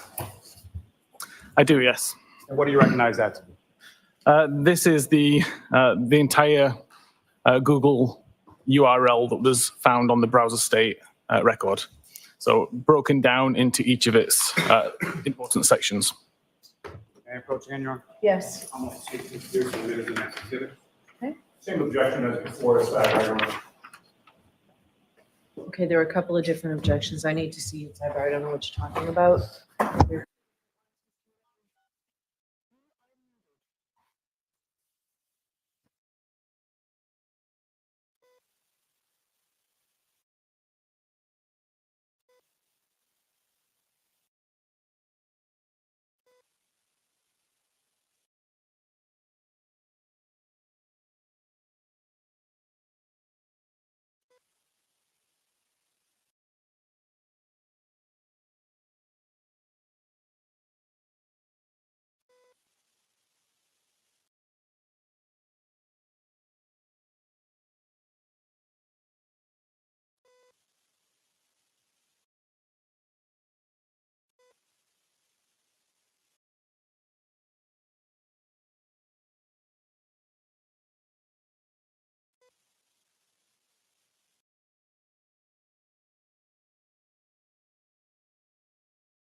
You are unmuted. That will be the next exhibit.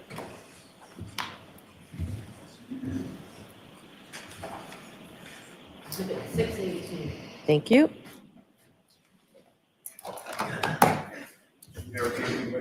Yes. Thank you. Publish it for the jury. Yes.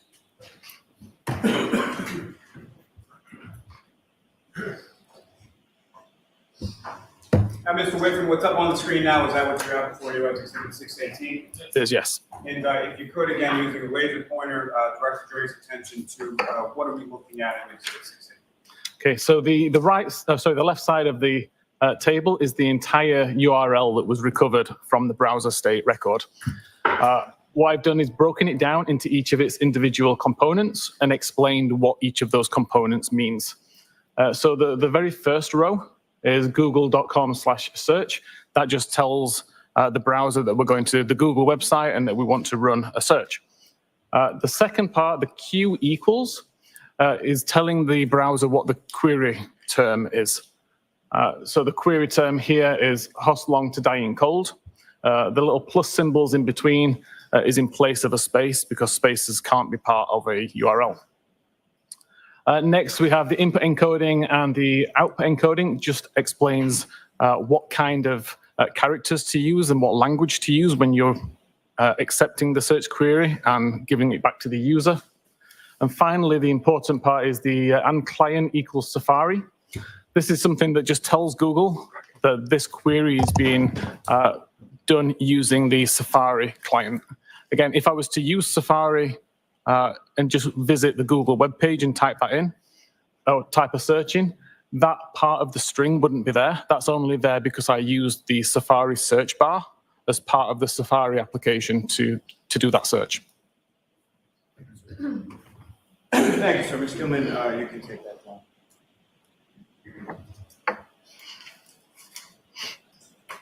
Now, sir, with reference to that, what, if any, relationship does that have to the information you were discussing just prior to the break? Again, that confirms that this search was conducted via the Safari search bar feature that's part of the Safari browser application, the same one that caused the records to be recorded in the P list. Your Honor, may I approach the witness again? Yes.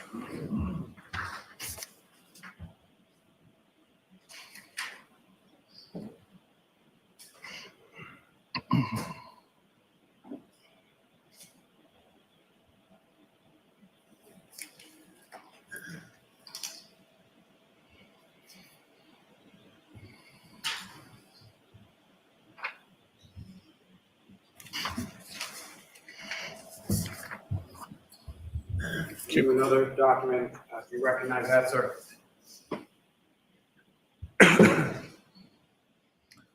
I do, yes. And what do you recognize that? This is the live records from the browserstate.db database.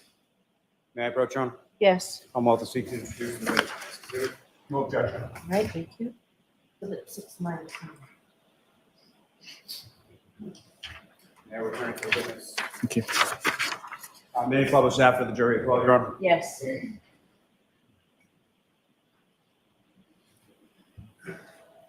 Mr. Whiffin, do you recognize what's up on the screen now is what you have before you as Exhibit 619? I do, yes. Now, turning back to the browser DB database for this particular device, with regard to the timestamp and the last view time, what, if anything, do you observe in reference to that depicted in this, and could you direct the jury's attention to it? Yeah, so this timestamp is the last viewed time according to the database itself. It's already been offset so that it's in local time. This particular table, we can see there are records missing.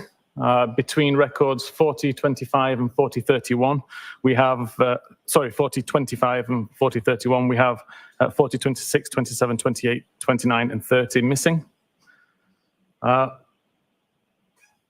typically the timestamps that we do have here, some of them are separated by as little as a second or two. Now, with reference to the how long to die in cold, that was record 4028, is that correct? That's correct.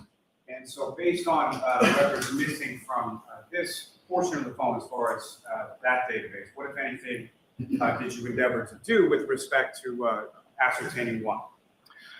So first of all, the task was to try to recover the deleted messages. The deleted history records from browser state. So first of all, was reading the deleted pages, essentially, to find the records that have been deleted from this current version of the page. May I approach again, Your Honor? Yes.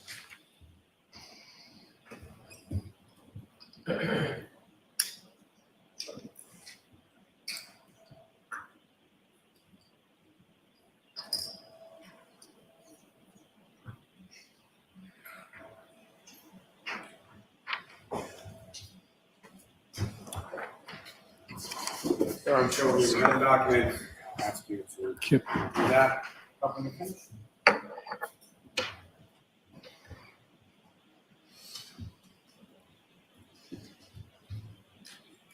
Yes. And do you recognize that document, sir? I do, yes. And what do you recognize that to be? This is the same data source. So it's still browserstate.db, but now looking at it with the unique recovered records. And what is that last term that you use? What does that mean? I'm sorry. So typically there can be lots of different versions of a page within a WAL file. So you may have several page ones, several page twos, and so on. What I looked at is doing is recovering the data where the records that I recover are different from each other. So if I recover the same record multiple times, I can ignore it. But if I recover the same record with a slight change, then I would show it in this view. May I approach, Your Honor? Yes. I'll seek to introduce him as an exhibit. No objection. Okay. Exhibit 620. Thank you. Your Honor, with court's permission, may I publish after the jury? Yes.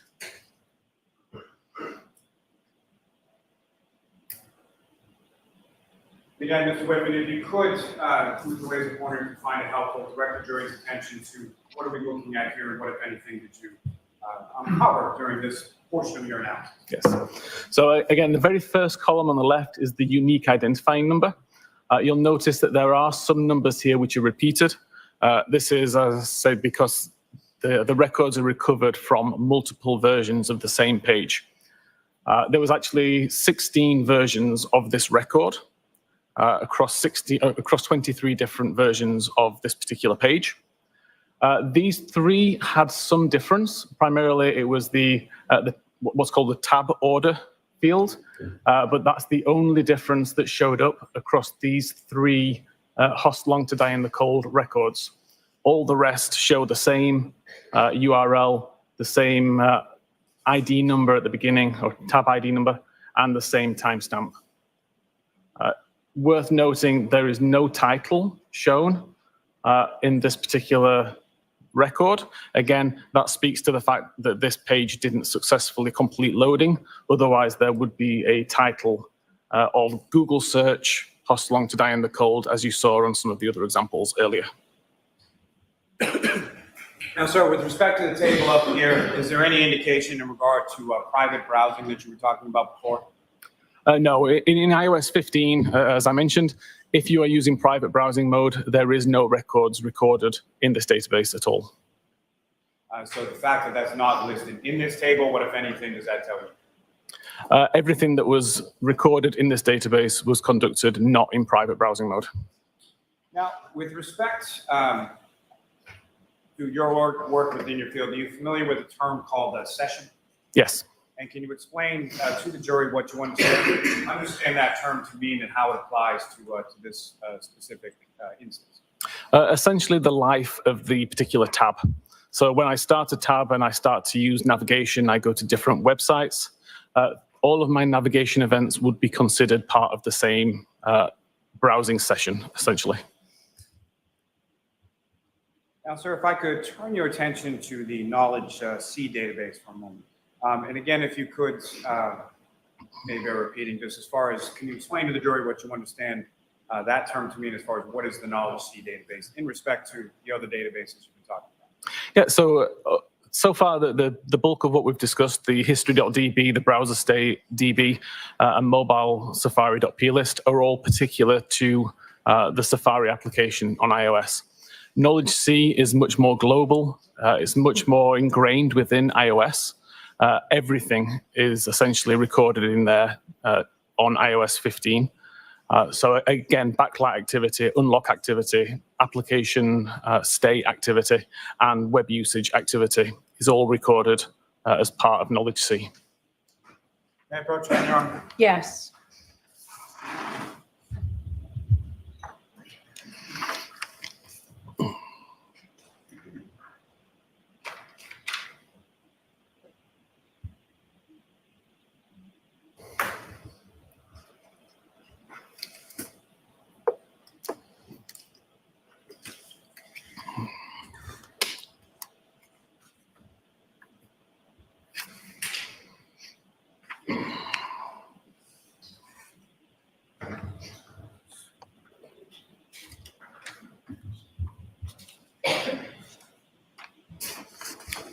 Showing you another document, we can just review that for a couple of minutes.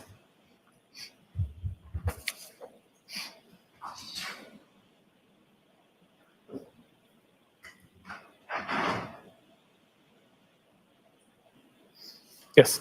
And do you recognize that document, sir? I do, yes. What do you recognize that? This is a document I created based on the Knowledge C web usage records. May I approach, Your Honor? Yes. I'm off the seat to introduce and admit the exhibit. No objection. Thank you.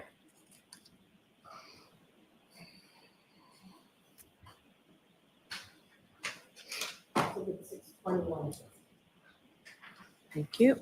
Thank you. And Your Honor, with the court's permission, may we publish that to the jury? Yes.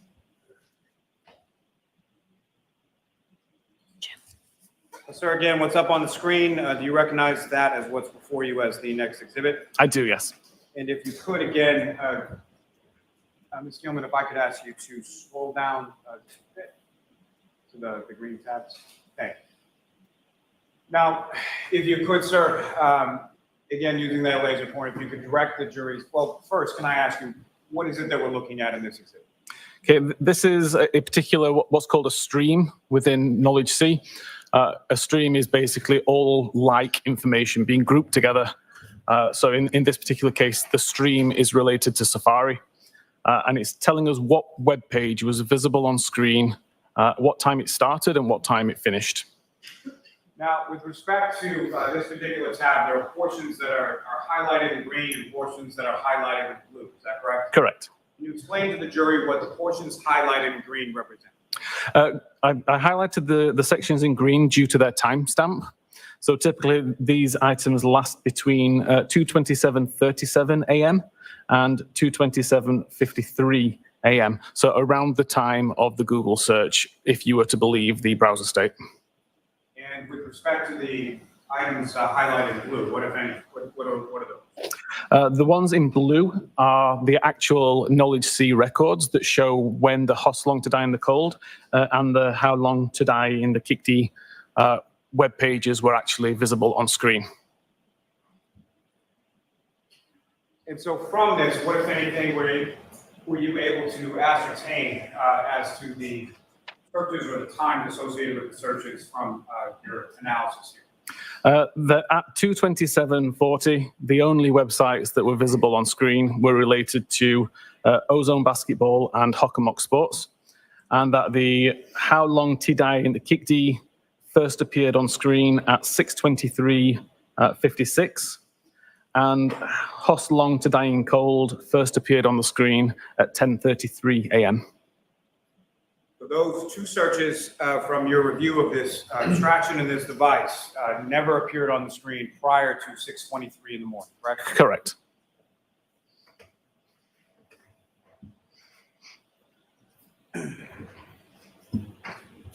Now,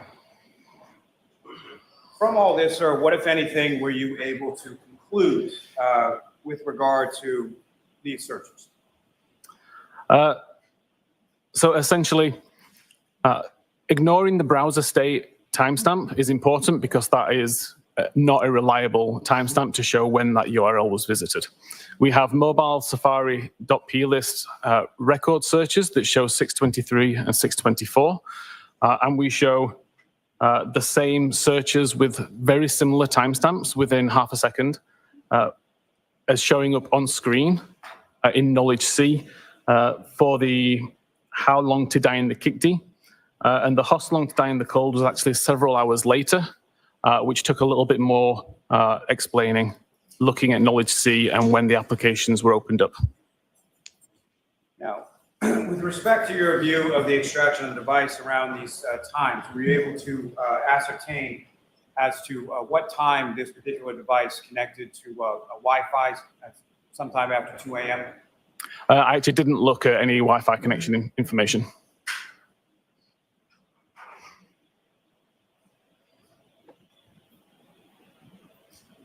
And with respect to 2:27 in the morning, 2:27 a.m., what were the websites that the device had visible, and what were the websites that the device was connected to at that time? So according to the Knowledge C records, which were mostly also reflected within the history DB as well, it was the Hockomock Sports, YouTube, Ozone Basketball, and that's it for the main domains. Now, with regard to the Wi-Fi connection, is your memory exhausted as it pertains to that? Yeah, I don't remember looking at Wi-Fi history. May I approach? Yes.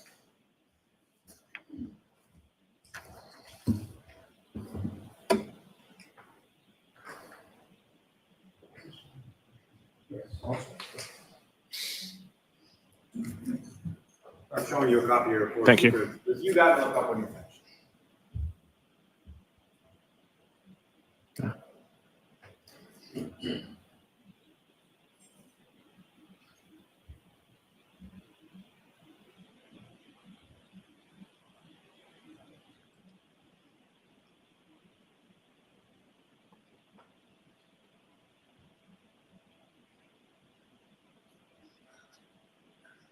Okay.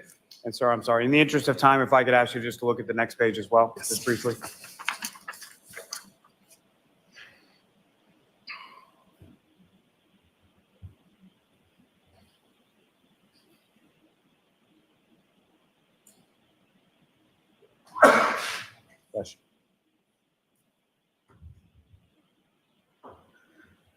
Okay.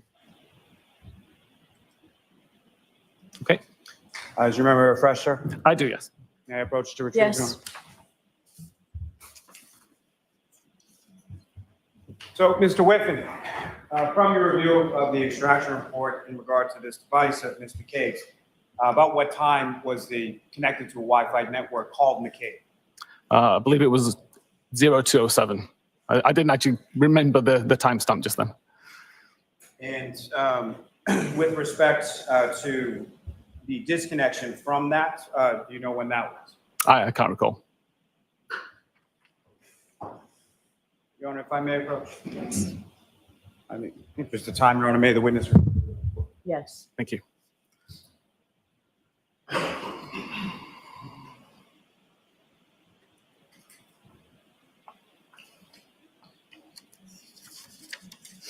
Sir, if you can, from looking at your report, if you can just indicate to the jury as far as the Wi-Fi connections with. Okay. The Wi-Fi was connected at 0212 and disconnected at 0539. There was no further Wi-Fi activity until 11 a.m. May I approach this to retrieve, Your Honor? Yes.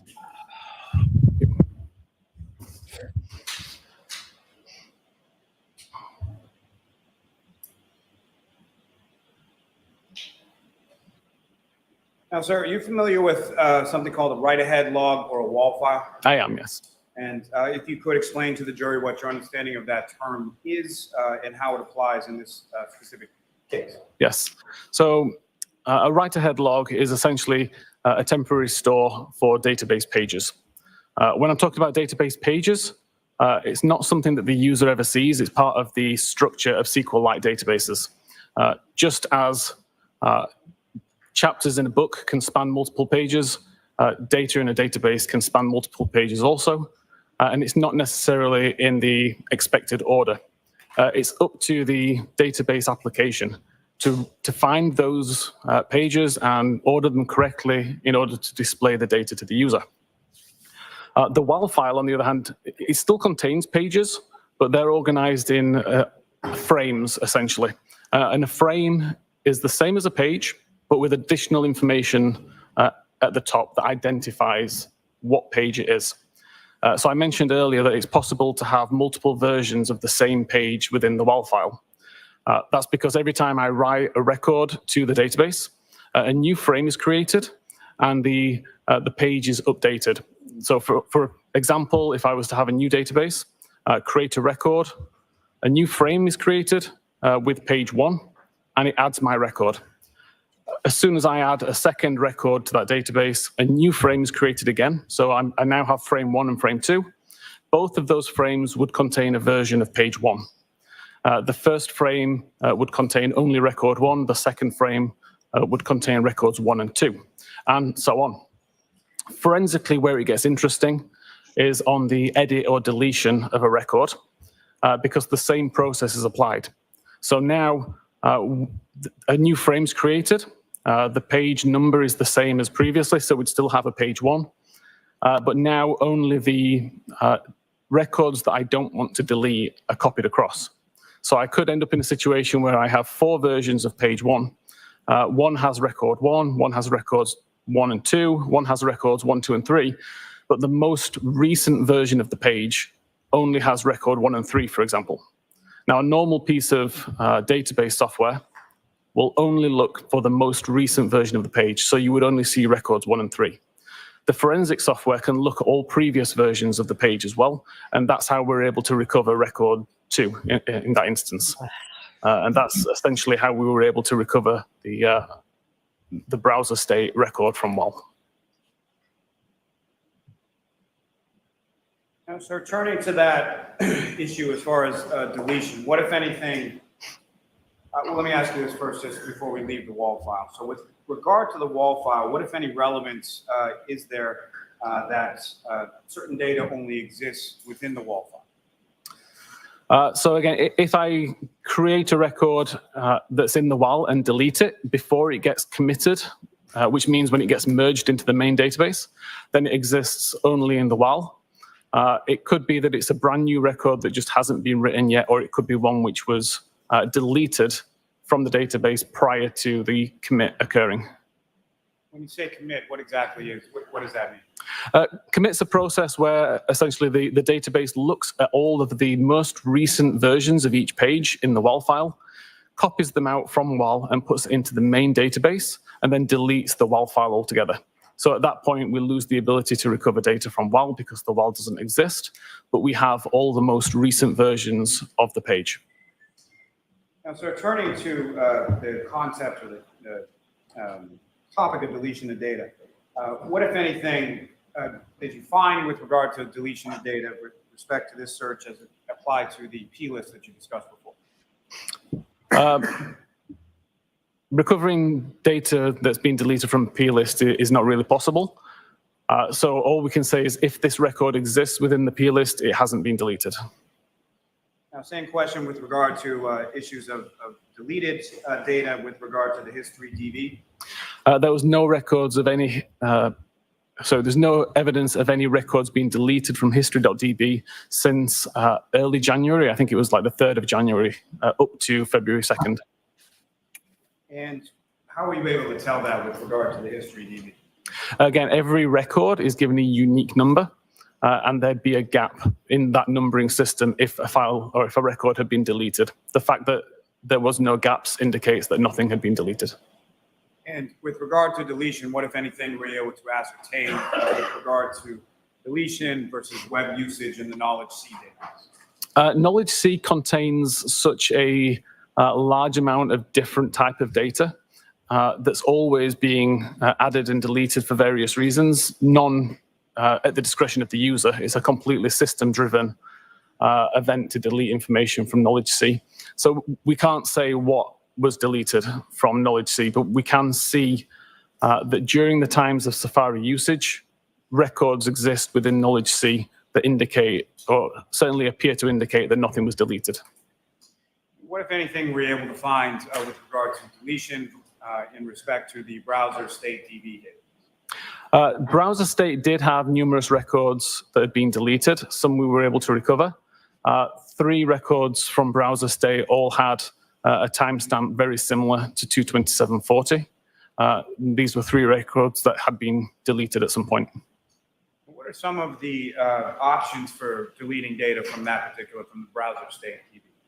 So the first most prominent option is to delete absolutely everything from the device, or delete all history from the device, which, as I mentioned earlier, we know that didn't happen because we still have other records. So the only other real option is to delete selectively. That could mean delete one at a time, and it could mean delete either the full day, the last 2 days, or last hour.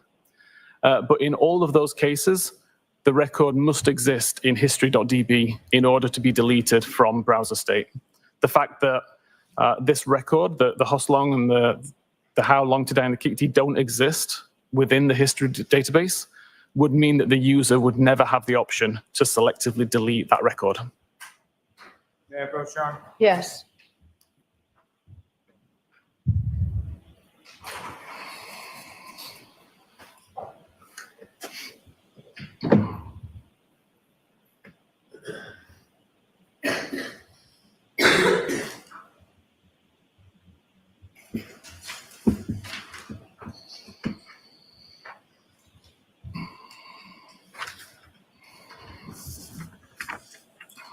Showing you another document, Thank you. sir. If you could look at that up and finish.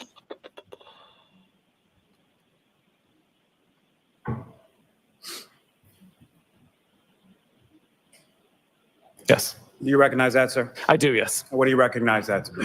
So this is a list of the browser state DB records showing a red line where a record or more have been deleted. And again, the term deleted, as far as it applies to this particular area of the database, what exactly does that mean again? It means the record has been marked as deleted. If you were to read this database in a regular database application, you would not see it, but it doesn't necessarily mean that we can't recover it. May I approach again, Your Honor? Yes. I'm want to seek to introduce in the minutes of the next exhibit. The exhibit? I have no objection to the exhibit, if that was the question. That is the question. Okay, we're good. And it's 6:20. Thank you. Your Honor, with court's permission, may we publish Exhibit 622 to the jury? Yes. Again, sir, what's up on the screen, is that what you have before you as Exhibit 622? It says yes.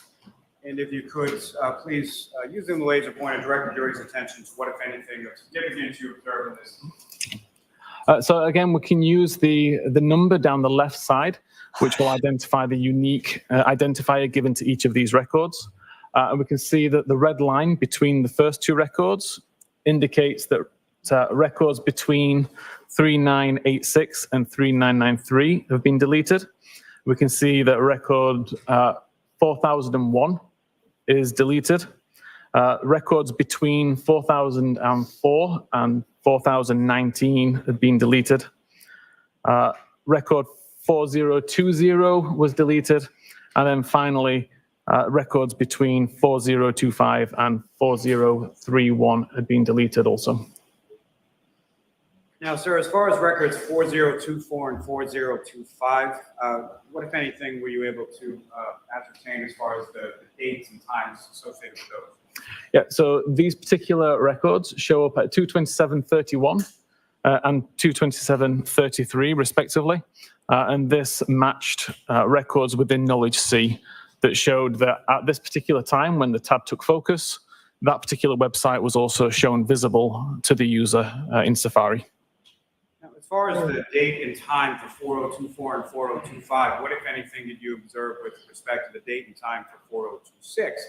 And what can you tell about that?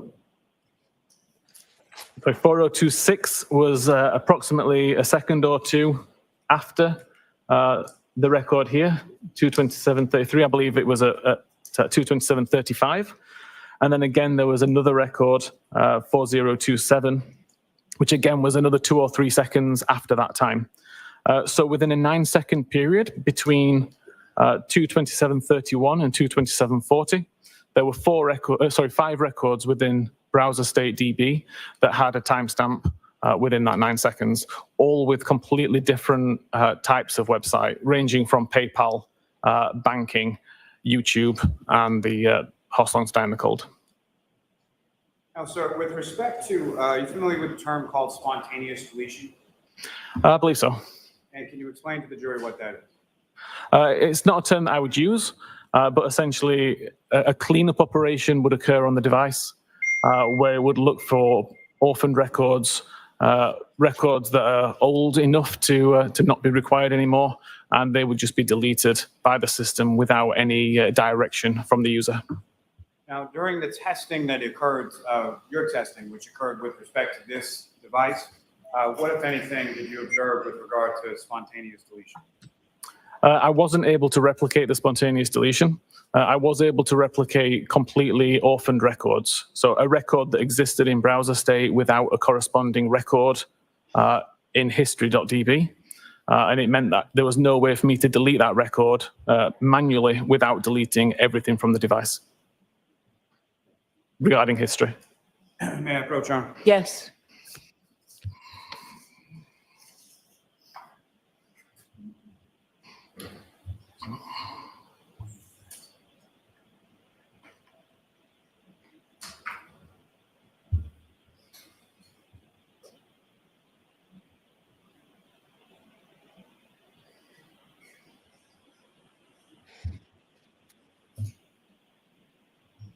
May we approach, please? Okay, could you turn the lights on, please, Tony? Thank you.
You are unmuted.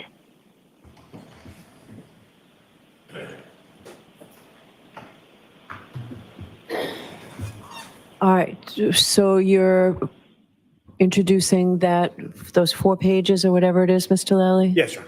As one exhibit? As the next 4 exhibits. Okay. All right, so those will be admitted. 23.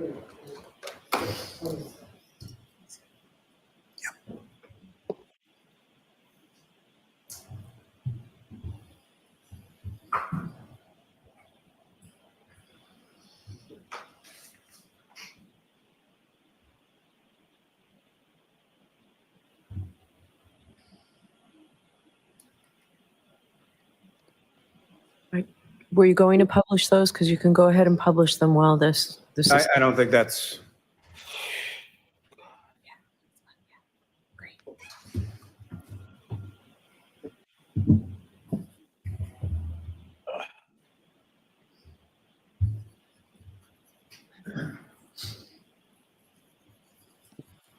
I had just one moment, Your Honor. Sure.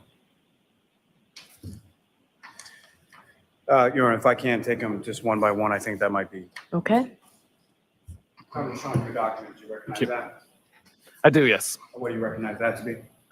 This is a report from my Artex tool showing the history database at 2139.34 on the 27th of January and 2255.09 on the 27th of January. May I approach again, Your Honor? Yes. Almost to introduce the minutes of the next exhibit. All right, so all 4 are in. Okay, so you don't need to, you already marked them? They have not been marked.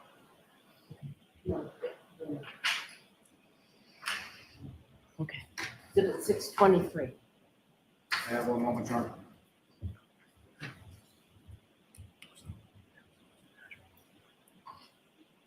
And Your Honor, the court's permission if we could publish that to the jury. Yes.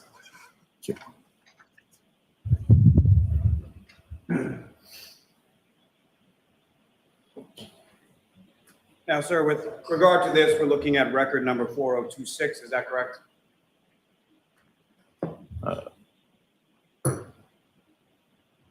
Yes, I believe we are. And again, if you could direct the jury's attention to what exactly are we looking at in this exhibit with regard to record 4026? Yeah, so in the right column, we see the source of the information. So history.db is the database. History_visits would be the table. And then the unique identifying number of 31407 and 31408. We see that the start time or the time that particular website was navigated to, according to history.db, was, as I say, both on the 27th of January, one at 21:39 and 34 seconds local time, and one at 22:55:09 local time. And both of these websites are related to Hockenmock Sports. We have the URL at the top, followed by the title of the page, followed by a visit count that tells us how many times that page has been visited before.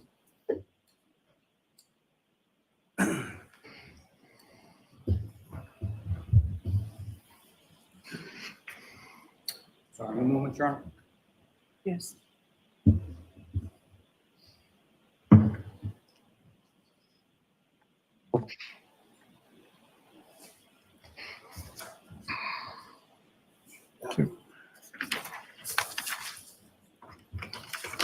That next document, do you recognize that, sir? I do, yes. What do you recognize that to be? This is the same kind of report. This is related to the YouTube record that was part of the browser state database related to It's Raining Men on YouTube. Is that the record number 4027, is that correct? It is, yes. Your Honor, may I approach again? Yes. That's the remark. Okay. Exhibit 624. Your Honor, very briefly, may I publish that for the jury as Yes. well?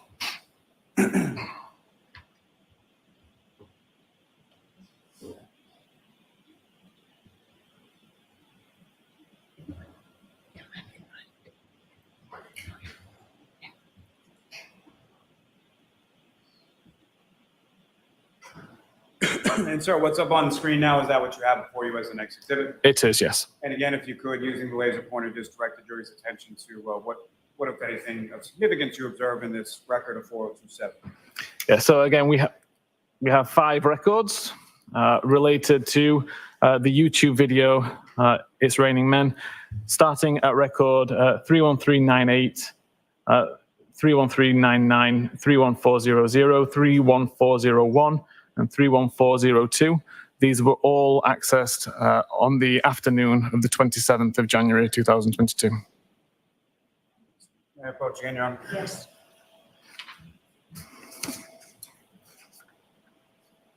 Another document, do you recognize that? I do. What do you recognize that to be? This is the same again, related to record 4029. Shows that a website was visited on the 28th of January 2021. Your Honor, ask that this be marked. Okay. Excuse me, as the next exhibit.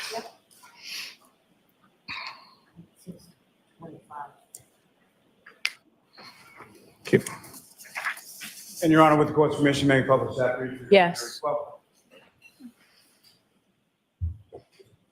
Sir, what's up on the screen, is that what you have before you as the next exhibit in regards to record 4029? It is, yes. And again, if you could explain to the jury what we're looking at.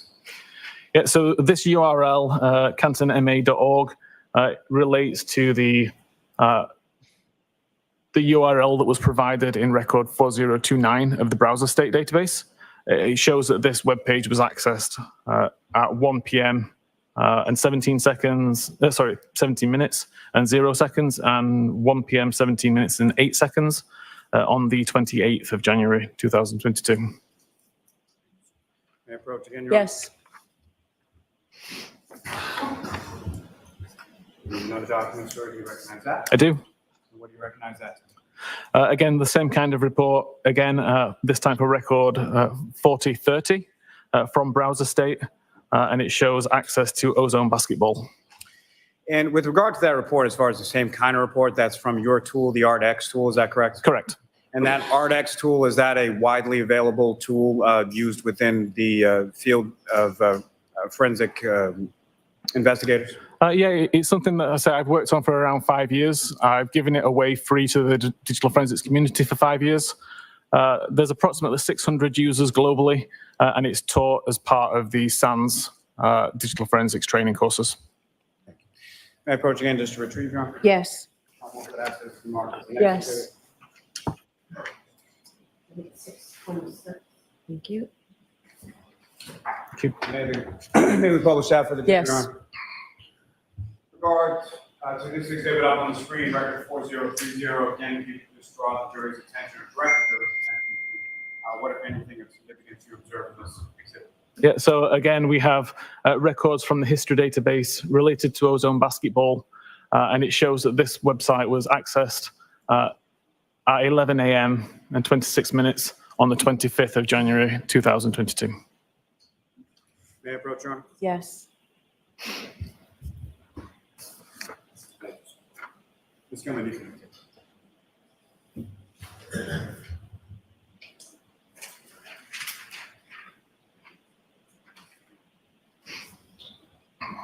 Now, with respect to sort of the totality of your analysis, Mr. Whiffin, what, if any, conclusions did you come to as to the timing of the 2 searches in question with relation to what you observed in your analysis and testing of this device? Yes.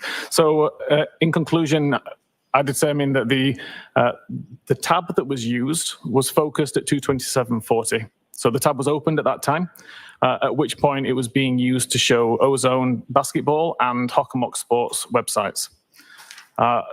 The 6:23 timestamp is when the search was first conducted. Never loaded the page, otherwise there'd be a record in the history database. And while that page was still loading, a secondary search was conducted for Hoslong to Die in the Cold. Again, that page never loaded either, although these both did show up in the Knowledge C database to show that the browser was trying to display these pages. Safari was closed prior to the Hoslong to Die in the Cold record being shown on screen at all.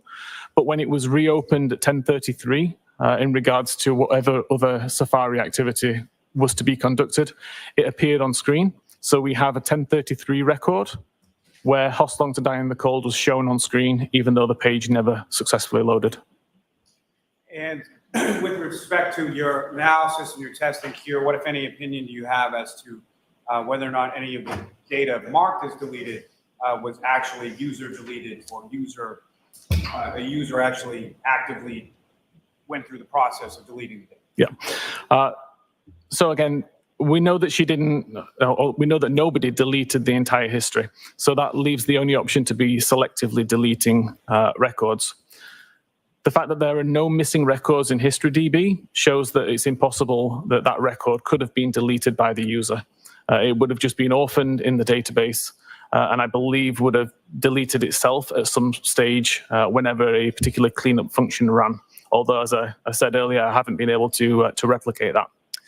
I was able to continue to read the various versions of the page that contained Hoslong to Die in the Cold browser state record, and found that it existed at the same time as another record that was created at least 2 days later.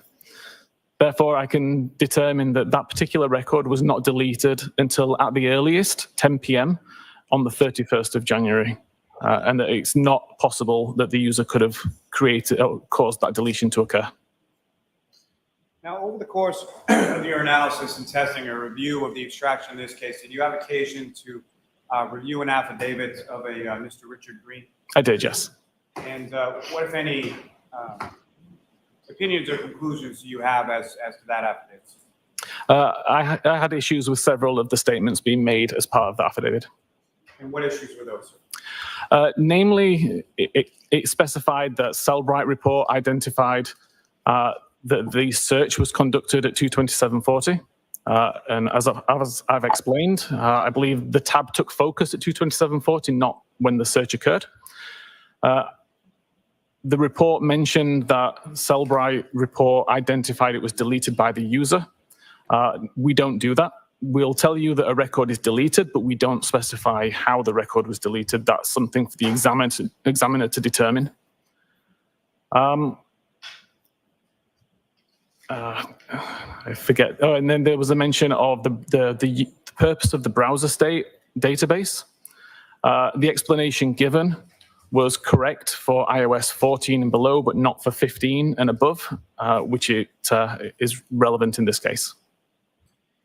Now, you mentioned this issue as far as coming up, obviously, in this case and some other instances, phone calls or inquiries that you received from Austria and other places. What, if anything, have you or your company, Sellbright, done with regard to rectifying this issue? Well, I'll allow it. Okay. We recognize that this timestamp could be misleading. Regardless of how we label that timestamp, the very fact that a timestamp is there, we feel would be or potentially misrepresented.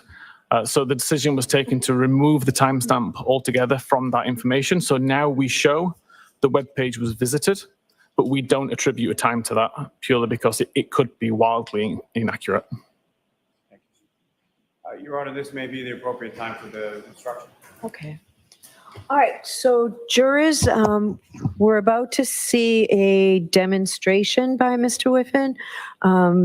It's simply a demonstration to help you to understand the evidence that you've heard. It's not evidence from this case, but it helps you understand the evidence in this case. You must decide this case based solely on a fair consideration of the evidence and nothing but the evidence. But this is a demonstration to help you understand that evidence. Your Honor, rights are preserved, correct? Yes. Thank you. And so to that point, Mr. Whiffin, were you able to prepare a demonstration in regard to what you've been discussing through the course of your testimony? I was, yes. And that demonstration doesn't specifically reflect on the searches or the extraction report that you looked at in this case, correct? Correct. But as far as the overall issues that you've been discussing in your testimony, correct? That's correct. And with court's permission, may the witness now illustrate that to the jury. Yes. Okay. So first of all, on the left there, you can see a screen of an iPhone, and that is a phone that I have in front of me live. It's just demonstrating what I can see on the phone. This is my RTEX tool, and the feature which I continuously use this tool for, which is not available really in any other vendor tools, is the ability to create a live connection between my computer and the phone. The live connection is what I've just started here, and what's going to happen is all of the files and folders that exist on the phone will be mapped to my computer so that I can navigate it. I can look around and I can take a look at near enough live records on the device. Prior to the availability of this tool, I would have to test a theory on a phone, do an extraction, and then pass the extraction, which could take anywhere between 20 minutes and several hours. The reason that I'm using this tool today is because I can do those same tests within 10 or 20 seconds, typically. So I just need to wait for this section to do. So it's already mapped out all of the files and folders. It's now asking for a few important pieces of information, which it will then populate on the screen. So information such as the device, serial number, etc. What we're interested in, though, is the browser state record. So I can go to the browser state database and take a look at that and open that up. And you can see that at this moment in time, I have no records in the database at all.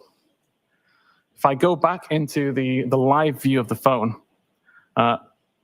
you can see I have Safari open from last night. So it's been sat in the background overnight and not doing anything. But at 10 past 8 last night, I performed this search in a brand new window. So started Safari, opened up a new tab, immediately searched for new tab at 2010 on the 16th of June.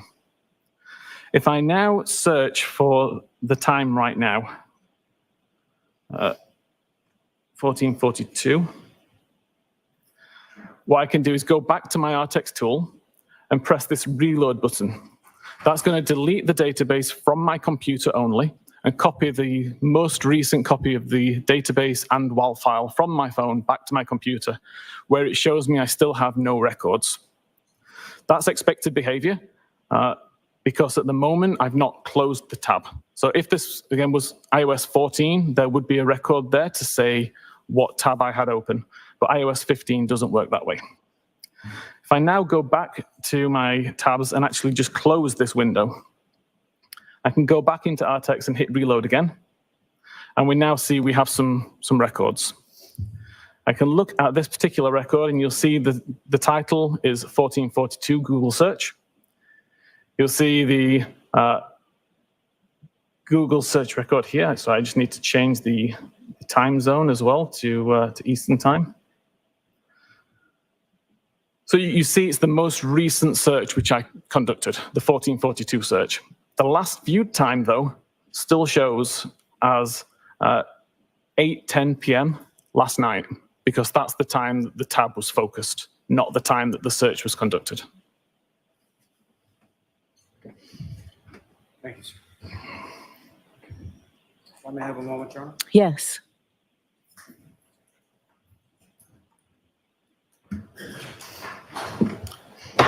Thank you, sir. I have no further questions. Okay, Ms. Giannetti? Thank you, Ron. Mark, do you think that was effective there? I mean, he's basically backing up the other expert. Good afternoon. Conclusion is, but did anybody hear the rest of it, or were they sleeping? We'll talk about that in a minute. You had spoken a little bit about what was your assignment here in terms of the data that was sent to you. And I believe that you testified regarding that 2:27 a.m. or 2:27 and 42nd a.m. timestamp that it didn't make sense to the investigators, correct? Correct. Were you told that one of the investigators was Trooper Michael Proctor? I don't recall any names being mentioned. The ticket came to me, or the request came to me via another Cellbrite employee who'd been asked about this case and asked whether we could offer any help. Okay, thank you. You would agree with me that when your making or doing a simulation, you want it to be as close to an apples-to-apples comparison as you can get? As best possible, yes. And to get truly accurate research results, you want to eliminate as many variables as you can, correct? Correct. You wouldn't, for instance, want to use an Android operating system to try to replicate the activity from Jennifer McCabe's Apple iPhone, correct? Correct. What version of iOS did you use for your testing of Jennifer McCabe's data? So this test has been undertaken on various different versions of iOS, from iOS 12, 13, 14, 15, 16, 17, and most recently on the beta version of 18 last week. This particular demonstration was on 15.8.2. Okay. And you're aware, and you said 15.8.2. Correct. I've also tested on 15.7. Oh, fair enough. You're aware, however, that Ms. McCabe was using iOS version 15.2.1, correct? Correct. And you would agree that the way that an artifact is stored would depend on the iOS version that you use, correct? Correct. And your simulation did not use the iOS version that Ms. McCabe was running on her iPhone, correct? Correct. I used the closest version I could find. So I'd like to ask you some questions about the characteristics of browserstate.db-wall and record number 4028. If I can. Okay. That record number, I believe you testified, was found to be deleted, correct? Correct. But you were able to recover the date and time associated with it, correct? The date and time of the last viewed? Of that record number. Yes. And what was that date and time? 2:27 and 40 seconds a.m. You were also able to recover the content of that particular Google search itself? I was able to recover the URL for it, yes. Okay, and what was that Google search? Hostlong to die in the cold. And it's true, however, that the session history could not be recovered, correct? That's correct. Now, given those characteristics that you've just discussed, did your testing result in a WAL file record, a WAL file record, that matched the characteristics of 4028?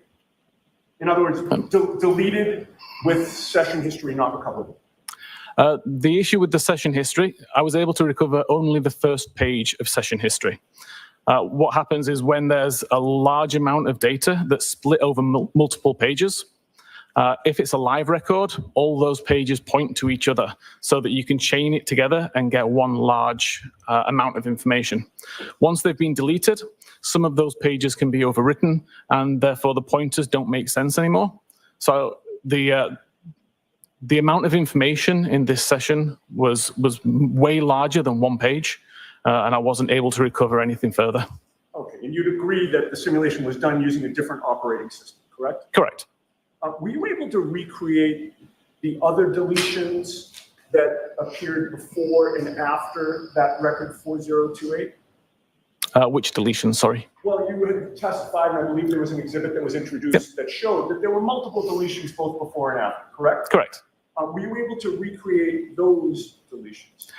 When I manually deleted records from the history, then the records also were deleted from the browser state. Now, I believe that you testified, and if you didn't, I believe it's in your report, that there are essentially 5 mechanisms for record deletions in the browser state database, correct? Correct. You ruled out 4 of them pretty quickly, correct? Correct. And I believe you've testified to that today, correct? Correct. The only remaining option was selective deletion by a user, or there's some internal mechanism for record deletion that is not fully understood, correct? Correct. All right. And you know of, as you testified today, you know of no internal mechanism for record deletion that's not fully understood, correct? I've not been able to replicate that function, no. All right. If there is no unknown internal mechanism for record deletion that's not fully understood, that would leave selective deletion by a user, correct? Not in this case, no. Well, selective deletion, you would agree, means that a user selects what to delete, correct? Correct. And regarding the user, the term user, what is that? Who is that? Whoever's using the phone at the time. Okay, so it's actually somebody who is using the actual iPhone itself, correct? Correct. Not necessarily a computer expert, correct? Correct. Would you agree with me that somebody who had access to the data before it was extracted and sent to you could have made selective deletions of the data? Objection. I'll allow that. Would you object to that? No, I don't. Are you aware of an app called MySQL? Yes. What is MySQL? MySQL is just a method for viewing SQLite databases. All right. If someone had access to the raw data, again, before it was sent to you, and used that app, they could make selective deletions of the data, couldn't they? I assume you're talking about opening up the extraction, taking out the particular file and editing it? I'm sorry, I interrupted you. You're right, Your Honor. I apologize. And I apologize to you. Okay. If you could restate your answer or give me your full answer. Okay. So it would be possible with the extraction to take out particular databases, alter them, and put them back into the extraction. But there's something called a hash mechanism that we have in place that would it essentially hashes the original data, and then it can be hashed again at a later date. It results in a long string of characters, and if there's any changes to the original data, then we'd see that it's been modified. Would you agree with me that someone with access to that data and an appropriate application or program could also delete and renumber history.db and knowledge.cso so that it would appear as though there was no break in the numbering, so that it would also appear that nothing was deleted? It's potentially possible, but would require a large amount of knowledge and skill to do in a way that can't be detected. Thank you very much, sir. Mr. Lally? That's interesting.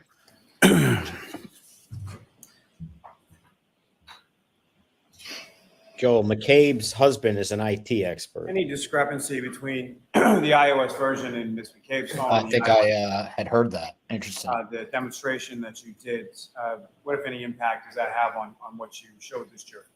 So in this particular case, every iOS version that I tested, as I mentioned, from 12, 13, 14, 15, 16, 17, and 18, the timestamp is always referring to the time that the tab took focus. So even though there are some differences with when the record's created, the meaning behind that timestamp has been consistent. Now, what you were asking about what you were asked about in regard to selective deletion, you indicated that there's no evidence of that in this case. Is that correct?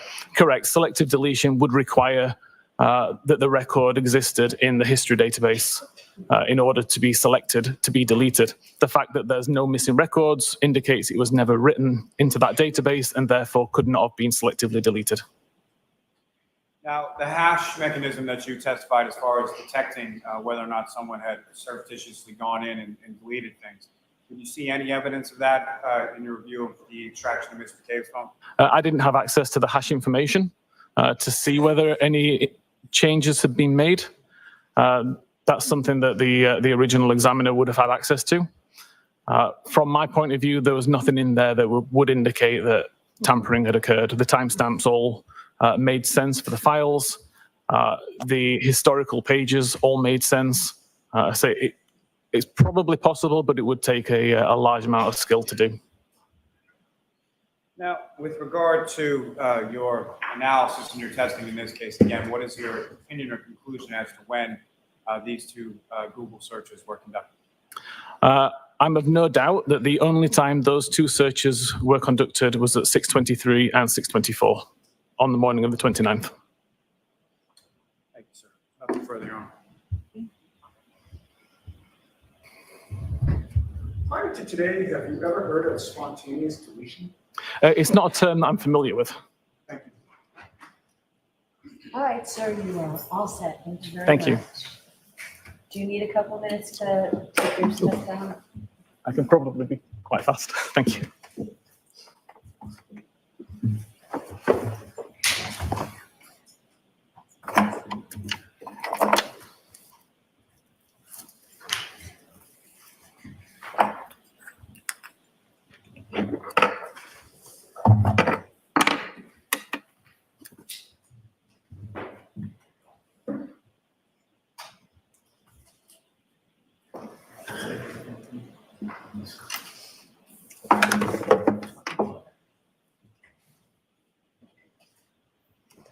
All right, Mr. Lally, your next witness, please.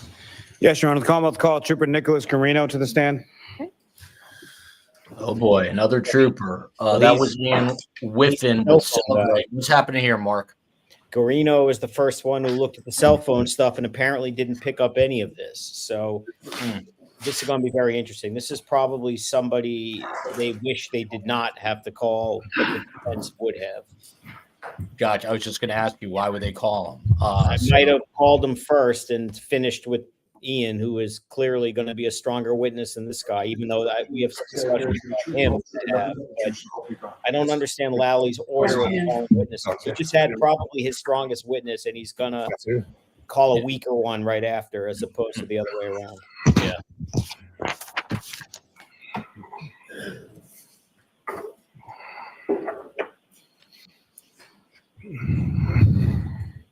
Good afternoon, sir. Good afternoon, sir. Could you please state your name and spell your last name for the jury? Yep, Nicholas Garino, Guarino. And how are you employed, sir? I work for the Massachusetts State Police. And how long have you been a member of the Massachusetts State Police? This is my 9th year now. Now, prior to working with the state police, what, if any, prior experience did you have in the field of law enforcement? I was a local police officer in Norwood for almost 11 years.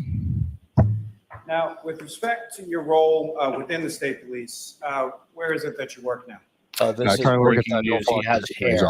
He's a police officer in Massachusetts. Within the unit, is that correct? Yes, that's correct. And with respect to that, what, if any, specialized role do you have within the detective unit attached to the Norfolk DA's office? Yeah, I conduct cell phone forensics, computer forensics, and I also do sexual assault investigations.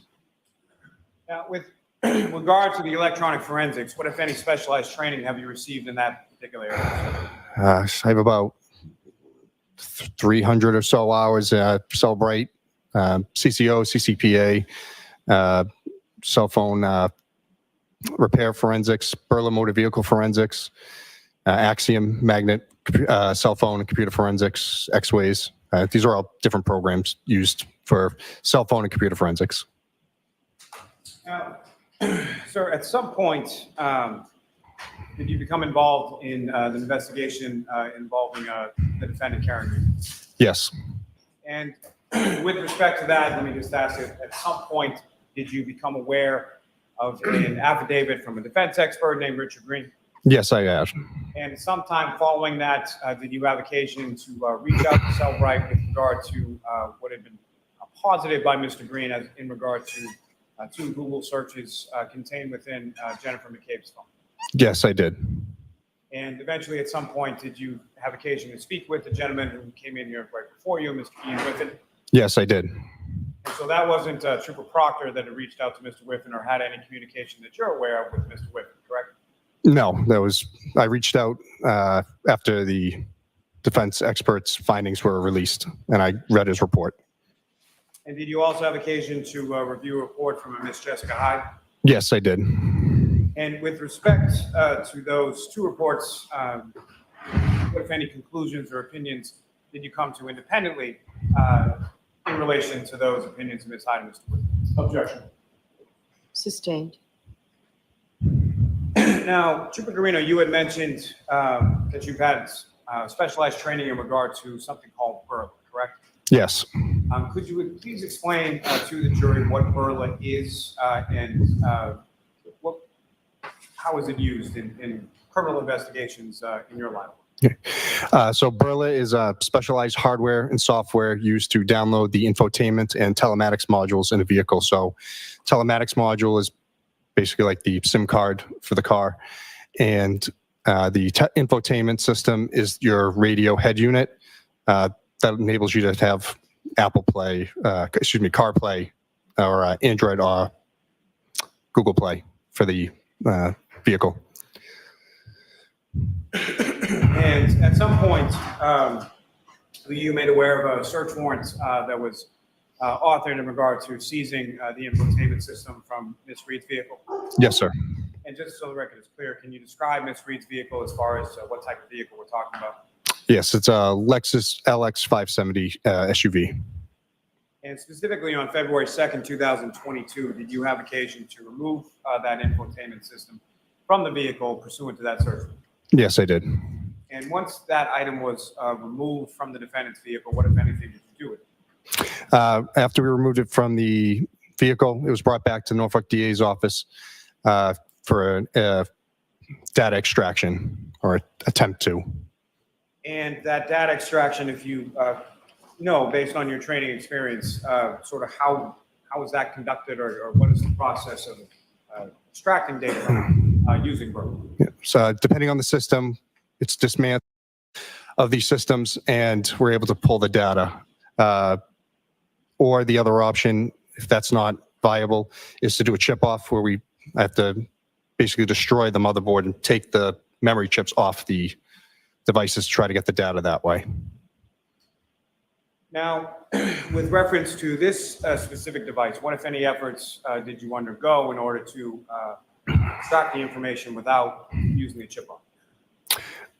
So at the time that we pulled the system, it was not supported.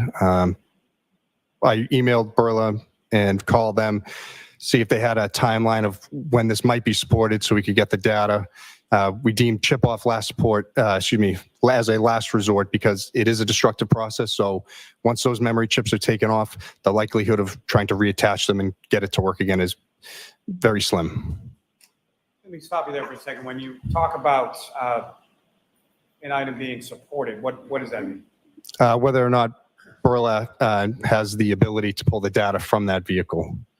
And how is that sort of determined, or how are you able to ascertain whether or not if the vehicle make, model, manufacturer is supported by the Burla device? They have an app, and they also have their tech support. But if you put in the VIN of the vehicle, or if you don't have the VIN, you have the make, model, and trim level, like limited or XLE or whatever, you would be able to go in and look it up and basically say, Burla will tell you, yes, it's supported for GPS points, or it's supported for diagnostic data, or, whatever that they're able to get out of the vehicle. And they work with the automakers to get these, get this data.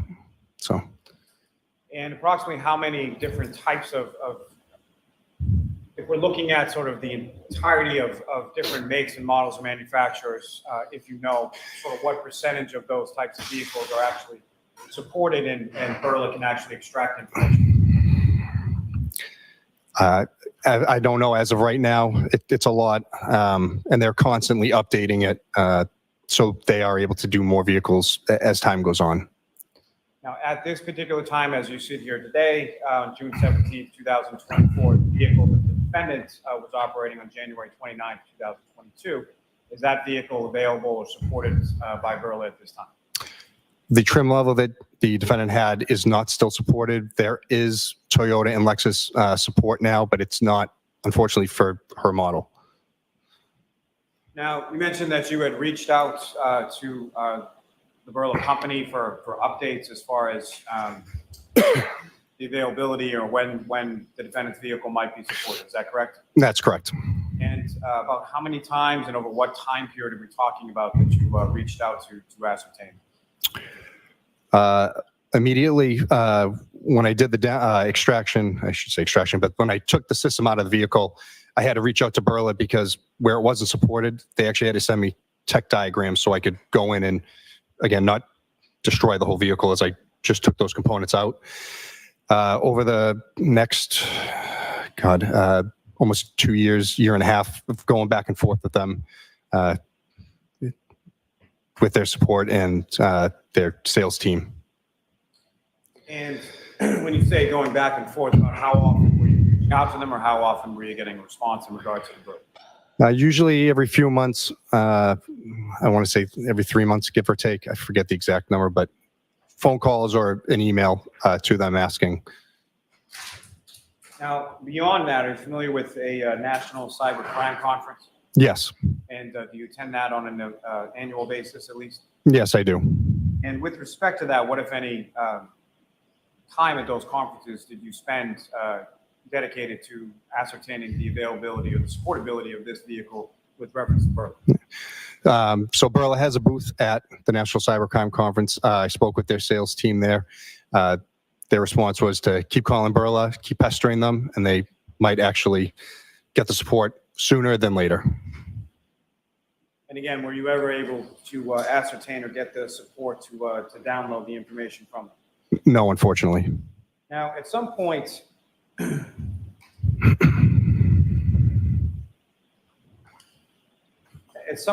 you able to download any information from that particular infotainment system from the defendant's vehicle?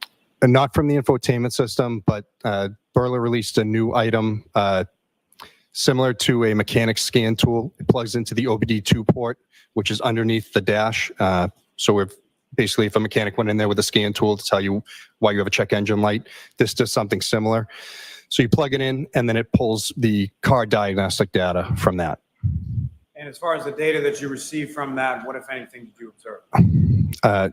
Again, I got a series of 14s was the numbers. It was no readable data. I reached out to Berla and asked them, I said, is there a reason why it pulled this data, but when I put it into the software, it's not telling me anything. It's not giving me any readable data. And they said they know it is diagnostic data, but they haven't got anything from Lexus to say these 14s, these codes mean this. Oh, they only know it as emissions. So was Berla itself able to read that information and transform that sort of binary code into any sort of readable data for you? Other than the number 14, no. Now, from there, what, if anything, did you do with regard to the Berla and the defendant's vehicle? Was placed back into our digital evidence lab, and then we did eventually do a chip off to the device. Now, with respect, to the chip off, that was done sometime in December of 2023. Is that correct? Yes, that's correct. And again, if you could expound upon a little as far as, can you describe for the jury sort of the chip off process, why you were reluctant to do it, and what's entailed in it? As I said before, it is a destructive process. As soon as we do it, we take those memory chips off. It's applying extreme amounts of heat to the motherboards to take the memory off. That'll heat it. You lose a lot of the soldering and capacitors, anything that's on that motherboard. So, like I said, once the memory chips are taken off, it's going to destroy the board. And as far as that chip-off process, who, if anyone, was present with you, or who, if anyone, assisted you in removing that or conducting that chip-off process with regard to the motherboard from the infotainment system from the defendant's vehicle? I'm sorry, at the time that we actually did the chip off? Yes. Yeah. It was myself, AG Speak, and Maggie Gaffney. And who is AG Speak? AG Speak is has his own forensic company, I guess you could call it, for Berla.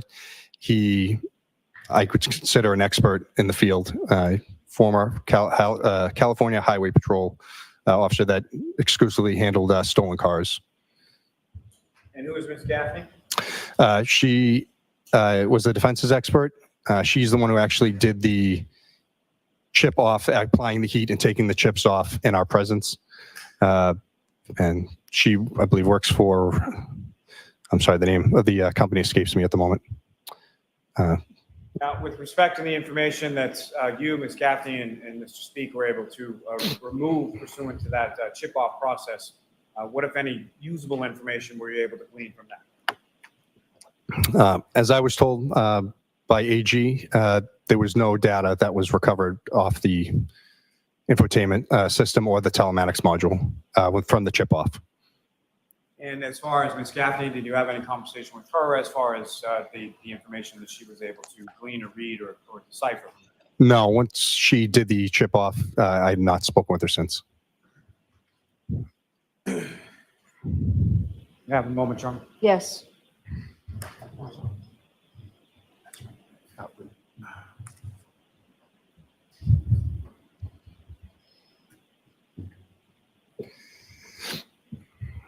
Now, Garino, at some point in late January, early February 2020, were you provided with a laptop and/or desktop computers from the home of Mr. O'Keefe? Yes, I was. And what, if anything, did you do with those? One was a Dell laptop. The other was a HP all-in-one desktop. I removed the hard drives from both systems and used. Objection, may be seen, Your Honor. Okay.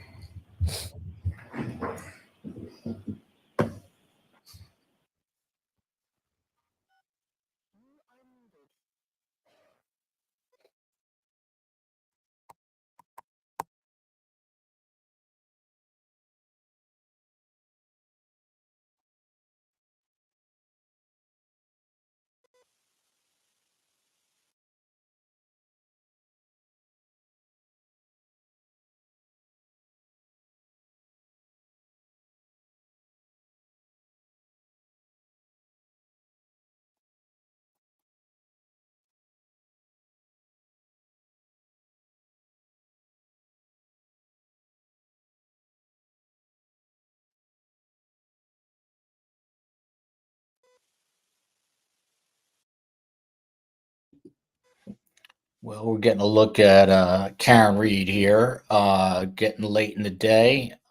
Should have about another 45 minutes to go. Again, Mark, the Celebrate witness, as you said, is probably the best so far for the Commonwealth. Now we've got this state trooper up there. I haven't been following much of what he has been saying, partly because I've been multitasking, but have you? I mean, he hasn't said much of anything yet, other than when they tried to look at the infotainment system. Once he grabbed it, it was useless to anyone else, which, you know, is interesting. But substantively, so far, he's said nothing. Yeah. What do you think about the, people are saying, I can't believe this trial is still going on. I mean, it was supposed to be 8 to 10 weeks. Do you get the sense that the Commonwealth will wrap in the next couple of days here, and then it's the defense's turn? God, I hope so. I mean, this is never ending, but I mean, I imagine it will. At some point, you have to see the medical examiner, and I don't know what else they intend to do. And, by all accounts, the defense case will be much shorter. There's probably two reasons for that. One, they're fully aware that the jury's, not interested in being there another several weeks. But two, they've probably pared down their case a lot because, they've made a lot of hay on cross-examination and through a lot of these prosecution witnesses that they don't need to overtry the case, which I think to some extent Lally has definitely done. And in terms of the defense case, how long do you think we go? Is it a couple days, 5 days, 2 weeks? I mean, I think they alluded to about 4 days or so, which is pretty quick. I mean, I imagine they'll do the accident reconstruction people, their own medical examiner, their own Celebrate witness, possibly one of the state troopers who I think would substantially contradict McCabe about the Google search. Since now if you accept the DA's theory, you have an exact time that you should have that they could use potentially against her. But beyond that, I'm not sure what else they would do. Yeah. So if you are correct and we get the medical examiner even later today, which I don't think we will, maybe depending on how long this goes, and then that wraps, it could go to the defense. The defense could start with their case, Wednesday, let's say, and this could possibly go to a jury next week. Do you think? It's possible. Yeah. I mean, if they do finish and the defense moves quickly.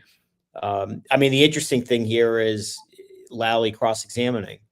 Is it I mean, you know, that's a much different skill. Prosecutors by nature always have less experience in doing that. But how long will he be You are with that? unmuted. That could impact the time too. Real quick, today, 7 p.m., we're doing a full recap show with Runkle by the Bailey, Canadian YouTuber with a big following, Ian Runkle. And then we've got Joe Jackalone, True Crime with the Sarge is coming on, along with Christina Rex, who's a reporter for WBZ TV. They were imaged, and the images were loaded into Axiom to view the data that was on them. Now, when you say something was imaged, can you explain to the jury what you mean by that? It's a bit-for-bit copy of the hard drive. Instead of us turning it on and going through it, which would change data, by taking the hard drives out and imaging them, it creates a one-for-one copy, so that way we can view it without changing anything in the system. And you mentioned a tool called Axiom, is that correct? Yes. And can you explain to the jury sort of what is that Axiom tool and how does it work? Yeah, it's another forensic tool that we use. Can do cell phones, computers. You'll use it to load the images so we can view the data. And with respect to the imaging that was done with regard to the Dell laptop and the desktop, what, if anything, was it that you were looking for specifically on those devices?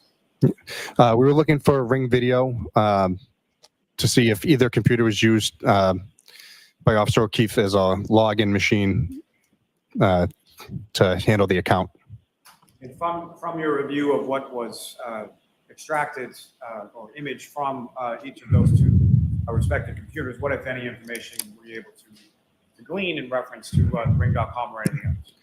Neither computer was used. One appeared to be used mostly by the kids, and the other, I believe it was the laptop, was used mostly by O'Keefe, but there were no Ring logins.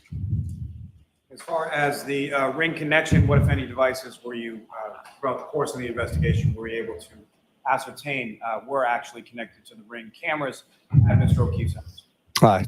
Officer O'Keefe's cell phone. Now, if there were any other devices, whether they were Mr. O'Keefe's or someone else's, ascertained from either the Ring footage or the information provided by Ring, whether or not there were any other devices beyond Mr. O'Keefe's cell phone that were linked to that account? Not that I know of. And I'm sorry, just not that there weren't any devices, or not that you could tell? Not that I could tell, or that I ever heard of. Now, Trooper Garino, let me ask you some questions just in general about a cell phone extraction. You familiar with that term? Yes. And can you explain to the jury sort of what is involved in that, and how a cell phone extraction is performed as far as your experience with regard to investigations that you've been involved in? Yeah. So most investigations, we get the cell phones from the scene, from a suspect, from a victim. They're put into airplane mode to preserve the data, so that way remote wipe can't be sent to the phone from iTunes. If we can't put it into airplane mode, we'll put it into a Faraday bag, which blocks the cell phone signal. And then it's brought back to the lab and put into a Faraday box, which has electrical outlets inside of it, so that way we can keep the phone charged. And with regard to this investigation, you involved in the extraction of data or the examination of extracted data from any particular phones? Yes, I did John O'Keefe's phone, Karen Reed's phone, and we had two witnesses' phones, but I don't remember doing the extractions themselves. But as far as the data from those phones, have you had opportunity to look at that data? And specifically, I'm asking about both Jennifer McCabe's phone and Ms. Carrie Roberts. Yes, I have. Now, were you also at some point provided with some material from Brian Higgins' phone? Yes, I saw screenshots of text messages. And from the material that you were provided with reference to Mr. Higgins' phone, were you then able to cross-reference that eventually at some point with respect to the information in both Ms. Reed's phone and Mr. O'Keefe's phone? Yes, I was. From what you reviewed, was the information contained within the material provided by Mr. Higgins, was that consistent with what you observed in Ms. Reed's phone as well as Mr. O'Keefe's? Yes, I didn't see any differences in those messages. Now, with respect to, starting with Ms. Reed's phone, that was received by you on January 29th, 2022, is that correct? That's correct. And do you recall about what time it was and where you were when you received that phone? I want to say 6 or 7 o'clock at night at the Norfolk DA's office. And who did you receive that phone from? Trooper Proctor. And with reference to that phone, what condition was it in at the time, as far as you referenced airplane mode, Faraday bag, things of that nature? How was it sort of when you received it? I believe it was in airplane mode. The phone was in good working order. And it was placed downstairs in our lab plugged in to keep the phone battery charged. Now, the same with respect to Mr. O'Keefe's phone. When and from whom did you receive that, and what kind of condition was that in when you received it? I also got that from Trooper Proctor the same time as Miss Reed's phone. Same condition. Now, with respect to the defendant's phone, at the time that you received it, did you have any passcode or any way to get into the phone? I'm sorry, whose phone? Ms. Reed's phone. Oh, no. The software we use to try to bypass passwords to be able to extract the evidence, I should say the extraction of the data to look for evidence, her phone at that time was not supported. Now, what, if anything, did you do with her phone in regard to that? Again, made sure it was in airplane mode and just kept it plugged in until such time as the phone was supported, and then we could download it. Familiar with a device called the Gray Key? Yes. And can you explain to the jury what that is and what, if anything, you did with regard to the defendant's phone and the Gray Key device?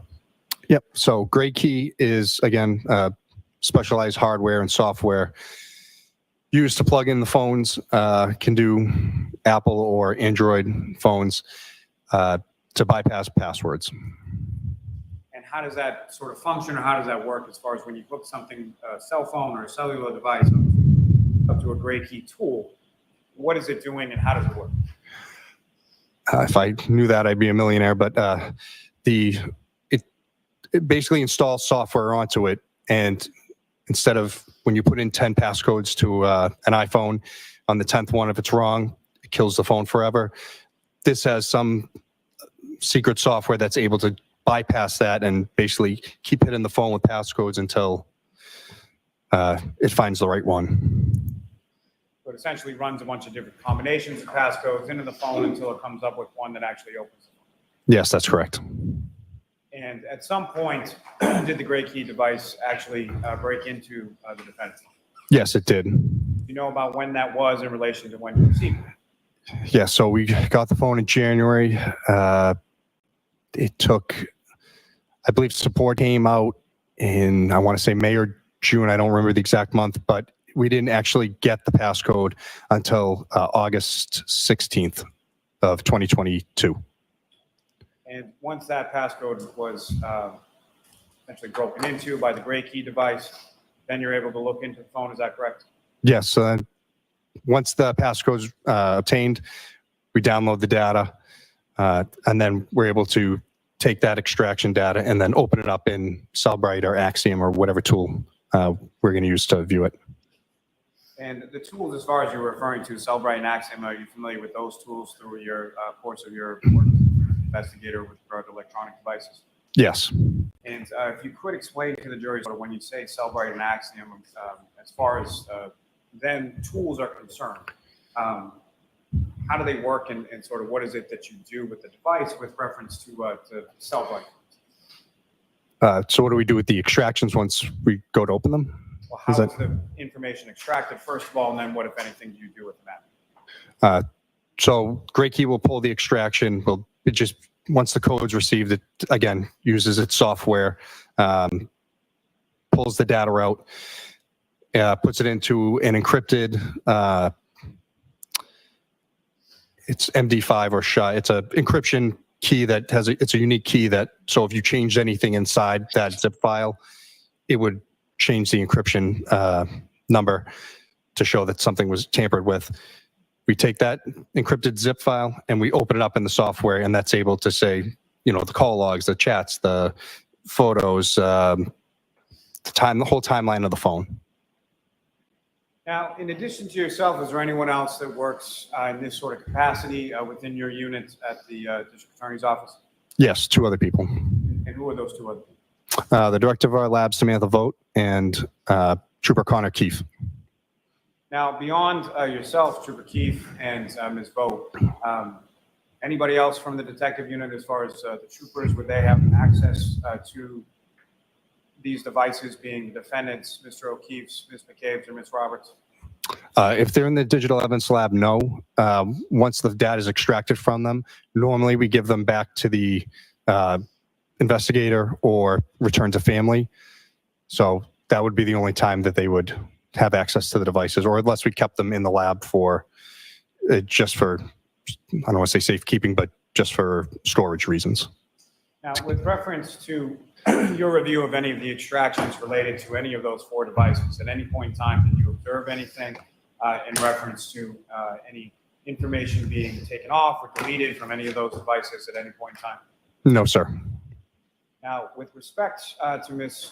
Reed's device, the defendant's device, it was sometime in August of 2022 that the gray key was able to break into the passcode and get into the device, correct? That's correct. And so then once an extraction is done, that's then subsequently reviewed by someone within your unit, is that correct? Yeah, so again, normally the investigators for the homicides know far more information about the crime and what occurred. So if need be, I'll load the phone up for them. They can go through it because they know what they're looking for. If they ask me, I'm happy to go through. If they can say, I'm looking for calls between this time period, or, GPS locations, things like that. Now, with reference to the defendant's phone, at some point were you made aware that there was some privileged information contained within her phone? Yes, I was.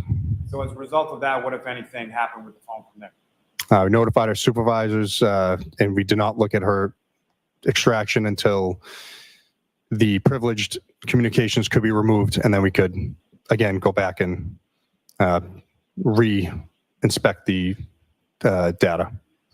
Now, as far as that whole process that was undertaken in regard to that, how long a time period, or when was it that you were able to have the privileged information extracted and then actually get to look at the defendant's phone? It took months. I don't think we got it back from the AG's office until later, springtime of 2023-ish. Now, with respect to the extraction from each of these 4 respective devices, that being the defendant, Mr. O'Keefe, Ms. McCabe's, and Ms. Roberts, what kind of tools were used to conduct those extractions? Gray key, Windows 10, and then Sidebar Physical Analyzer and Axiom, their program, Magnets program. And so as far as, I guess my question is, as far as the different devices that are used, why are there different devices, and what is it that, say, one does versus the other? So they both do great work with, decoding the data. I've noticed that Axiom does a better job at pulling GPS spots because it gives a speed and a estimated range of how strong the GPS signals are, as opposed to Cellbrite. They give native locations, but they don't have that extra data with it. So I like to look at both tools to make sure that I'm seeing everything that I need to. Now, with respect to the defendant's phone, you at some point reviewed the extraction from the defendant's phone, correct? Yes, I did. And with respect to that phone, what, if anything, did you observe with regard to GPS locations associated with that device? I didn't see that many, maybe a handful showing different spots in Canton, but nothing that stood out to me. Now, with respect to your review of the phone, what, if anything, were you able to ascertain as to whether or not those GPS locations were allowed or permitted or turned off or on by a user? I can't say. I didn't see anything, like I said, that stuck out to me. Normally, if the GPS points aren't there, then location services are probably turned off. What I'm asking, though, is the device itself was capable of retaining that data as far as GPS locations, correct? Yes, if it's turned on. And there were no real GPS locations to speak of that you observed in your review of the extraction of the defendant, correct? That's correct. Now, with regard to Mr. O'Keefe's phone, what, if anything, were you able to ascertain from that as far as GPS locations were concerned? There's quite a bit, especially on January 29th. Now, sir, before we get into that, if I could ask you some questions in regard to Ms. McCabe's, excuse me, phone extraction. You had occasion to review that, is that correct? Yes, sir. And so, in regard to that also, you had mentioned that you had reviewed an affidavit from a defense expert or defense witness named Mr. Richard Green, correct? That's correct. And based on your review of that, what, if anything, based on your review of what Mr. Green said or did, what, if anything, did you then do with regard to Ms. McCabe's phone? So I basically went point by point through his report to confirm or deny if what he was placing in there was true. And what, if anything, were you able to ascertain or learn from going through Ms. McCabe's phone with reference to what Mr. Green stated? Objection. I'll allow that. It was mostly incorrect. And when you say mostly incorrect, what was mostly incorrect? So he states that there's a Google search that's done at 2:27 in the morning that immediately stuck out to me because when I went back and looked, that file that was parsed was not from the database that should have showed searches. This came from the session state tabs for Safari, which is a big red flag. It also came from a wall file, which is a dropping ground for where data is put before it's actually put into the main database itself. And then once it reaches a certain point, that data is automatically deleted by the device, not by a user, which Mr. Green had stated that a search was done and then it was purposely deleted. There was also items regarding phone calls being deleted. Again, they came from a wall file. Looking at it, again, it's stored in the knowledge seed, the main database. It's also stored in the biome, showing in the extraction, which is another storage area that Apple is using. Again, nothing, most of the stuff that I was reading in his report was either incorrectly, I don't know, written down or he's interpreted it incorrectly. Now, with regard to the phone calls or the contacts that Mr. Green indicated were user deleted or deleted by the user, what, if any, information did you look in regard to that? And what, if any, did you ascertain in regard to that? Yeah, so he stated that Ms. McCabe had deleted 18 phone calls from the morning after John O'Keefe's body was found. Looking at the data from her call log, those calls, while they do show marked as deleted, again, they come from the wall file and they're also located in two other parts of the database.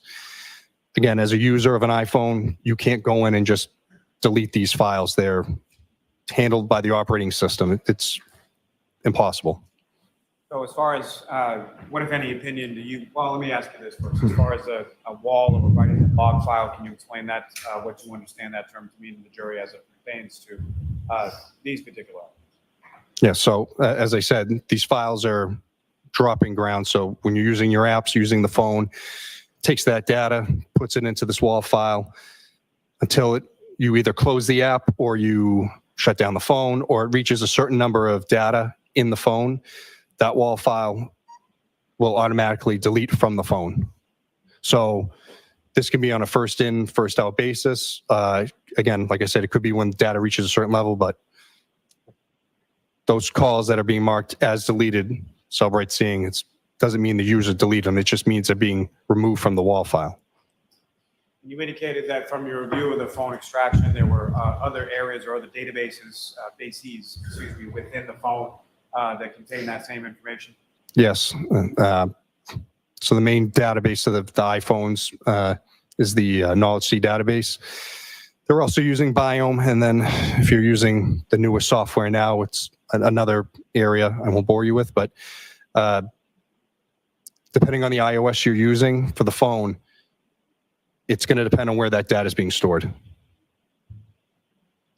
Now, specifically with respect to Ms. McCabe's phone, one of the contentions Mr. Green had was in regard to a contact for Brian Albert. Is that correct? Yes, that was another one. With respect to that, what, if anything, were you able to find within Ms. McCabe's phone in regard to contact information for Brian Albert?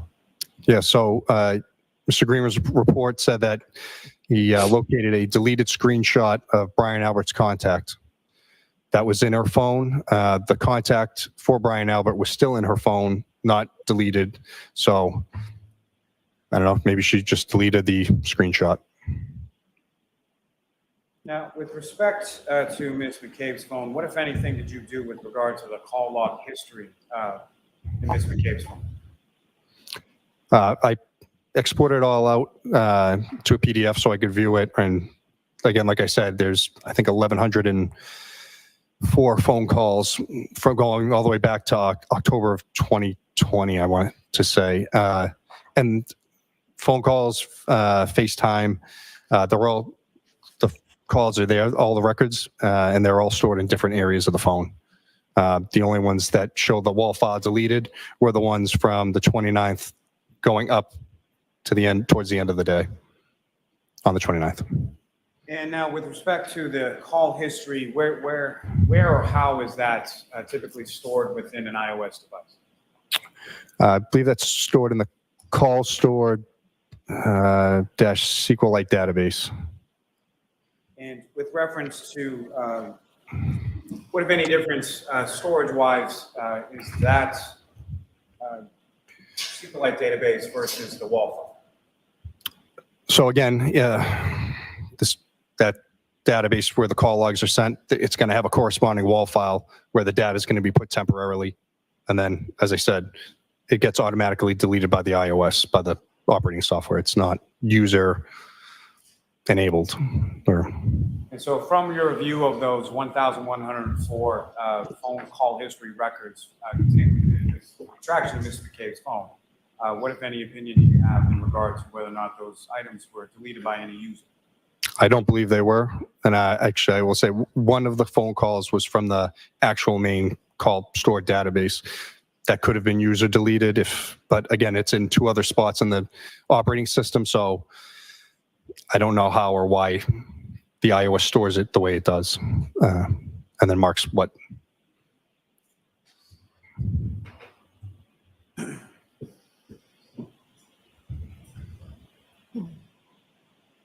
Now, sir, from your review of the 4 phone extractions that you've reviewed in this case, were you able to export or print certain chat reports from specific people's phones or from specific people's phones with other individuals? Yes, I was able to. And Your Honor, may I approach? Yes.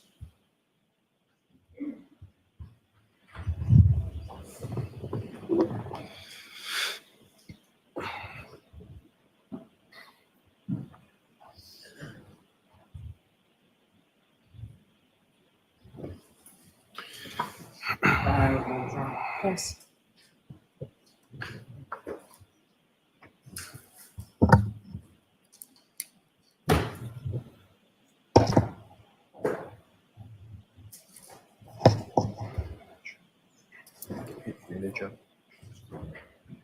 Yeah, like a forensic.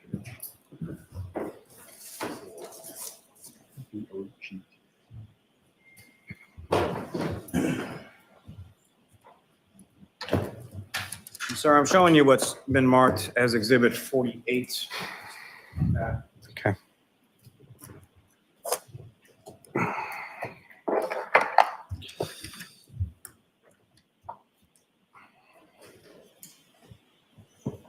You recognize, excuse me, do you recognize that, sir? Yes. And what do you recognize as?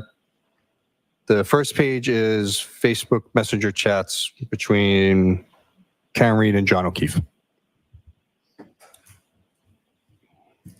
And what's contained in there, is that a fair and accurate portrayal of what you observed from the extraction from Mr. O'Keefe's phone?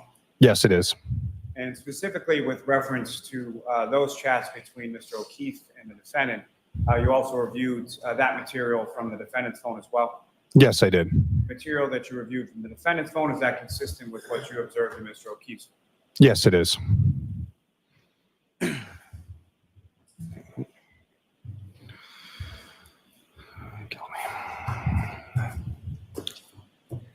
Your Honor, with the court's permission, if I could request certain portions of what's been marked as Exhibit 48 being published to the jury as we go through them. Okay.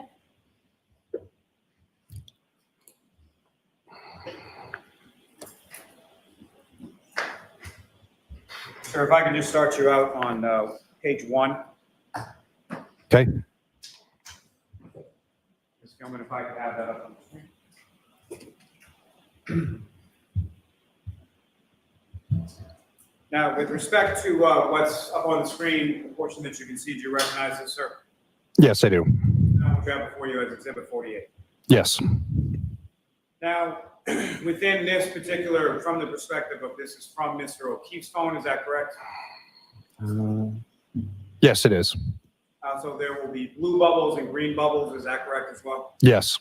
And so who, as far as the blue bubbles are concerned, who is speaking in that context? The blue bubbles will be from Ms. Reed, and the green bubbles are from Officer O'Keefe. Now, Ms. Gilman, if you could please scroll down.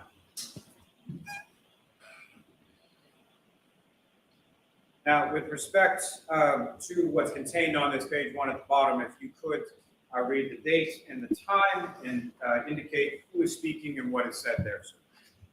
Yeah. So the blue bubble is Karen Reed and 1/28/2022 at 3:30 p.m. Hello.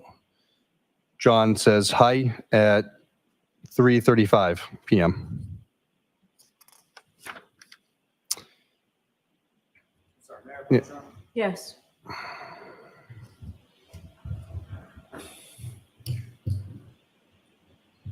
Yep. Those are the Facebook ones. God, this is ridiculous. I'm sorry. What's contained in Exhibit 48 is the entirety of the chat report from Mr. O'Keefe's phone, correct? Yes, I believe so. May I approach, Your Honor? Yes. I apologize. Showing you another document. Do you recognize that? Yes. I think What do you recognize that to be? said "kill me" under his breath. These are the Did. I heard. Or was that the trooper? messages Was it from trooper? John O'Keefe Garino. and Karen Reed. So, Say that again, Mark. He did. He muttered like "kill me" about 5 minutes ago when they were going to put the stuff on the board. I don't know why, but it was him. Oh, crazy. O'Keefe's phone is consistent with the material contained in the defendant's phone, correct? Yes, that's correct. That Your Honor, may I approach? ridiculous was me, just to be clear in the comments. When he showed the January 28th, how you doing messages, that was me. Just Ridiculous as Mark. Kill me is that was the Adam- witness for sure. No, I think that was the witness who said that. Oh, it was the witness. Yeah. It was a witness. Okay. I muttered, "This is ridiculous." That was totally me. Oh, okay. All right. We got it now. Thank you.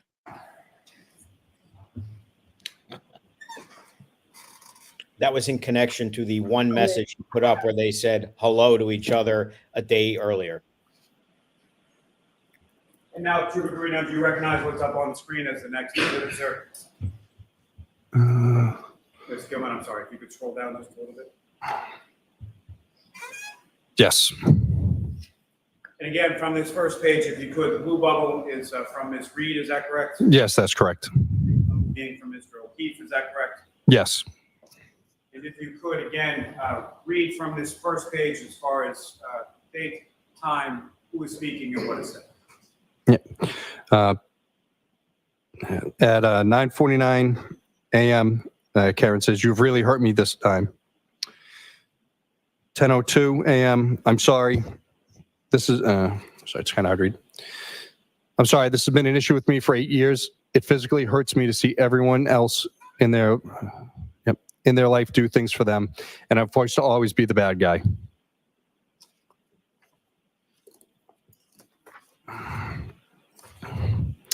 At 10:09 a.m., Karen says, "I am not the same as everybody else. Most of the time, I try to do what is healthy/smart for them. More importantly, I try to support you and what you need.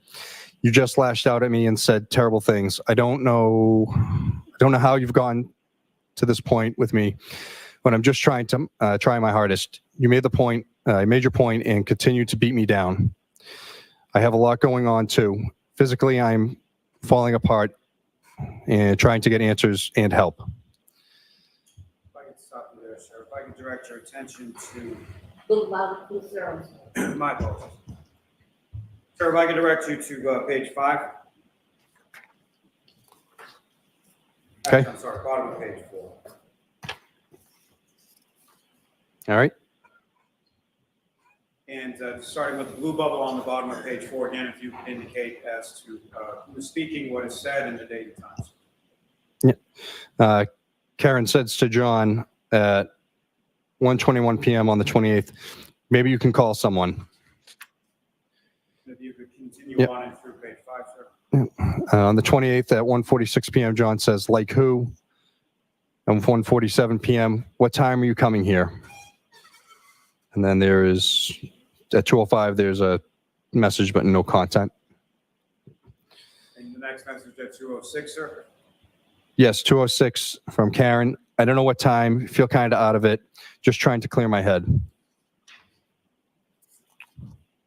2:06 p.m., John writes back, "Okay." 2:06 p.m. again, Karen says, "Text me later when you guys settle in later." Text me when you guys settle in later. John says, "Sure," at 2:06 p.m. again. Karen says at 2:16, "I feel pretty shitty about this. I feel pretty shitty about how this morning went down. I know you said sorry, but it really stung, especially when I've been trying pretty hard lately. I feel like a loser turning around, just coming back over after everything you said." If I could ask you to continue on to page 7, sir. Okay. At 2:17 p.m., John says, "Not sure what else you want me to do. I said I'm sorry and I was out of line. If you prefer to stay home, I totally get it." Karen replies back at 2:17, "Things in my own life have been difficult too, you know."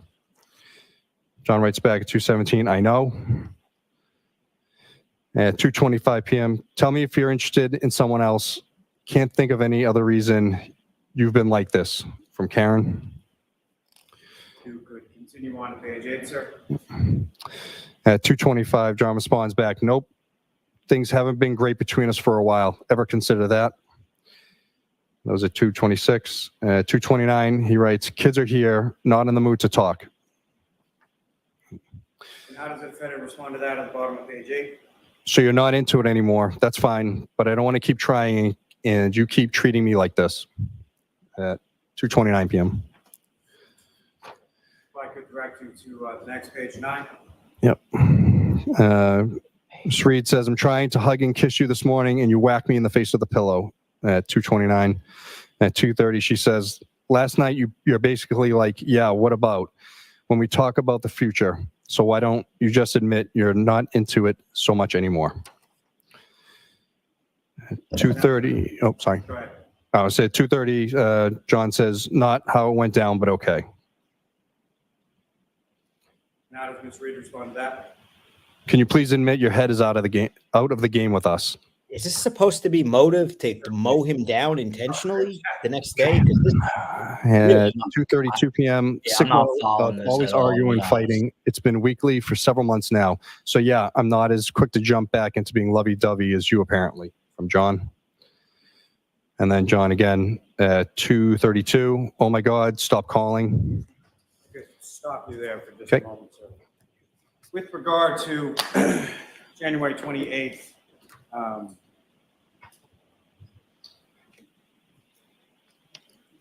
You were also able to extract a report specifically in regard to calls received by Mr. O'Keefe on that date? Yes, I was. I mean, on that date into the next date of January 29th. Yes. May I approach, Your Honor? Yes. Joel, this is cringe. I mean, now we're going to, so she called him before he said, stop calling me. We're wasting time by proving phone calls that during some kind of argument between boyfriend, girlfriend, she called him and he said, stop calling me. And the next day, allegedly, she's going to just mow him down. Yeah. On purpose. I hope for their sake, this gets a lot better than this, because this is pathetic. Now, are these are text messages? Is that these aren't transcripts of voicemails, are they? No, these are texting back and forth, and he alluded to her calling. So now he's going to say, look, she called him all these times, as if that means anything in this context anyway. I think there's voicemails coming later, but I mean, this is really, really weak. Okay. Yeah. You recognize that, sir? Yes, it's John O'Keefe's call log. And that's the entirety of the call log from January 28th into 29th. Is that correct? Yes, from 28th at 9:19 a.m. to the 29th at 6:03 a.m. May I approach, John? Yes. I'm off to seek to introduce the minutes on next exhibit. No objection. Okay.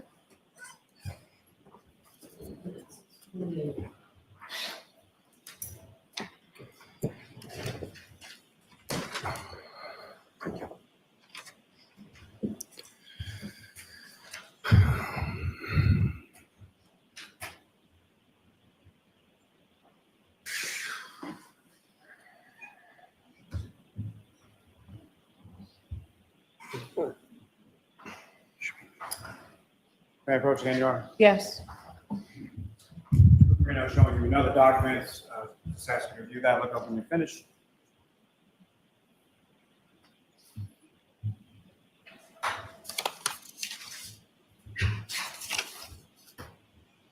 Do you recognize that, sir?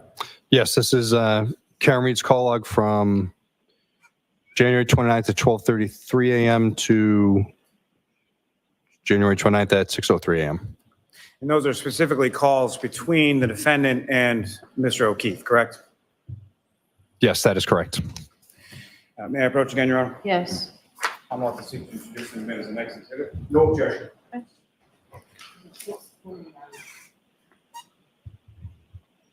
you.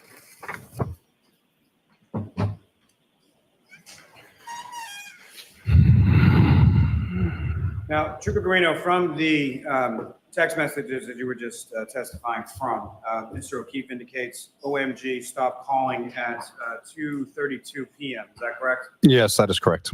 Now, from your review of those call logs, how many times did the defendant call Mr. O'Keefe on January 28th from approximately 9:19 a.m. to about 2:58 p.m.? There's 18 calls from 9:19 to about 2:59 p.m. Those calls are listed within those records as various as far as rejected or missed or answered or things of that nature. Is that correct? Yes, that is correct. How many of them are rejected? 11. How many of them are missed? 4. And how many are answered? 3.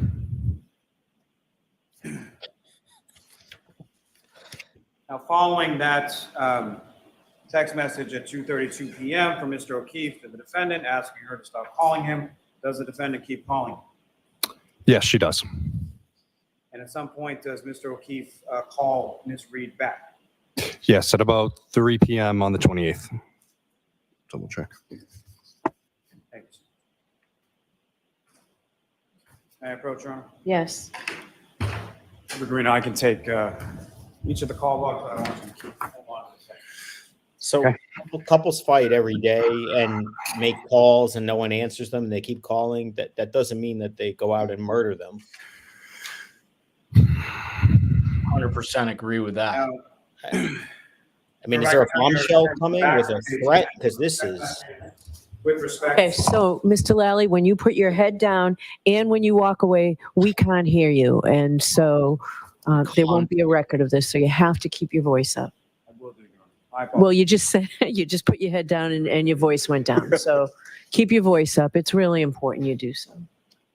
Trooper Garino, turning your attention back to page 10 of these text messages, would read from Ms. Reed's response to Mr. O'Keefe at 2:32. Yes, so 2:32 p.m., she says, why would you start with me this morning? And then followed up by 2:33, you're setting me up to fail. If I could turn your attention to page 11 and ask you to continue from there. Ms. Reed says you start a number of fights from your end. John, and that's at 2:33. At 2:33, John writes back, I've explained it a few times already, not doing it again. And how does the defendant respond to that? So you're not into this anymore. And then John says, not into fighting all the time, correct. That's at 2:34 p.m. If I could turn your attention to the top of page 12. Yes, 2:34, Ms. Reed says, if you tell me you're interested in someone else, you will never hear from me again. You can have all the space in the world. John writes back, but there's no content at 2:34. And then at 2:34, she says, then stop starting with me.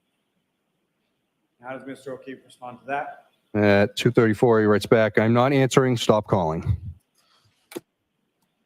And if you could, if I could turn your attention to the top of page 13. Ms. Reed says, can you please answer after how you treated me earlier? John responds back at 2:35, Kaylee is right here. Ms. Reed says, you're starting a rager with me out of nowhere, and then you tell me you're sick of fighting with me at 2:35. She writes at 2:38, I'm going to grab a drink in a bit. If I could direct you to the top of page 14, sir. She says, can you answer please at 2:38? He writes back at 2:39, no, Karen, not sure why you need to announce that you're going drinking, but have fun. Karen writes back at 2:40, seeing if you want to meet me later. Can you please call me right after that? And again, if I could direct you to the top of page 15. John writes back at 2:40, have to take him to the doctor. He has practice. Ms. Reed writes back, yeah, 5 minutes. John writes back at 2:43, my father just walked in. Aaron writes back, okay, can you please call me for 2 minutes at 2:44. The top of page 16, sir. 2:44, John writes back, not right now. Aaron writes back, I'm there when anyone else needs me at 2:44. 2:46, yes, John, you gave me utter grief this morning. I'd like you to call me for a minutes. And the last one from that page, sir. Yeah, 2:47, I've been trying to get over the hump with is arguing, and now you tell me you're not into things. And if you don't want to fight weekly, but fly off the handle at 8 a.m. with me, like you're setting me up to fail. Sir, if I could draw your attention to page 42.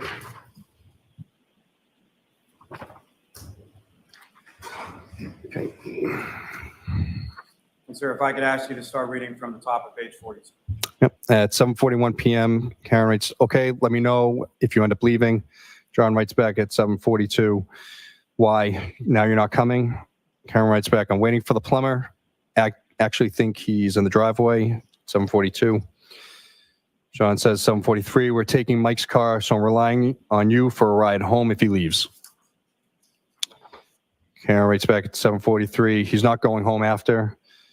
John writes back at 7:43, 8 on a Friday. He may have to get Michael. And you have a plumber coming over at 8. Knowing me and Papa could have handled it. Good luck. And that was at 7:44. Thank you, sir. If I could direct your attention to page 49.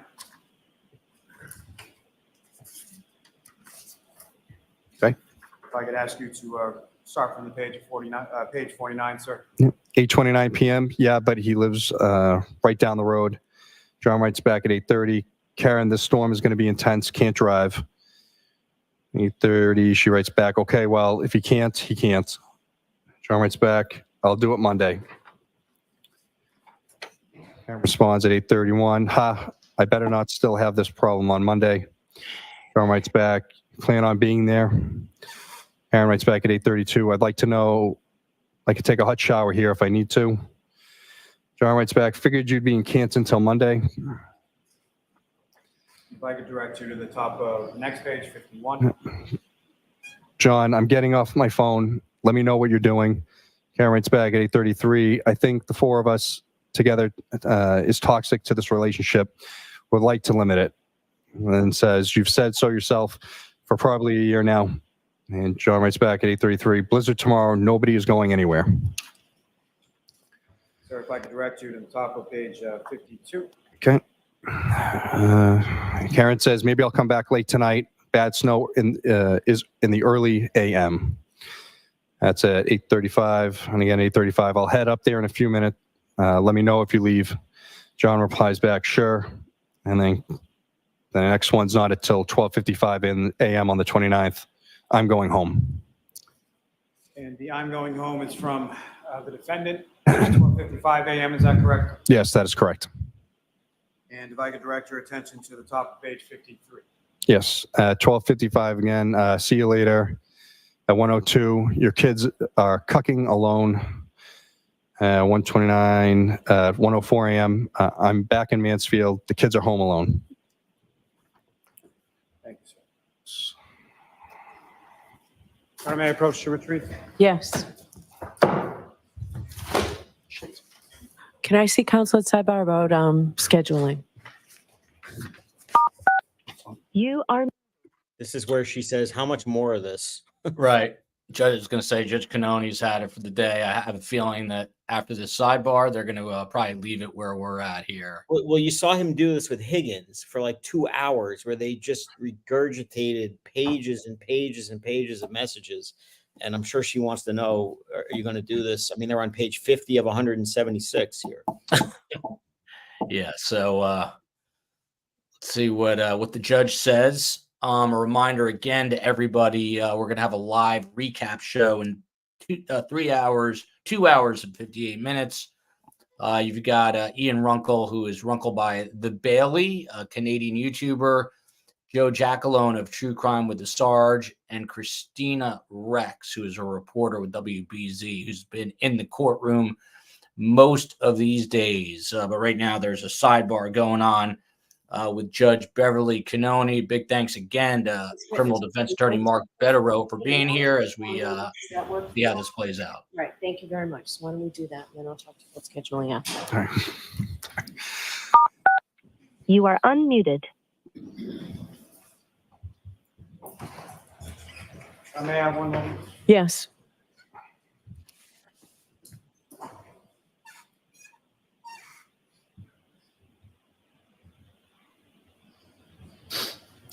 May I approach this retreat? Yes.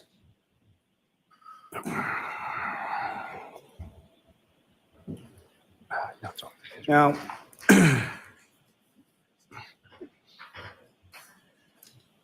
Trooper Garino, you were also able to get some chats as well as some phone calls between the defendant and certain individuals. Is that correct? Yes. And may I approach, Your Honor? Yes.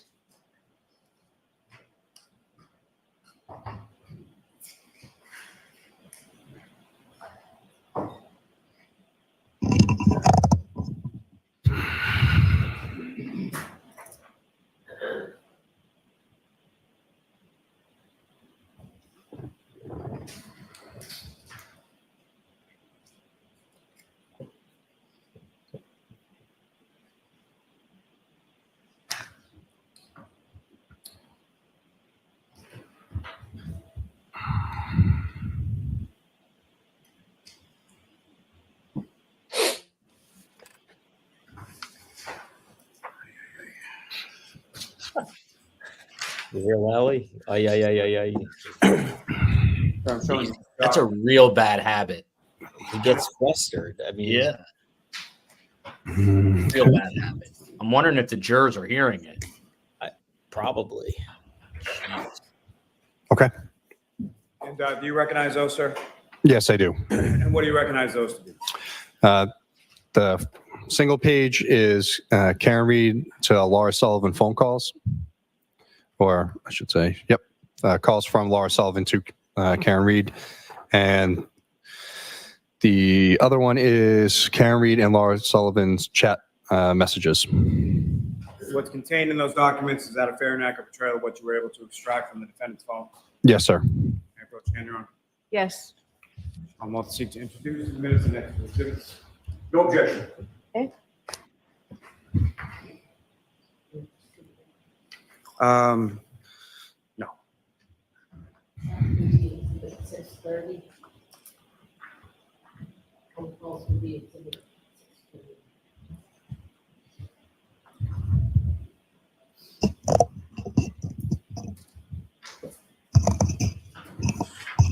Thank you.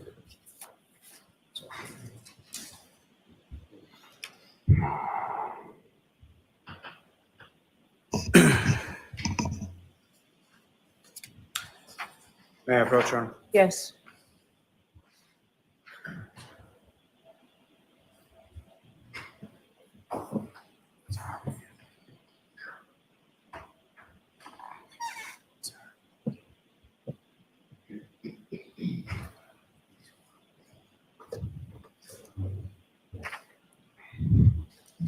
On your documents, sir, you recognize that?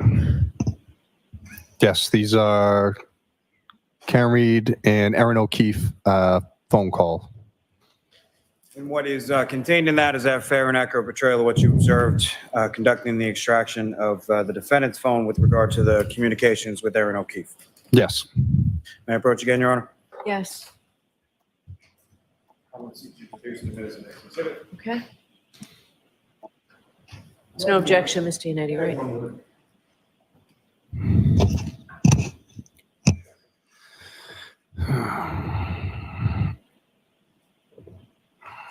No objection. May I- 6:32. I'm very sorry, you. Madam Court Reporter. Your Honor, may I approach the witness? Yes. I'm showing you what's previously been marked as exhibits 51 and 52. Ask if you recognize those. Yes, these are phone calls between Karen Reed and Katie Camerano. And 52 is chats between Karen Reed and Katie Camerano. I approach this to retrieve, Your Honor. Yes.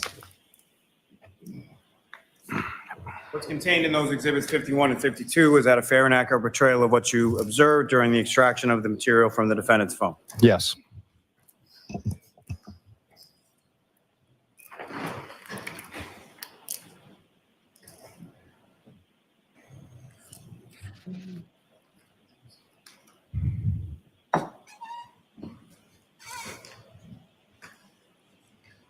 May I approach again, Your Honor? Yes.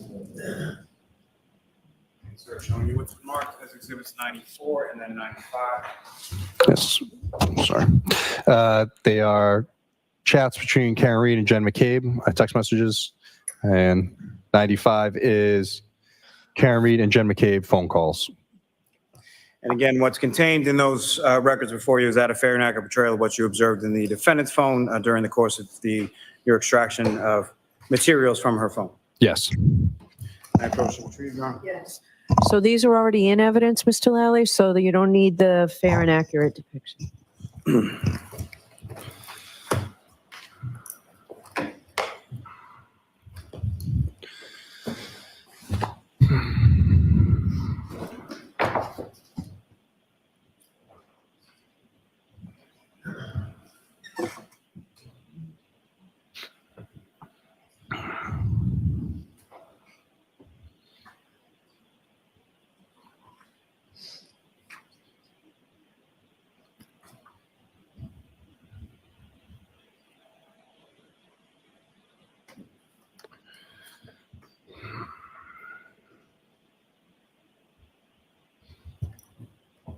May I approach again, Your Honor? Yes. Why doesn't he hand them about 7 of these at the same time and have them identify them at once? He just elongates everything. It's like he's never tried a case before. This is unbelievable, just stylistically. Yeah. Give them all the exhibits. What's in front of you? It's this, this, this, and this. There you go. Why is this one at a time? Can I approach, Your Honor? Can I withdraw? Can I do this? He's adding probably hours at this point to this trial just with this stuff. Is there anything, as a defense counsel, is there anything you can do here? Can you say something to, would you say something to him? No, look what he's doing. He's showing that the couple fought, and then we're going to see video, and we've already had all this testimony of how lovey-dovey and handsy they were at the bar. So if you have messages of her going crazy after that, get to it. I mean, what is this? It's just putting people to sleep. This is unwatchable. Everyone but Alan Jackson, who's just taken copious notes on this. I'm sure he's getting ready to wind up on them. Well, it looks like Yannetti's going to be the one to do it because he's, handling the speaking and exhibits. But yeah, no, I mean, if somebody's lighting a match and putting themselves on fire, you let them do it. So there's really nothing for them to do other than stay awake. Yeah. All right. I'm actually surprised we're still going here. It's 4:10. Let's see what happens. Juris, you know what? I'm going to send you home. There you go. She's had enough. So I need to see counsel at Sidebar for just Right. figure out. Right on cue. I don't You are muted. understand what this guy is doing. And it doesn't matter whether you think she's guilty or not, or you hate me because I think this case is terrible or whatever, but you just have to recognize that this is not how you try a case. I mean, the goal of the exercise here is not to put jurors to sleep. Yeah. I mean, Ned Smith, who's always funny, also brings up a good point. Lally, I mean, the longer you drag stuff out, the more time you are giving to the defense to counter your attack, right? I think these guys are well prepared before they stepped in the courtroom, but I mean, certainly any extra time will help for sure. But I mean, I don't know how much it matters in this particular case, but all this does, you take a break, jury's off tomorrow, right? So the mind wanders, the brain wanders, and the takeaway from today is not Ian Whitten, although, that for the DA, that's something, at least for now. We'll see where that goes with the defense expert. But what you've been left with today is that the worst expert witness in history for the prosecution testified. And we've now been spending close to an hour or more on the fact that there are these devastating text messages between Karen Reed and John O'Keefe arguing about the status of their relationship, which is not exactly unique if, people have been in relationships before in the text message era. Yeah. By the way, I completely forgot, but there is no court tomorrow, right? Tomorrow is Wednesday. Or Wednesday? Tomorrow is legal argument. Wednesday's Juneteenth. So they're off. Yeah. The jury's going to sit on this for 48 hours. Wow. Okay. Awful. We will we'll continue to get expert analysis on this like we did today from Mark Bederow, but you just heard from him right there. No court tomorrow or Wednesday. You are unmuted. There's court, but it's just legal stuff. Legal stuff, right? Not no jury. No jury. Or read about anything. So we will be here tomorrow. Wednesday is the federal holiday, so we're not in session. I know there's supposed to be some big heat wave this week. I really appreciate that everybody dresses respectfully for court. I suggest you come in comfortably. That's going to help, right? Everyone's going to be sweating to death. That will hold Listen, up. with no air conditioning. It wasn't that bad last week for what it was worth. They do have air conditioning, but I don't.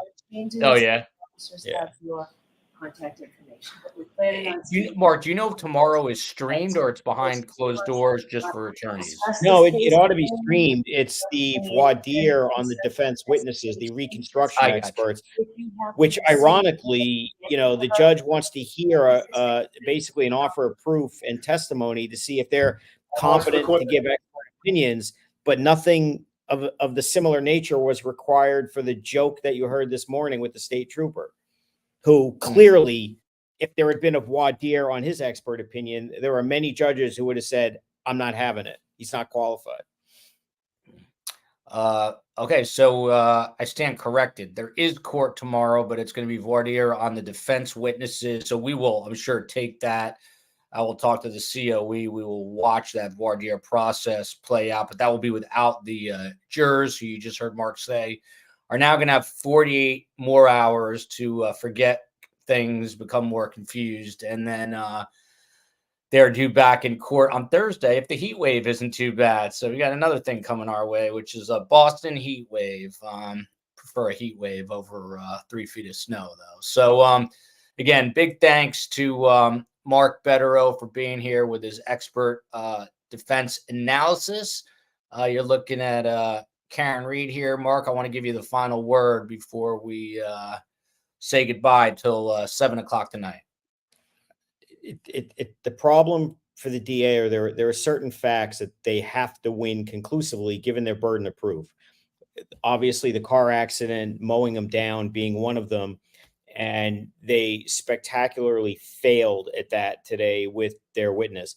The other key point they have to win conclusively is that the Google search did not occur at 2:27. They're certainly in the game for that. I mean, I wouldn't yet draw the conclusion because the defense hasn't put on their expert and, gotten a hold of that. But certainly the best thing that they've accomplished in 7 weeks is potentially established that McCabe did not make the, Hosslong to die in the cold search. So that's good. But that's for the defense. That's kind of a nice point, but not a necessary point. What happened earlier this morning, though, is that's as close to a game over point as you'll get with expert testimony, and particularly given the defense experts that are coming on the accident reconstruction. I can't fathom any way, people will be upset and complain, bias this, bias that. It is what it is. Facts are stubborn things. When those experts testify that this is not consistent with her car hitting him, and here are the reasons, and it's a little more well-researched and articulated than you saw today, how are they ever going to establish proof beyond a reasonable doubt to a moral certainty? Beyond a reasonable Sorry about that, JK, who doesn't appreciate what I'm saying because I'm too biased, but facts are facts. To a moral certainty. Let's just hear.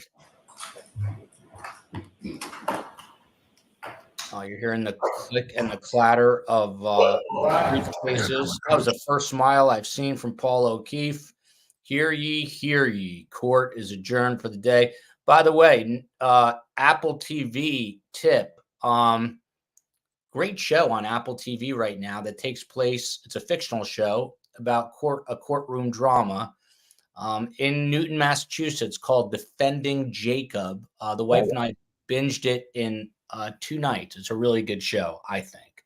Yeah, I watched that last year. It's good. Yeah, it's a good show. Yeah, really good show. See, Mark Bederow thinks so also. A lot of Boston feel in that one too. So yeah, and if you haven't seen it, check it out. So there you go. Mark Bederow, you're immense. Appreciate you being here. And I'm going to sign off and see everybody back here at 7 o'clock tonight. There will be court, no jurors tomorrow. So stick around. Mark, thank you. Great. Thanks for having me.